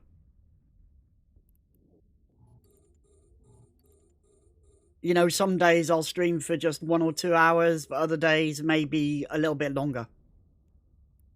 You know?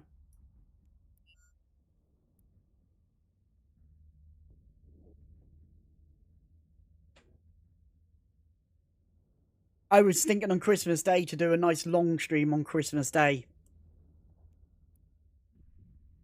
I was thinking about Christmas Day doing a nice long stream. Having like a 4 or 5 hour stream on Christmas Day. You know, Christmas Day, have a nice long stream, chill out, enjoy, enjoy Christmas with viewers and stuff. Have a little bit longer stream. I'm not sure if you guys would like that, want that. You know, because it's up to viewers. It's not up to me. It's up to the viewers. I play the game, and I do what I do for the viewers, not for myself. I do it for the community. So if you guys would like that, we can do that. You know, we can look at doing that. You know, spend a little bit extra time online and live, and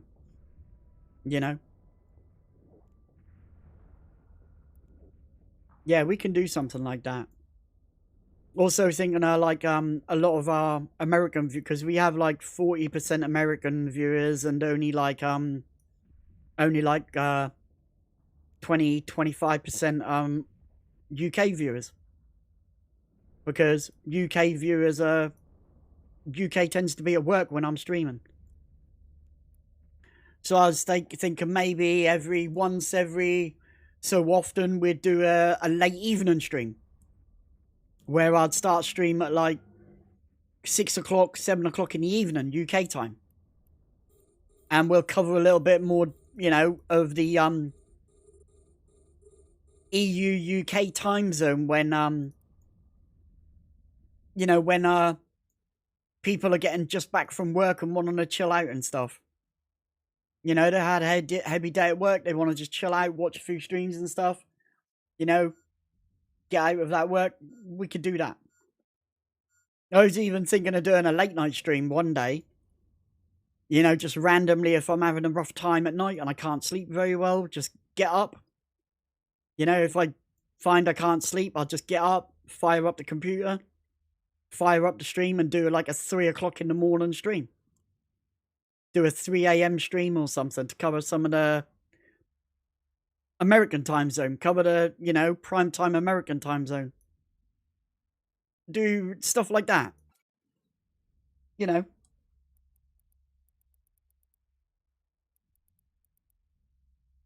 Let's go, we've just got a bunch of battleships now. We're just going to wreck these battleships. I spawned in all heavy stuff. But it's fine. Wormholes? Yeah, wormholes are still a thing, yeah. Wormholes are still a thing.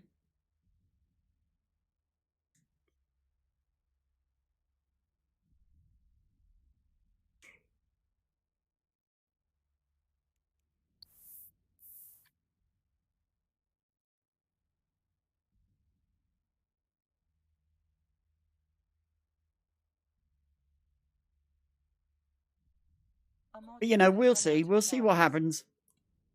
We're waiting for an email from CCP first. We'll see if we get into the partnership program or if we don't get into the partnership program. We won't change our times right now. We'll just wait until we hear back from CCP about the partnership program, getting into the partnership program. If we do, that'll be cool. If we don't, still cool. You know, we're not losing anything. We're not gaining anything if we don't get in. If we get in, we'll gain a little bit. You know? We'll be able to do giveaways, a lot more giveaways with ship skins and stuff instead of having no giveaways. Due to the way the economy is in Eve. And all the changes kind of killed my giveaways. You know, if we can get a giveaway, if we could get into the program... If we get into the program and we get a shit ton of skins, we can do giveaways on Christmas Day and shit. You know, we can do Christmas Day giveaways again and shit like that. But we'll see. But I want to see exactly what is involved first. You know, I want to dot the I's and cross the T's before I even decide joining.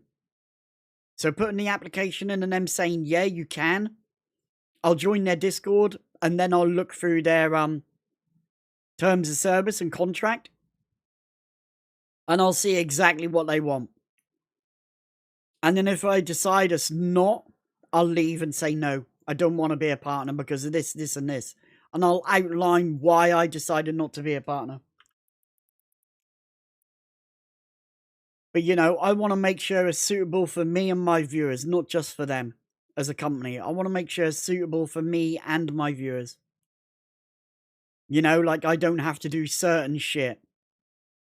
You know, if it turns around and they're like, you have to do 130 hours a week streaming, I'm like, fuck you. Fuck you, I'm not doing that.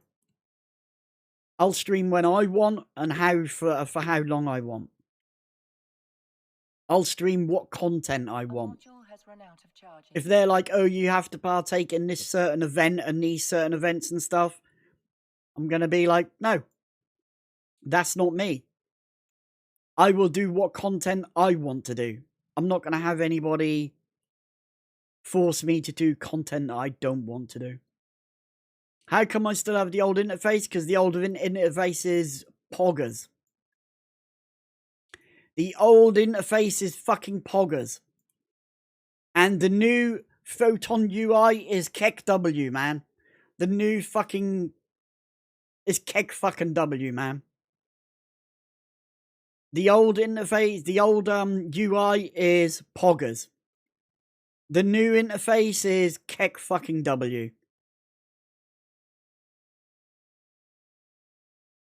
It's fucking horrible. I hate the new interface. I prefer this old interface and I'm keeping the old interface. If they force us all to use the new interface and make it not opt out, I will basically go fucking nuts. And CCP will feel the wrath of my tongue. Because I will be so outspoken against them. We should have a choice. If we like the old overview, we should be allowed to keep it. How do you go back to the old, go to the big E, go to settings, feature previews, click here, and click disable. Click disable here. Once you do that, you'll have to restart your Eve client.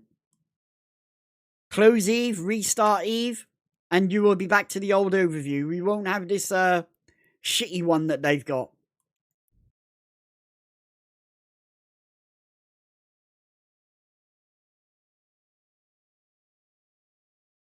See, saying your mind about things, this is not really partner program friendly. I know.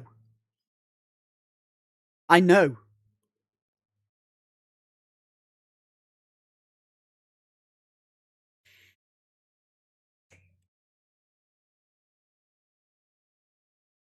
I know. And they have to be, they have to change their view of only having, floofy partners who will only say good words about them. They need to change their mind. Players have opinions. We're allowed to have our opinions and we should be allowed to air our opinions, even if we are a partner. If we're not happy with an update or a style of update that they've released, they should listen to us. They shouldn't say, oh, he's outspoken against us. He shouldn't be a partner. Just because he's outspoken doesn't mean he doesn't create fucking good content and care for the community. I care for my community and I give good content to new players and old returning players. Hey, I might not be an elite fucking PvPist and, an elite shit talker on a, on a fucking news fucking stream or something, or stream other random shit. I'm who I am. They take me for who I am. If they want me, if I become a partner, they take me who I am as a streamer. Yes, I'm going to be outspoken against the company. Yes, I'm going to shit talk the company. If they don't like that, they should harden the fuck up.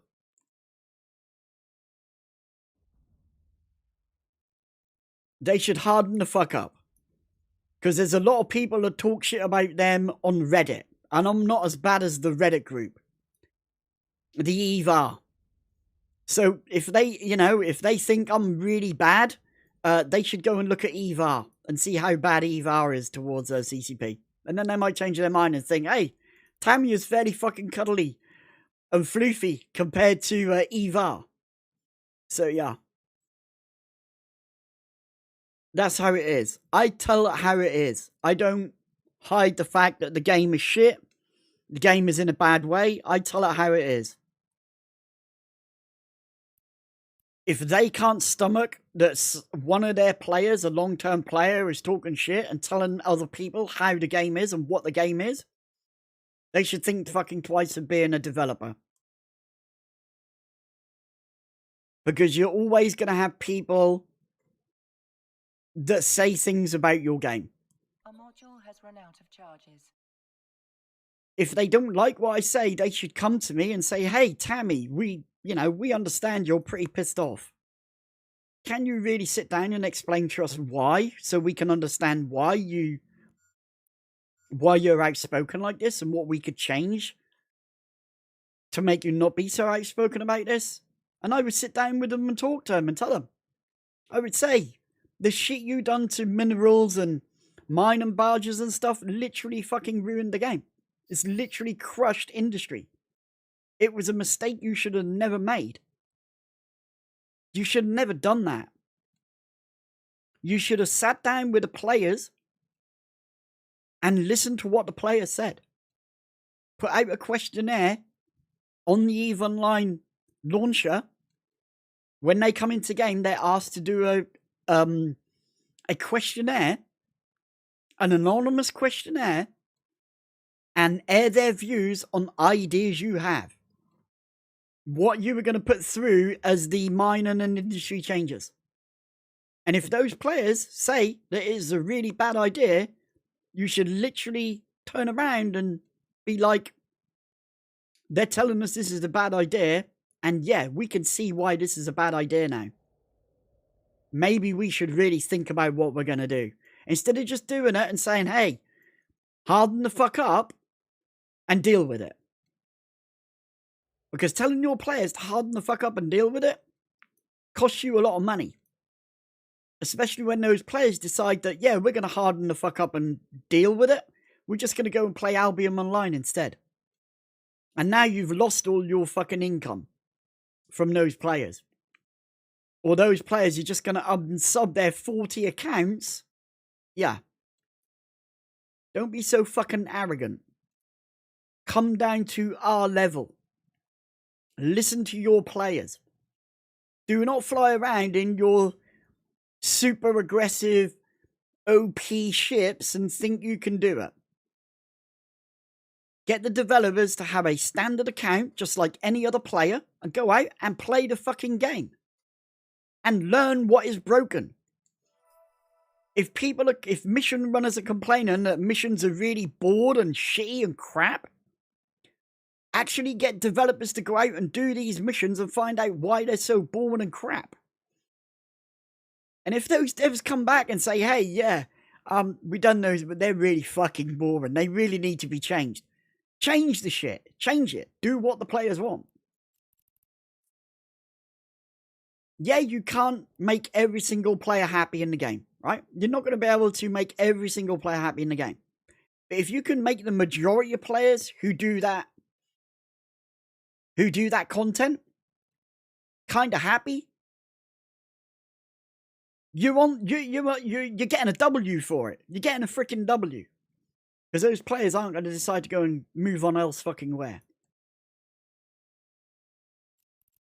Do you know what I mean? There are ways to interact with the community. You need to interact with the community. If you want answers and truthful answers from a community, get with the community and be the community. Don't be the company of devs, be the community as well as the company of developers. Because that's how you create a game. CCP did this a long time ago. They were very open and transparent. And they became the community as well as the developers. You would fly around and you'd see CCP Hilmar mining in his barge. You would fly around and you'd see, CCP Dopamine just chilling out, talking in local chat. We don't see that shit no more. All we see you as is a company of developers that hide away from us. If CCP Convict came into this local channel right now, I would literally sit here and have a chat with him in local. I'd be like, hey bro, how you doing, man? It's good to see you around. I'd be so happy to see a CCP dev flying around in EVE Online just doing his random stuff. I'd love to do it because you're interacting with your players. These players would be dumbfounded if CCP just dropped into this local channel here and started talking with them.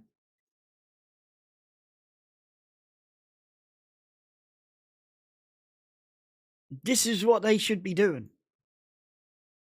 Being a part of the community, not just a part of the company and the developers and the developer teams, but being a part of the community as well. Become a part of the community and we will like you so much more. But if you want to hide away and just have random fucking people spouting shit and not be so open and transparent as you used to be, the community and the company are going to slowly make a lot of space between them because there's no trust. You've got Bjorn on there, you've got Suetonia on there. Like Bjorn, well fucking done Bjorn for becoming a dev. I really do hope that you can change some of the ways that the company is thinking and you can actually get some sense into some of the thick skulls. Suetonia as well, really cool fucking dude. Both of them are streamers. The thing is, you've got Suetonia and you have Bjorn, who are streamers. Very good freaking streamers. You can use the knowledge, what they have of streaming, and turn things around as well on your channel. And not have really crappy fucking Alliance tournament streams and shit. Use their knowledge. They are streamers. They know how to set up streams. They know how to set up the software. They know how to check their software before they go live to make sure their microphone fucking works. To make sure they're not oversaturated on their microphone. The volume isn't too high. The background music's not too high. Stuff that you shouldn't be fixing halfway through your fucking stream because your viewers are telling you, hey, your microphone's too loud. They're streamers. Utilize them. They're good at what they do. Docking permission requested. If you want to do your own, if you want to create your own Alliance tournaments and have your, your devs do all that shit,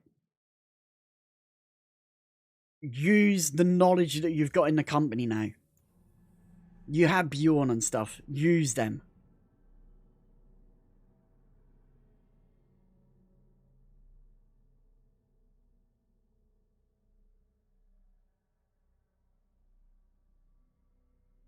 The game is not worth the $20 a month, no. And I will be totally upfront and honest about that. It is not worth the $20 a month. There is no new content to prove that the game is worth $20 a month.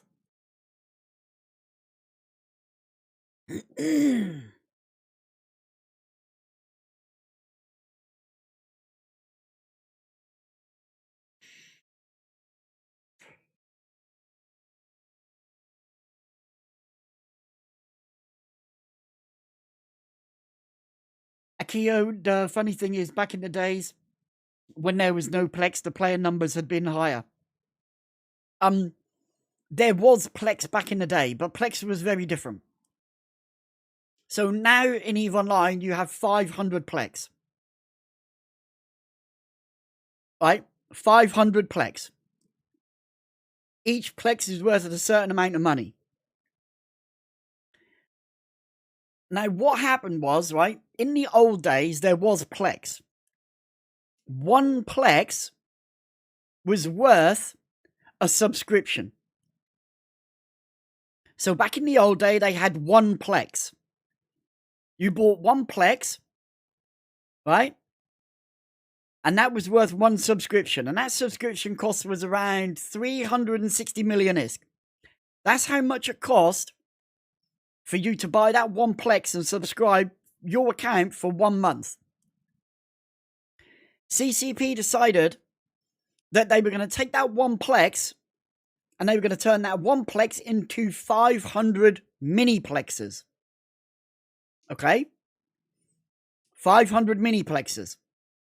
Now, the problem is you've converted one plex to 500 mini plexes. That was where the problem started. Changing plex from one plex that cost 360 million is to subscribe to EVE Online, to 500 fucking plex that cost you 1.2 billion is to subscribe to EVE Online. That was the problem. When you changed one plex to 500 mini fucking plexes, there was no need to do that. There was nothing wrong with the one plex. There was nothing wrong with that single large one plex. Okay?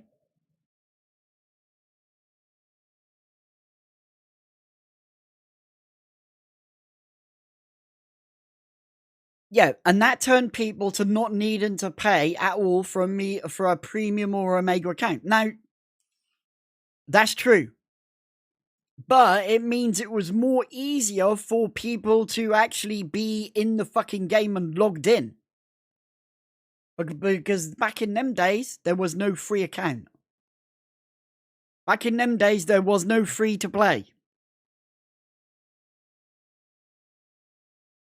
There was no free to play back in them days. You either subscribed or you were not subscribed and you didn't play. Now, the thing that really killed it was giving the people the ability to buy fucking skill points. That was what killed it. The ability to literally get your wallet out of your pocket, go to the EVE Online website, buy a shit ton of plex, sell that fucking plex in game for like 1, 2, 3 billion ISK each, for each 500. Use that plex to buy skill injectors and then inject yourself from a 0 pilot all the way up to a fucking Titan pilot. People that had spent 4 or 5 years training to fly a fucking Titan spent huge amounts of time training no skills.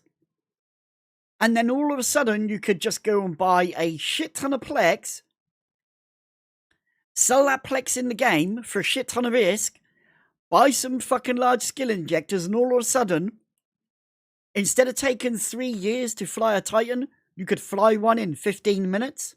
That was the fucking joke. That was the biggest joke ever. That was literally April the fucking 1st.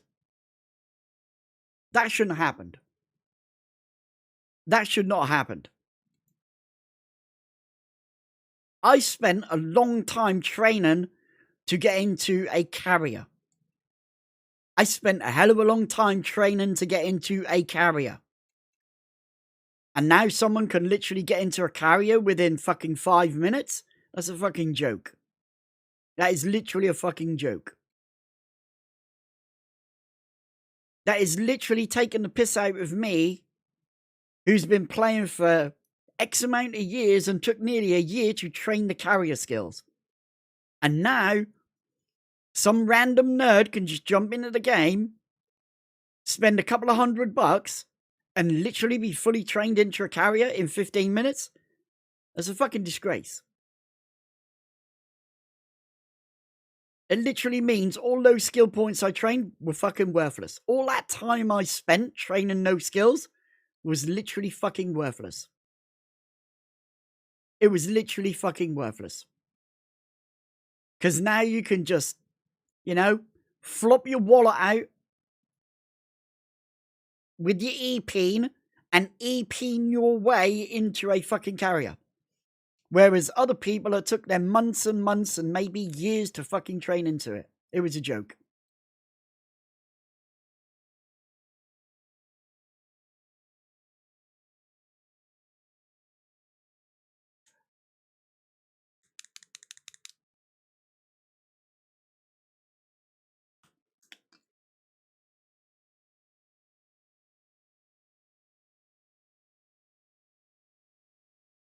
Yeah, $9.99. I used to pay $9.90. I think it was $7.99, $7 or $8.99 for a game card for a game time code for a game time card. I used to pay about I think it was $8.99, and that give me a month subscription. Carmen in Space, thank you for your follow, man. I really do appreciate it.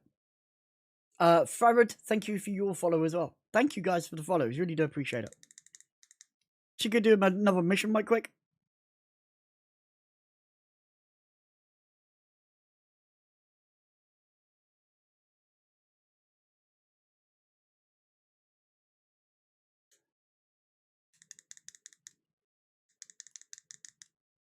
Wait a minute, I think I fucking screwed up my vape. It's not turning on. Give me a sec.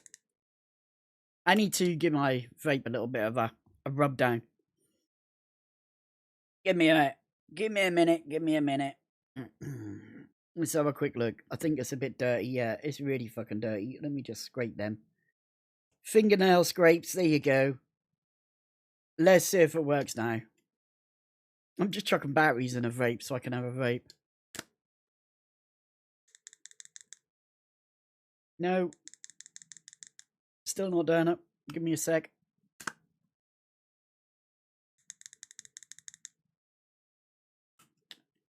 For some reason, my vape won't work.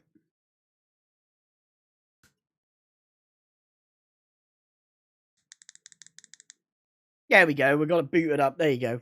Nah, batteries were dead. I swapped them out, but it's just a bit, I think I need to get a new box because this one's a bit old. It's getting old and, crusty inside.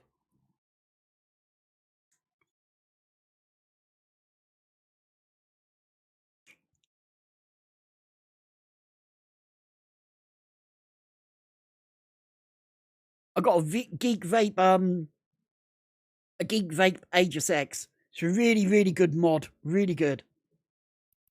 Hey, let's go. Rogue Slave Trader. Let's go do this. Let's rock and roll. Let's freaking go. Here we go. Let's go. We'll just go over to the rental and run this. Damn, man. How long were we live? It was about fucking 2 hours, wasn't it, last time? 3 hours?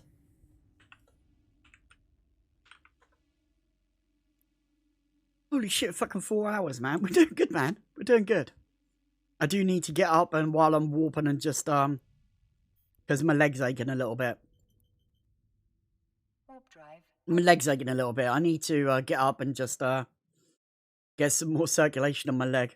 My leg's fucking playing up. So I'll do that now while we're warping. Give me a sec.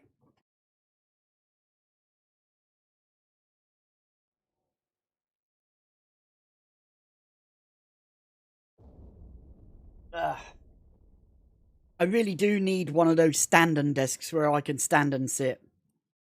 I really do need to get one of them. You know, I could just push the chair away, push a button, zzz, desk raises up, I stand up, stand at the desk for a little bit. Oh, I need to sit down now, zzz, I can sit down. I think I do really need one of them. I do really need one of them. I have circulation problems in my left leg since I had a heart attack. I had a massive heart attack and I have a weak left side and bad circulation. So my left leg aches a lot. Didn't fix them. The docs didn't fix them. I still have a wavy heart. My heart's still wavy. Hasn't done it today, but my heart just randomly starts to beat like hell. It literally just starts to go fucking crazy. My heart does.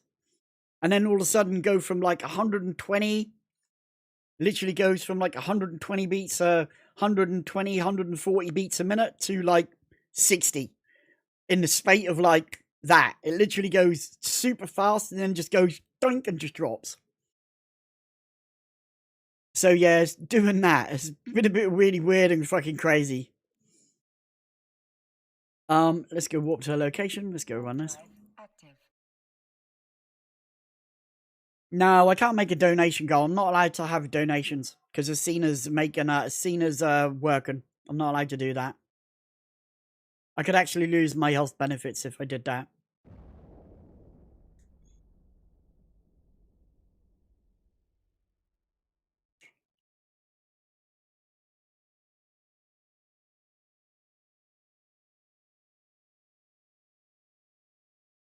The UK law is really weird about doing that sort of stuff. So I have to be really careful with that. Hence, I don't have affiliate. Hence, I don't have affiliate and all that stuff and bits and subscriptions and stuff like that. It could cause me to be more worse off than what I am.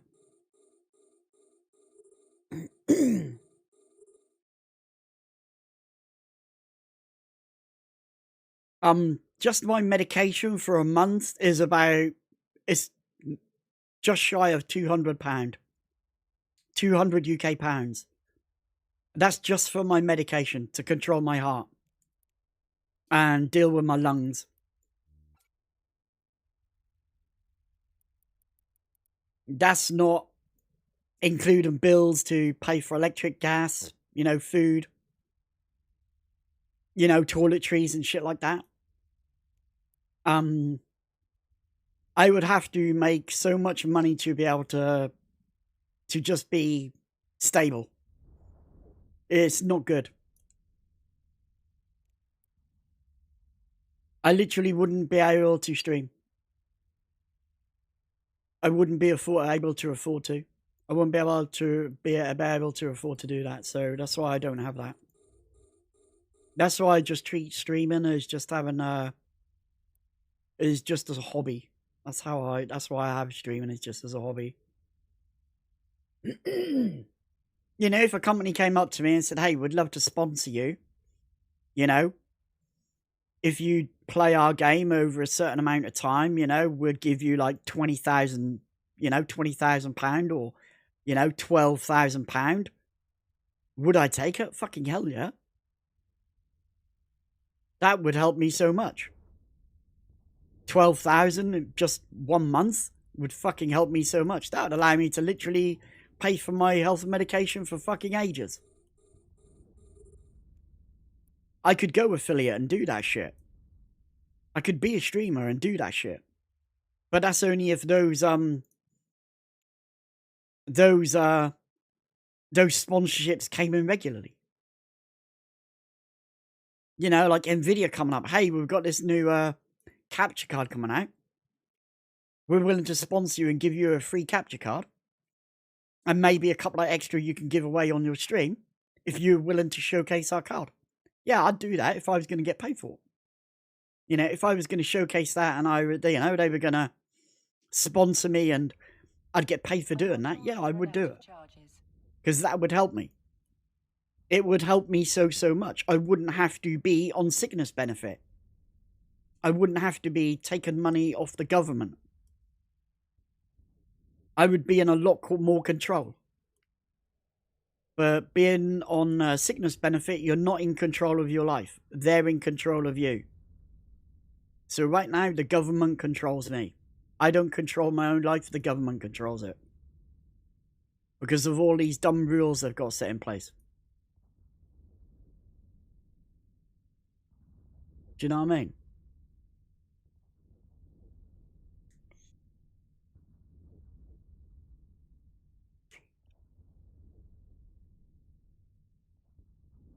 But for me to be affiliate, it wouldn't work for me. I would lose a lot of stuff. You know, having to pay £200 for medication just to keep me alive and stop my heart from deteriorating even worse or making me even more iller and more poorly. Just, it's not worth it. It's not worth it. Like I say, we're not a well-off family.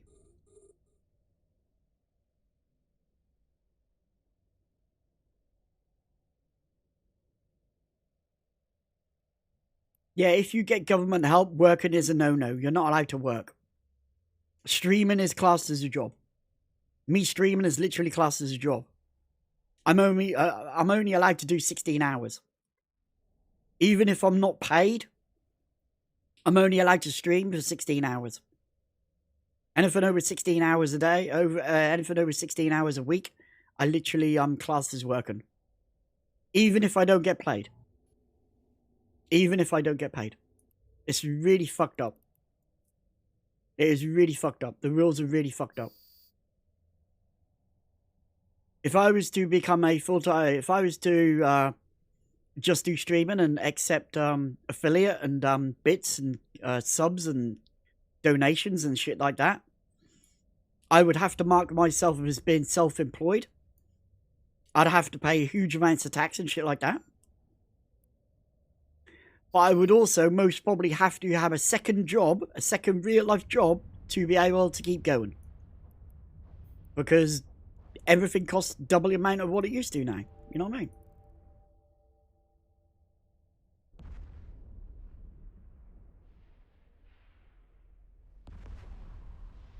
Yeah, that's the fucking rules, yeah. Yeah, that's the rules. Because it's classed as voluntary. It's classed as voluntary. So that's why I have to class streaming as a hobby. It is their business because they're paying you to sit on your ass all day playing fucking computer games. That's how they see it. You're literally sitting, standing, playing computer games for X amount of hours a day, yeah. Yeah, they're nosy as fuck. They're nosy as fuck. They will literally get your bank records and start looking through all your fucking bank records. They will literally go through all your fucking bank records.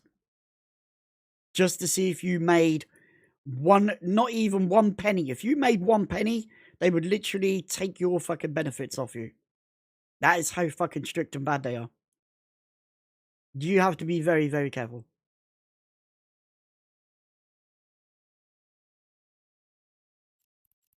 You have to be very, very careful.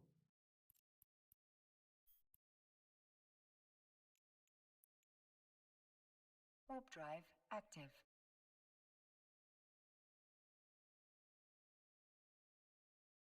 But you're unable to work because your leg is busted and that's all you can do all day. Why they put the nose in any way? What the fuck? Yeah. Yeah, I know. I don't have a busted leg. I have stage 3 heart and lung disease. It's literally fucking, you know, when I go and do these courses and shit with the government and go and talk to job advisors and shit like this, they literally turn around and say, when you're better, when you're better, you'll be able to go and do a job and make lots more money and stuff like this. And they say to me, when you're better. And I turn around and my reply is, do you have a silver bullet? And the advisor is, what do you mean? And I'm like, you're saying when I'm better. Do you understand what my health problem is? And they're like, well, you know, you're on health benefits, you know, you're on disability benefit. And I'm like, yeah. And they're like, when you're better. And I turn around and say, when I get better is a never thing. I will never get better. And they say, why? And then I explain exactly what I have. I literally tell them that my heart is failing. And the only way for me to get better Transmission requested. the only way for me to get better is if I have a new heart. If I get a new heart and new lungs, I will be better. But every year my heart gets older and older and older. A lot more older than anybody else. Right now I have my lung capacity right now is the capacity of a 77-year-old male. I'm 52. And my lung capacity, how much air I can breathe into my lungs, is that of a 77-year-old. So COPD is a lung disease. There are no fixes for it. There is no magic bullet to fucking cure it. Your lungs are literally destroyed. And they will get worse. The more older you get, the more worse the disease progresses. The same with heart disease. Heart disease progresses. It doesn't get better, it gets worse and worse and worse. Over years, it gets worse and worse and worse. The drugs we take, the inhalers I take, the drugs I have to take for my heart for the rest of my life, all they're doing is slowing down the progress of the disease. They don't stop the disease. It's not a magic bullet that literally stops it and that disease literally progresses. But it slows it down so it isn't so aggressive and fast. It slows it down. So there's an 80-90% chance that when I die, it will not be to old age. It will not be to old age. What will be written on my certificate of death will either be COPD, lung disease, or heart disease. Because those two diseases will inevitably kill me. The disease will inevitably kill me. That is just it. It's kind of weird to say. Yeah, but that is it. I once was a really healthy person, and then one evening, I literally had 8 paramedics kick my front door in, throw me on the ground, wire me up like I was a goddamn fucking PC.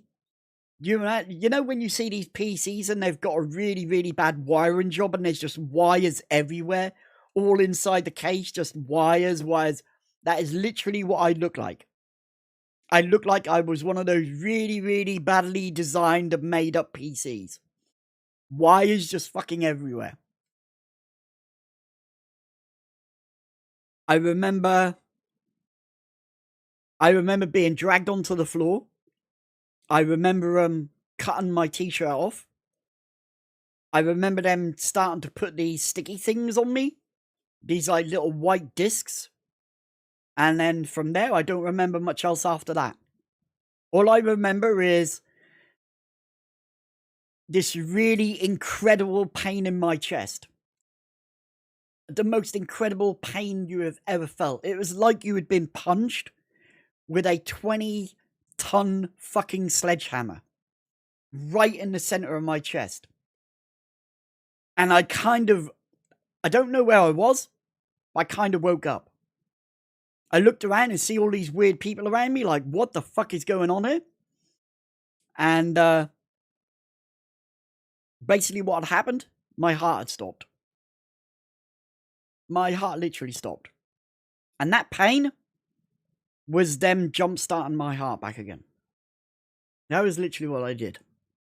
They brought me back from fucking death itself. I literally fucking beat death because they brought me back. They put these things on my chest and literally gave me a fucking shock.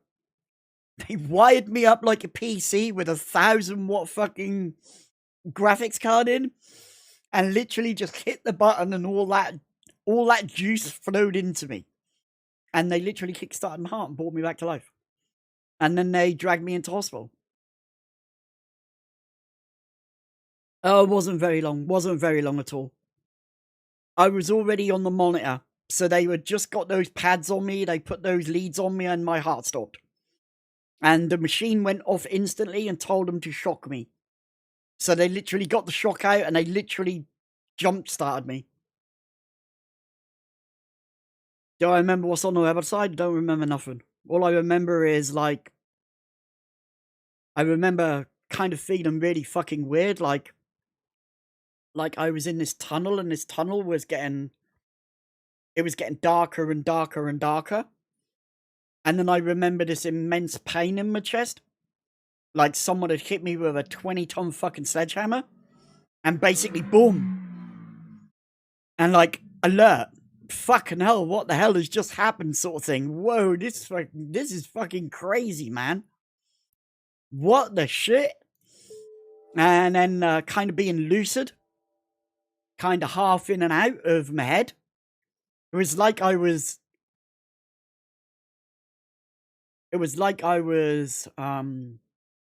in my body, but not in my body sort of feeling.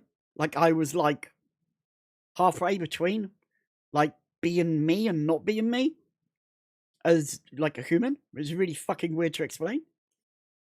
And then it felt like I was being sucked in and I was just myself.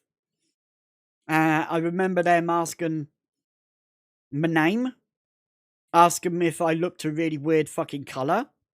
They held a mirror up to me and said, do I look like this? And I looked in a mirror and I just literally see this body laying there. And my whole, every part of my skin was green. Like this yellowy green colour. And I muttered the words no. And they put me on this dolly. They tried to get me on this dolly thing. And I said no. I walked outside.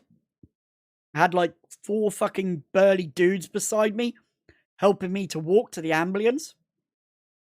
They carried me into the ambulance. They literally like picked me up, put me into the ambulance, put me onto the bed. Oxygen mask on my face that I ripped off because I couldn't handle the smell of this horrible plasticky smell. I ripped that off. I had about 3 or 4 injections. They gave me this little tiny cup with a little tiny bit of water in and told me to drink it.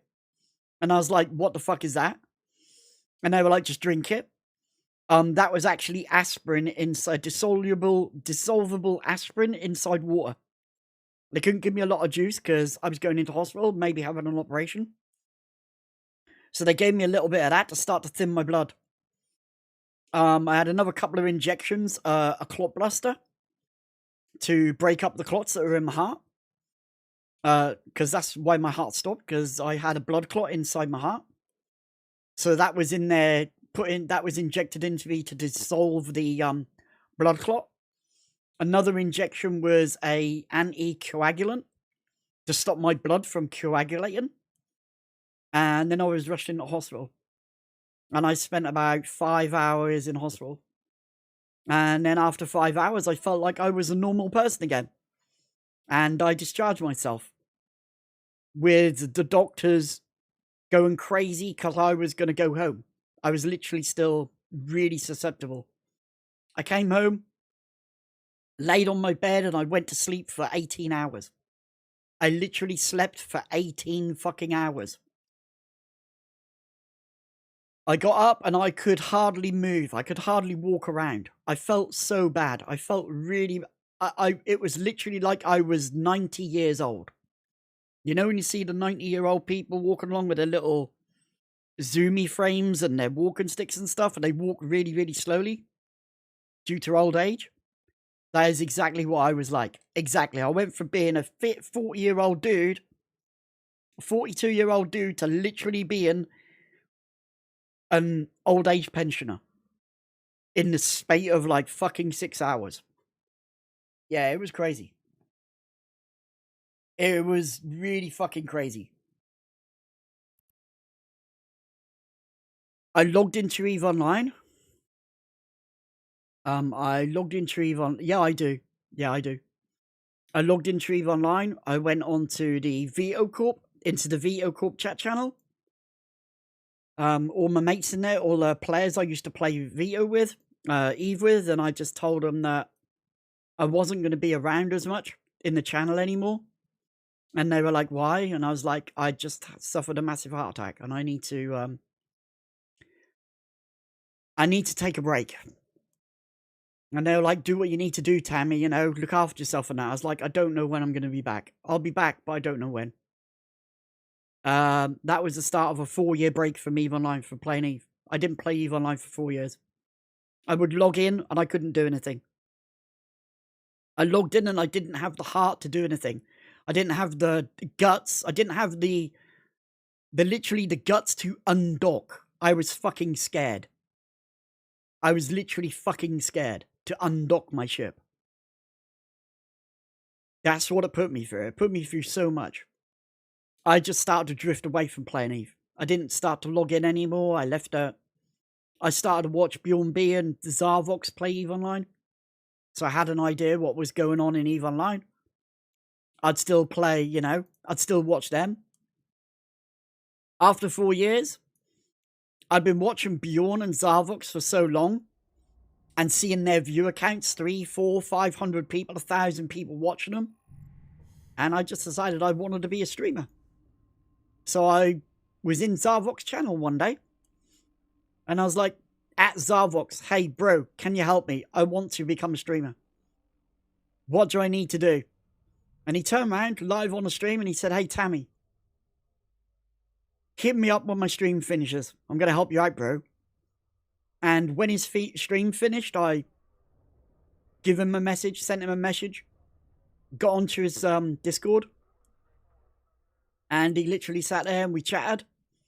And he told me all the software I needed. He told me everything I needed to do to become a streamer. And he was like, if you ever need help, come to me and I'll help you. And Zarvox was the dude who actually got me to start streaming. Bjorn and Zarvox. They were the guys that made me do this. If it wasn't for them two, and in my time of need, over those 4 years of trying to sort my life out and work out what the fuck I was going to do with my life, yeah. Those guys literally fucking saved me from leaving EVE Online for good. Warp drive active. And they were the guys that gave me the incentive to do good. Be a streamer and just, you know, I'd spent a lot of time watching them and watching what they did. They did PvP. I didn't want to go and try and PvP and take their viewers. I decided that I wanted to teach new players. And from there on, I started to do what I do now. Teach new players. And I've done it ever since. 6 years. 6 years I've been doing this.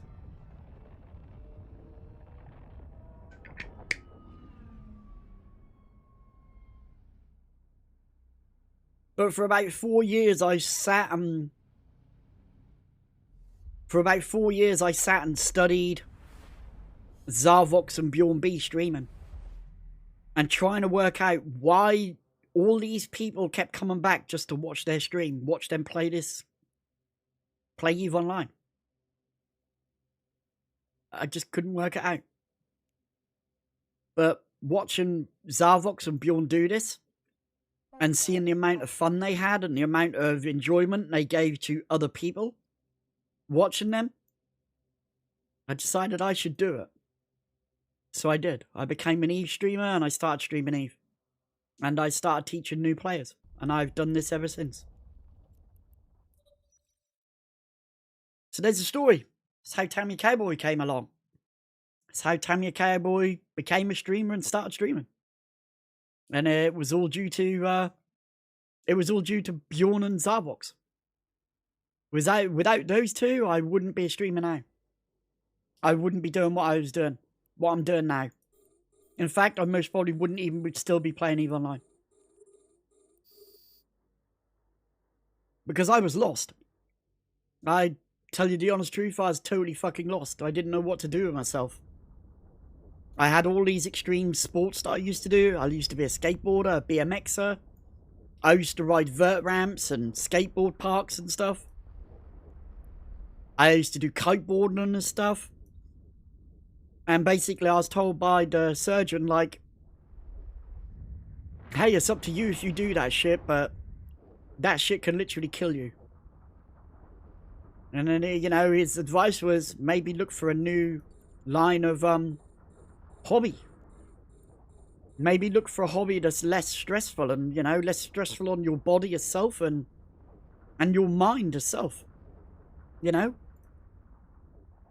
And I just decided maybe streaming was a thing. Maybe I could do streaming and not be so stressed out on that. You know, doing PvP and stuff can be stressful. Raises your heart rate and stuff. I needed something that was less stressful. Wasn't going to get my heart rate up and that.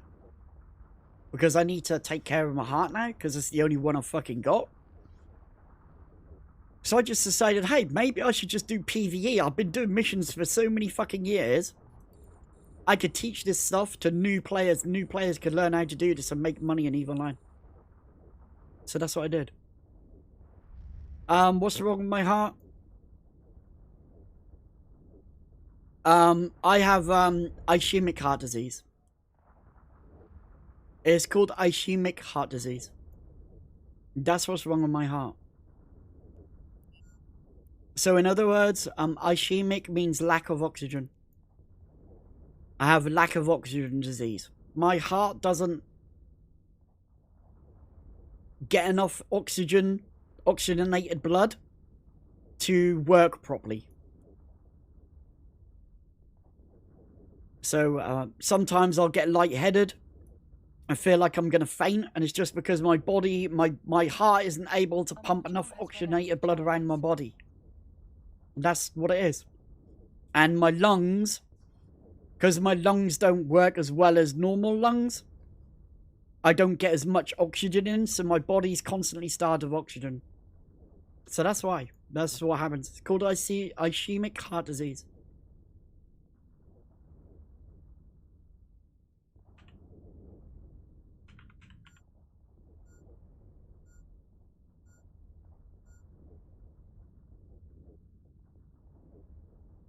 It's called CAD, coronary artery disease. That's basically what I've got.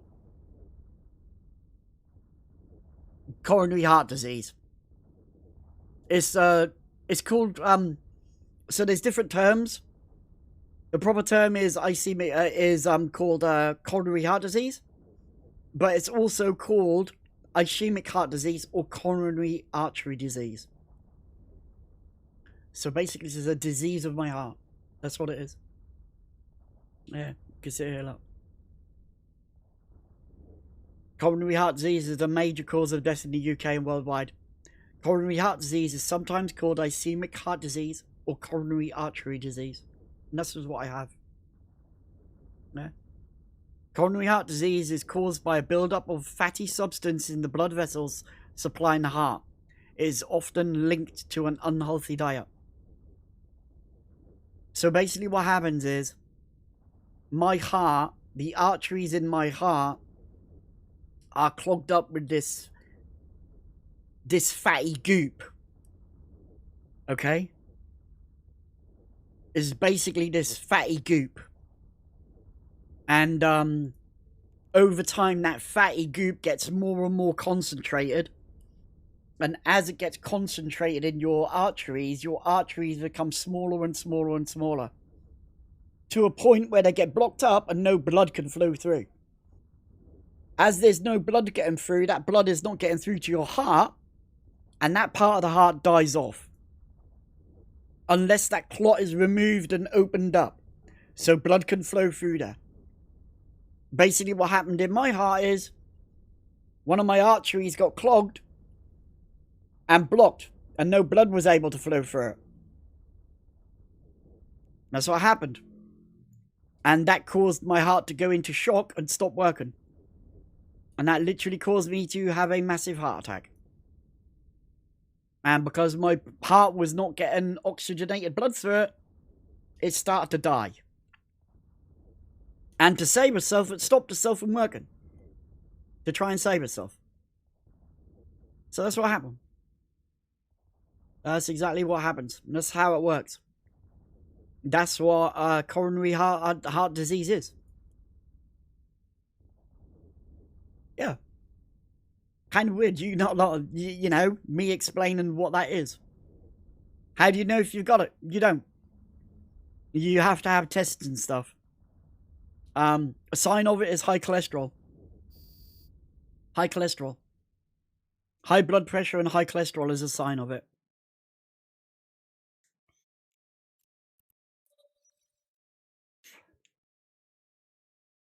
How would they find out medically?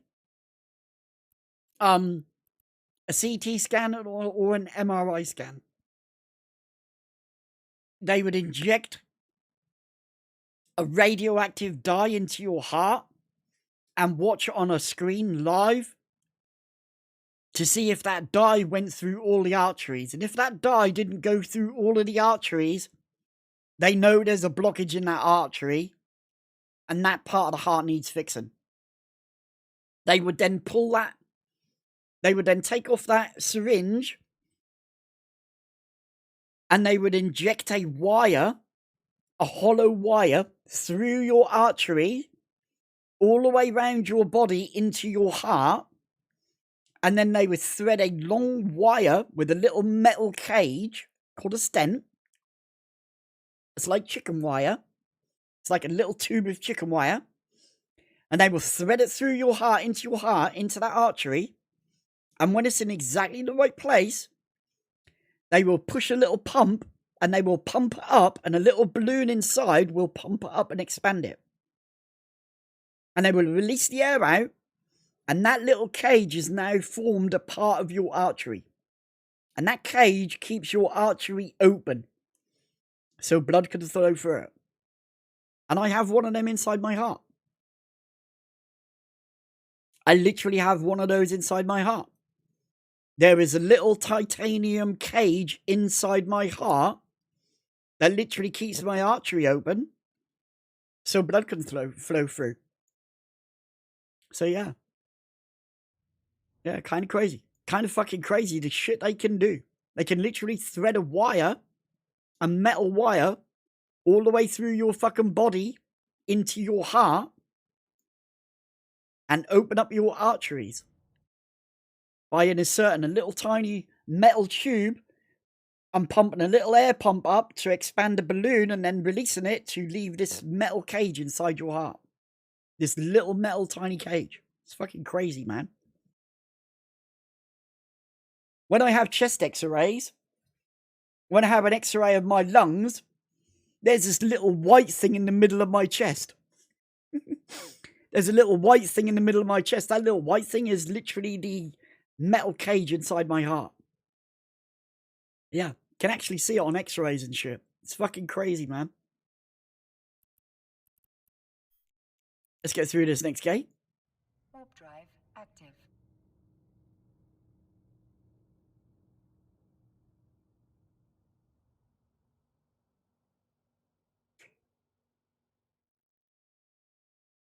Yeah, we're having a little extra session today.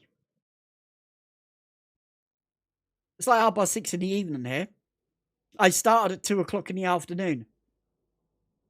It was nearly 10 to 2 in the afternoon when I started, and it's literally fucking dark outside. It's pitch black outside now. It's literally fucking pitch black outside. Just click that. We want that and that and that. And that and that. And we'll lock up a frigate there. And we'll send our little droney boys onto that frigate in a minute. Yeah, I've been debating on should I do a little bit longer streams, and I decided today we'll go a little bit longer. I decided earlier on we'll do a little bit longer. Vinegar Douche raided me just as I was going to finish up after a mission, but I decided to extend it. You know, Vinegar came over with what, 57 viewers? And I decided, what's the point of just raiding someone else with those viewers? I should stay live a little bit longer, because, you know, Vinegar had the heart to come over and raid me. So I just decided, yeah, I'll stay on a little bit. I'll stay on a little bit later and just, you know, give a little bit of an extended stream to the viewers that were already here and the viewers that are now that came over. So yeah, yeah. If you guys like me being on a little bit later than normal, we can do this more often. We can maybe do this a little bit more often. You know, I'll have to check the rules and regs that I'm okay doing it, but yeah, we'll see. Is this the best system to run Gallente?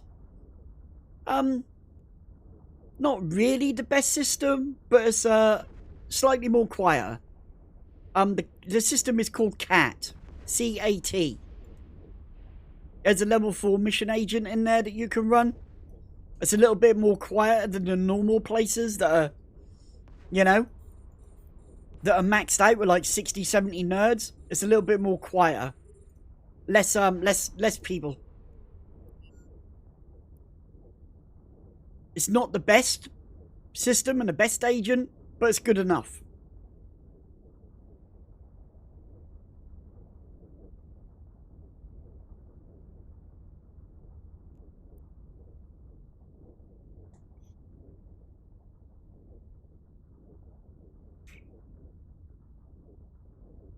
Rota, maybe we could do some missions together sometime. I was thinking of doing a collab with some of the viewers. I was thinking of doing a collab with some of the viewers sometime. You know, some point in time we'd do that. You know, have a viewer day where viewers can come along and just chill out. You know, viewers could come along and chill out in space, and we could just chill out in space and mess around and stuff. I was thinking of doing that one day. Just, you know, mess around and stuff. I was thinking sometime we could do that. I'll try and work something out. Maybe we could hook up with some other streamers as well. And have a few of us and have a little competition between other streamers as well.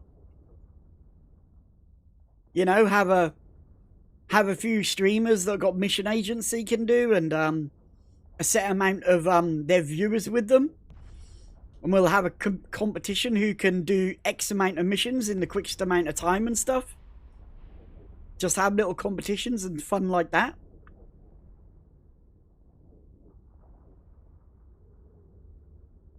So we could do something like that. Yeah?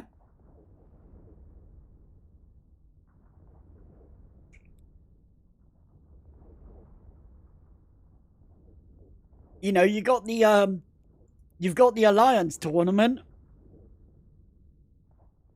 You got the Alliance PvP tournament. We'd have the EVE Online PvE tournament. You know, where a bunch of streamers start streaming missions and a load of their viewers come and join them, and they have a little battle.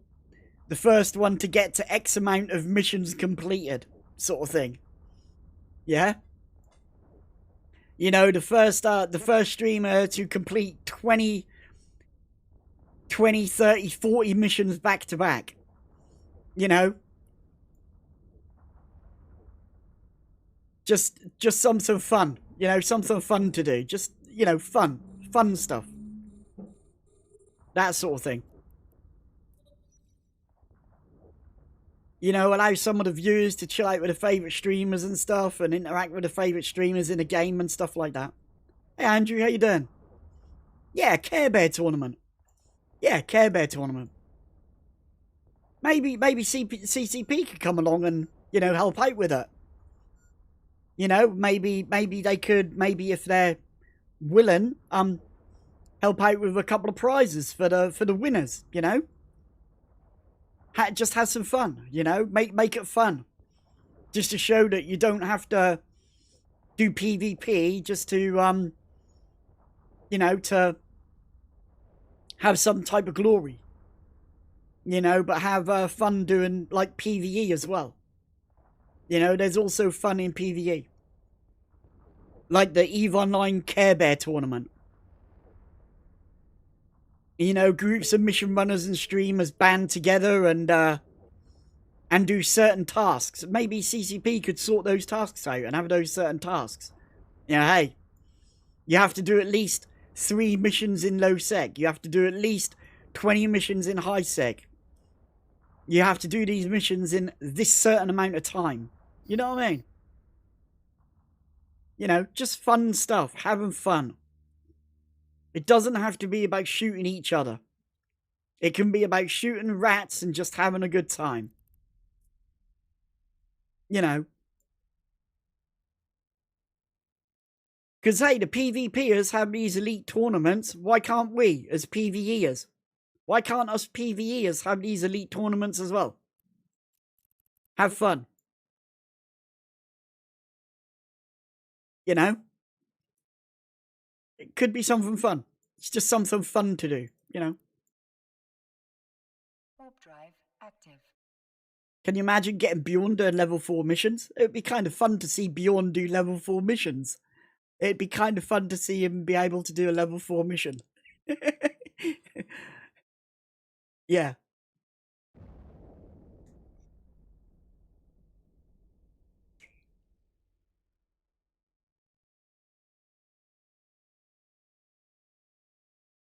I'm on Discord. I am on Discord. I am on Discord. But I'm in streamer mode at the moment, so I'm in streamer mode at the moment.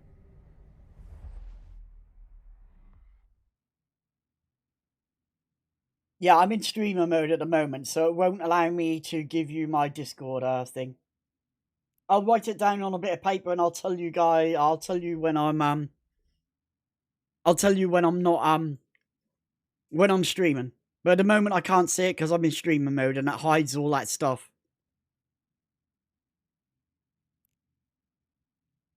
It literally hides all that stuff, so you know that stuff can't be seen.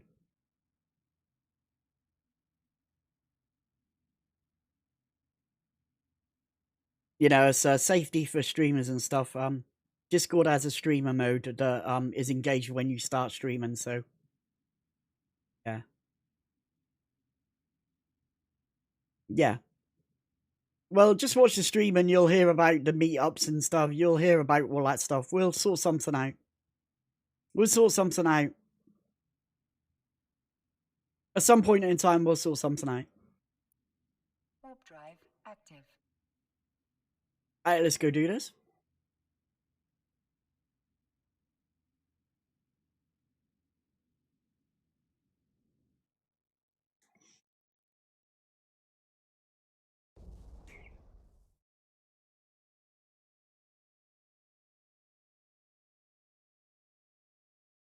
Right, what I'm going to do is I'm going to finish up now. Because I've nearly done a 5-hour fucking stream. This is the longest I've ever fucking done as a stream. Docking permission request. Unless it was when I did the when we did the charity stream. I think I did 2 slots on a charity stream. That was like 4 hours. Yeah, this is the longest I've streamed for. I don't normally stream this fucking long. Don't normally stream this long at all. We've done like at least 3 hours, 3.5 hours more than what I normally do. For that's it, 2,000 in there. Let's go do that. But what I'm going to do is I'm going to put you, the viewers, in charge, okay? I do this all the time. So I'm going to come up here and turn off the music. There we go, music's off. I'm going to bring you lot down here into my screen so you can see everything. This is basically what I see when I'm streaming. Gives me my viewers, it gives me followers, how long I've been live, the bitrate, shows me everybody who's followed. Cartman, thank you for your follow, man. Vinegar, thank you for the raid. Far, Andrew, Rob, everybody who's followed. CCP raided us not long ago, a couple of days ago as well, on Monday. But what we're going to do is I'm going to transport you guys from my secondary screen into Twitch chat. So you're all now live on Twitch chat. If you want to say hello to your mum, feel free to do that.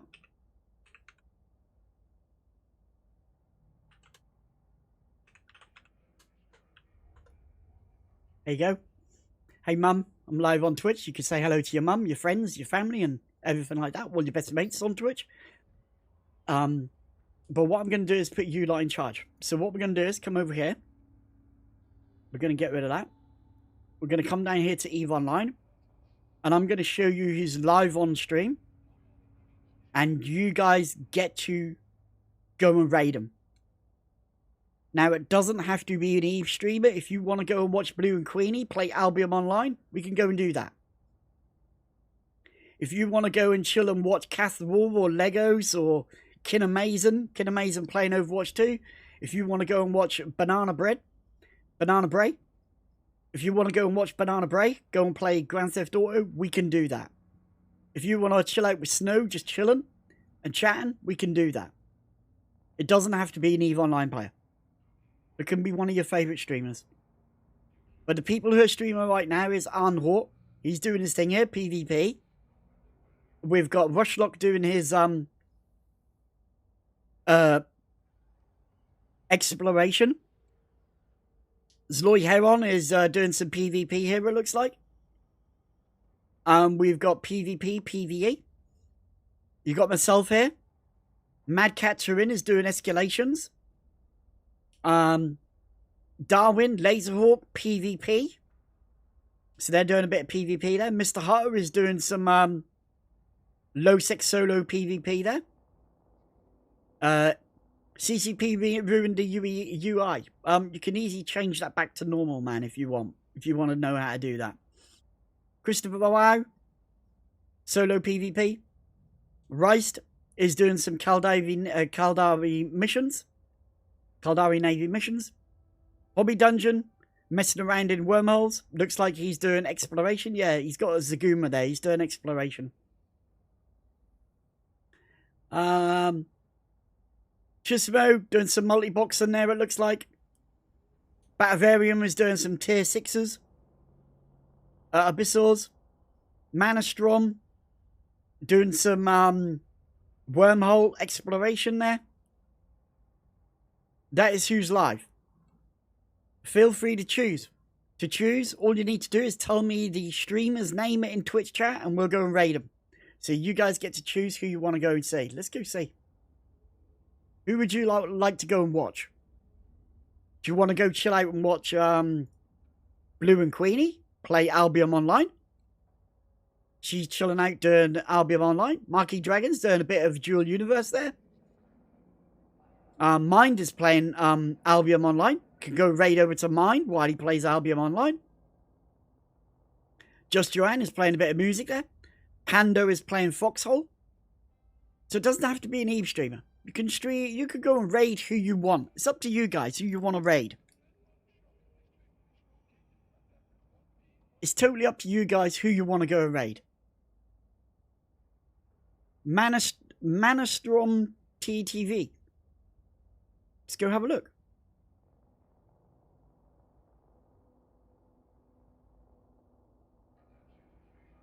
This guy here. Manastrom.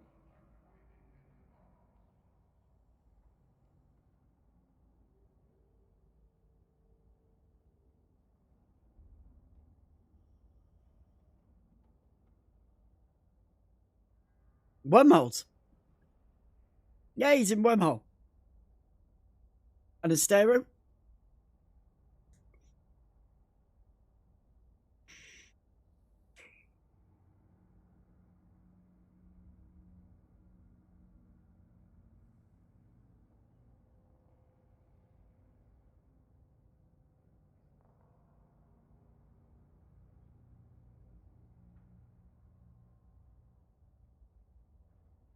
You want to go watch Manastrom?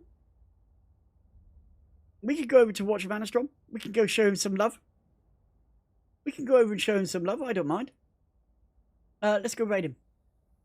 Aye,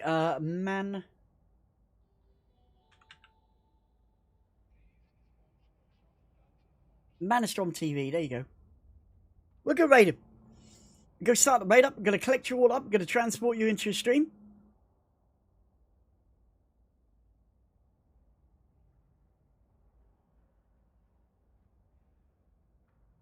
I did not send you guys over, but it just cancelled for some reason.